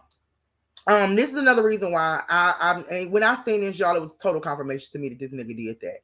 So it was some stuff that's going out about his truck being seen. And so his truck being seen, yeah, what a bonus, right? It was something said about his truck being seen, and I'm believing this is during the time where her body mysteriously appeared behind an abandoned house. So it's some information that literally just surfaced today, which means I had to get this live to y'all today because it looked like it's about to go down. Do y'all hear me? It's about to go down. So I don't know if this is all social media bringing this stuff out, or if the police already know about this, or I don't know what, but it looked like to me it's about to go down, because it was actually said that the car was definitely there yesterday. Now it's speaking, and when they say the car, it's actually speaking about Thaddeus's truck. I'm gonna show y'all. It's talking about Thaddeus's truck. Okay, at 5 p.m. I seen it. My friend used to have the same car. So he said he was in the alley getting the car fixed. I thought it was the car. I cannot sleep. I cannot sleep well tonight. Now, that was just a little briefing. It's actually been put out. I'm gonna show y'all some more. That it's a possibility that his car was actually seen. Thaddeus truck was actually seen during the time Alexis was missing or found.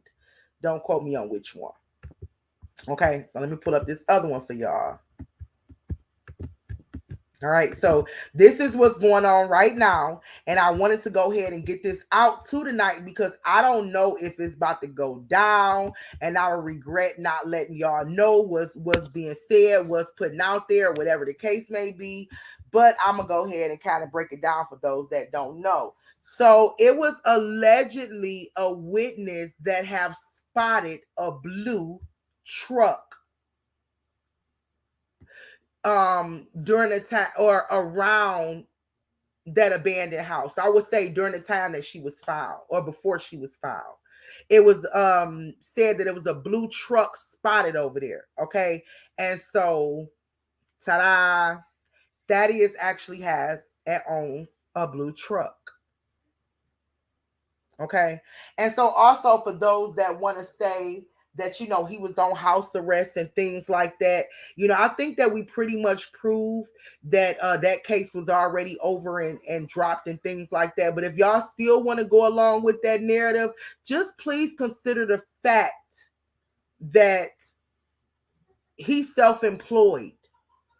And so he get permission if he was if y'all still want to go with that, he get permission to go, and especially when it comes to work, because that is a criteria when it comes to being paroled, that you keep a job and that you actually go to work, so therefore they will give you a certain time frame to actually be at work. They would give you certain work hours based on the hours that you report that you work, right? So they would actually approve of you to be out those hours. So for those that believe that it's a possibility that he didn't do this because he was on house arrest and all this, that, and the other, have y'all thought about the fact that he possibly was out during work hours?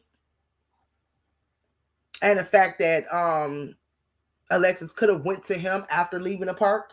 And from that point on, because when you pay attention to Thaddeus's lives, he's live wee hours of the morning, 8 o'clock in the morning, 9 o'clock in the morning. I showed y'all one of the lives where he said he couldn't sleep. He ain't ate none of that shit. Right. He was doing all nighters. Right. And I know somebody said, well, Malika, he had to get permission to even go search for her. Well, I don't know too much about the court of law, but I really do know that getting permission to leave a state and you on parole, not probation, but parole, it's a little bit more hectic than just a phone call and saying, yo, PO, can I drive out to another city tomorrow? It's a little bit hectic than y'all trying to make me out to believe. I ain't no fool. Okay, so I do know in order for this man to get approval to be able to go out there and search, and y'all like, well, that was his door, that was his son. Ain't no written proof that was his son. It ain't no DNA test has been done or no written proof that he was going to go search for his son. Y'all talking crazy. Y'all talking crazy. Talk about the PO and the court just gonna let him go to another city the next day and he got an ankle monitor on him. It don't even work like that, boo. It don't even work like that. You have to literally get permission through the court, through your PO, and it don't even work like that. You ain't about to get that permission 10 minutes later.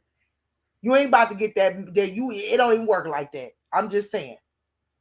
For those that still want to believe it. But anyway, it was said that his vehicle, a blue vehicle was spotted during the time. And so, yeah, this kind of like goes with our whole theory, everything that we believe. Okay, everything that we freaking believe. Okay. That the car was seen around yesterday around 5 p.m. And so it's more details out there, and I didn't really want to share a lot of people posts and a lot of, a lot of stuff that I'm seeing from other people that's working this case, because I don't want nobody to feel like I have to really piggyback off of anybody or steal information. And people get serious. I don't care about it, but people get serious about this type of stuff. So if y'all actually do more research, it's actually stuff out there, rumors out there, stuff out there about the blue truck. So if the blue truck was on the scene, if this is true and it points back to Thaddeus, then really it kind of aligns with everything we feel anyway. So this right here again, y'all, is my belief of what I believe that happened to Alexis. To me, Thaddeus, in a court of public opinion, when it comes to Malika, you are guilty. I definitely believe that you have killed your baby mother. I hate that she even decided to see you or link with you or meet with you that night. And I really do believe that she did. And I really do believe that you know that there's really no way for that to be proven, because you know she wouldn't even tell nobody that she was back fucking with you. Let's be for real. Let's be for real. So you got that right there. You got that right there. Nobody possibly even knew that y'all was creeping, talking, or whatever. She trying to make it work or whatever. So you got that right there. Then you the first one on the case. You leading the investigation. You telling people what to believe. You throwing out shit you done heard from Alexis Ware to Ariana Taylor. You throwing out all type of stuff out there. Let me tell y'all something right now. Can't nobody make me believe otherwise. This man killed his baby mama. I'm sorry to tell anybody that don't want to hear that shit, but I really do believe he did that shit. I really don't see Steve having no motive, no reason, or nothing to even kill her. He wasn't even involved with her like that. Are y'all kidding me? Yeah, y'all gonna say, oh yeah, he did this, that, and the other for. That's exactly what he was. He was the nigga to do this, that, and the other for me. That was it. And we had that. We had that agreement. We was good. We was good, but nobody ever thought whether or not the baby daddy wanted her to leave Steve, stop messing with Steve, and divorce Steve. I ain't heard that said yet. If you gonna accuse one, accuse the other. I'm just saying. If you gonna break down one, break down the other. That's what I did. I can't really too much accuse Steve, but I did break his ass down. I broke down the other. And if I just don't really see too much that really that points at a motive for Steve, I ain't gonna drag him. I ain't gonna make something out of nothing. I don't make something out of nothing. But when it comes to this baby daddy, I think that nigga loved her to death. And I believe he's scared. Very scared. Very afraid. I'm gonna answer some questions or whatever. If y'all didn't understand anything that I put out, this is your time to ask me some questions now. I'm getting ready to end this live. It cannot be a live that's between 5 to 6 hours. Because I wouldn't be able to go back and edit whatever I need to edit if it's like a 6 hour plus live. So I do have to end it. We've been on since like what I want to say 6 o'clock, 6:30 or whatever. So whatever y'all want to ask me, I'll take the time out to answer some questions, but I'm going to go ahead and get ready to get up off of here. This is the end of my presentation. I don't really have too much more for y'all. And I'm really just hoping, if anything, I gave y'all something to think about and look into. I don't want to change nobody's perspective. If you stand on that, then stand on what you stand on. But just look and consider what I put out. Don't rule the baby daddy out. The baby daddy was not on the ankle monitor. If the baby daddy is on the ankle monitor, I showed you guys how it's still possible that she could have linked up with him. I showed you both ways. I gave it to you from both perspectives. Okay. So I just don't want you to, like, from with us, everybody is pretty much guilty until we prove otherwise. Okay. We look at everybody. We ain't got a problem looking at everybody. But what I saw with Alexis and her parents was the love that she had for them. She dealt with them differently, but she still loved them equally. So I literally said, I'm not about to spend no time and trying to drag mom, drag dad. It's just not necessary to me. Mom created a GoFundMe. Mom is actually, she should have. She should have. What? I mean, she need help. Okay, so I wasn't going to spend time dragging them. But the two men that was a part of Alexis' life stood out to me from the very beginning. And I felt like the Holy Spirit was saying, dig deep. Them two right there, look, dig deep, and find the contrast between the two. And that is what I did. So, right, Felicia, that's what I'm saying. It was taking too long to find the car, so we had someone to call it in. I definitely believe that that car was not in the vicinity where everybody was looking at. I definitely believe that that car was, she met him somewhere. So possibly that car wasn't even in the area.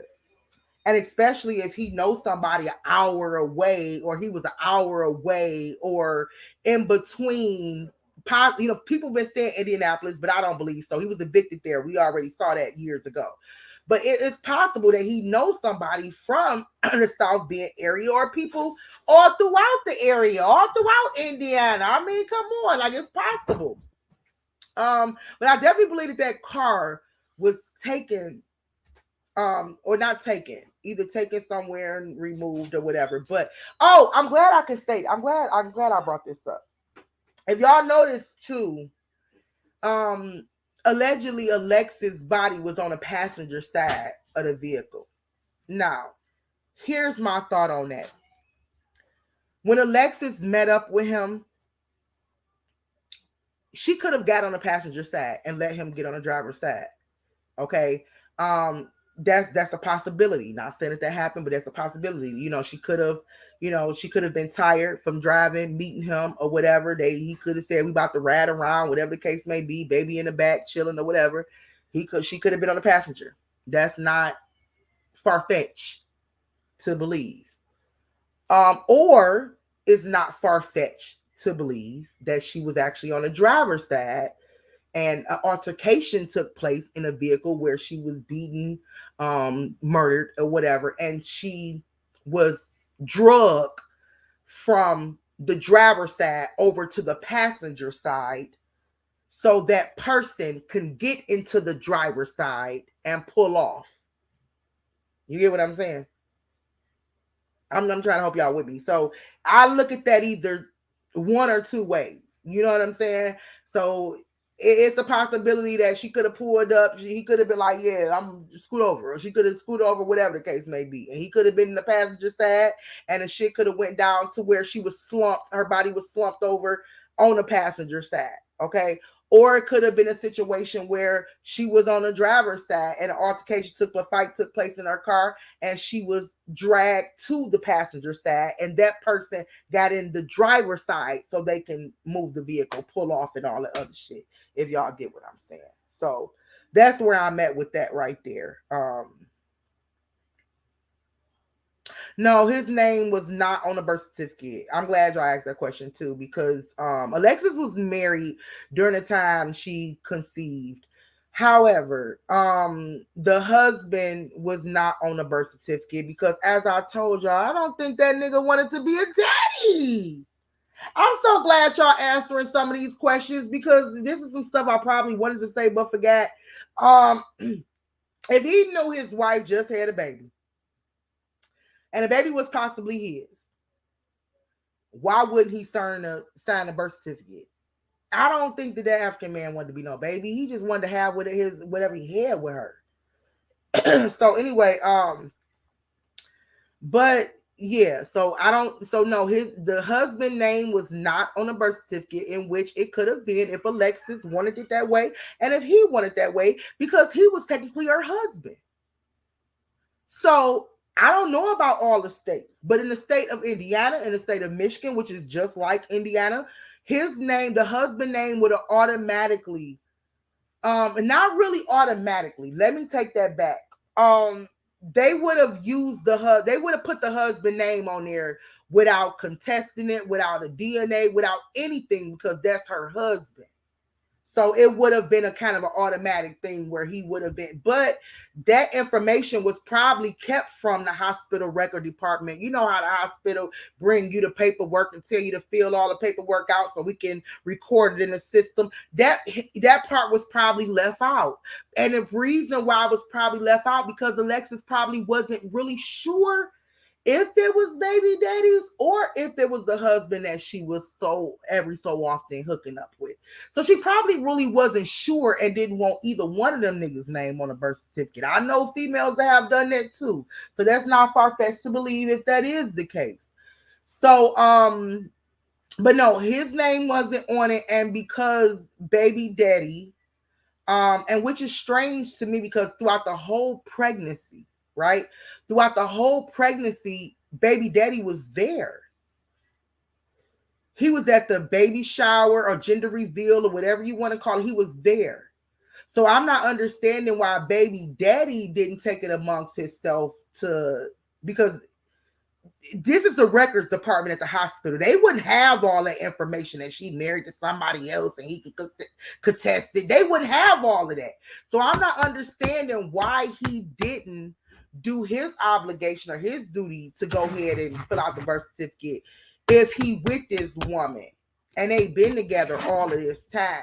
You know what I'm saying? So I'm thinking that all of these people was unsure about the paternity of the baby, and that was the reason why that baby don't have no man's name. You know what I'm saying? Because it was kind of like an unsure type of thing, and you know that's just my opinion about it. That's a lot, Malika. I am as familiar with this case as I am with Taylor's case. So with this presentation, I have to side with the Holy Spirit and you on this one. Thank you for your commitment. I appreciate you. To God be the glory. Thank you so much, Cynthia, for riding with me and just helping me out in every step of the way. Thank you, Purple, for being with me. I miss you, girl. I believe he also spent time with the baby when they placed him back in the truck to be found. Yes, I think so too. I think so too. I think that he really want to have something with his son. Alexis have a gorgeous baby. Have any of y'all seen Alexis' baby? I'm not saying his other kids is not beautiful. I'm not saying his other kids are not, you know, because he have other kids, other baby mom. But Alexis' son is beautiful. And Alexis took good care of her son. If y'all look at the photos and stuff, that baby was G'd up, dripped out, GQ. Hey, that baby, I looked at that baby like, man, I wish you was my baby or my little cousin. So, you know what I'm saying? That baby was so damn adorable. What man in his right mind wouldn't want to be a part of that baby? That baby was damn adorable. And you know that baby was going to grow up and be. So that baby is a killer. You hear me? I'm pretty sure he's gonna kill some women. He gonna, now I don't mean to kill her like that, but he gonna be something when he get older. That baby is gorgeous, and she took care of that baby. Okay, so I don't know about the other baby mamas and other babies and stuff like that, but I can speak on that one right there. That baby mama had that baby together, and that baby was gorgeous. That's a cute little baby to me. So I don't know. I believe he love that baby. I believe he want that baby. He want to raise that baby. He want that baby in his life. You know, he want his mom to have a relationship with the baby. I believe all of that stuff. You know, but whatever the case may be, Alexis did not deal with him like that. At least it don't come off like that. You know, this year right here, anybody that looked at her page, where does nigga at? She been stopped dealing with him. He started hollering fiance when he realized it was me against the world. How's it gonna be y'all against me and I'm the fiance? That's when he started hollering fiance. Pay attention and peep. Normally, they automatically put the husband's name on the birth certificate. Yeah, unless they don't know. Unless they don't know.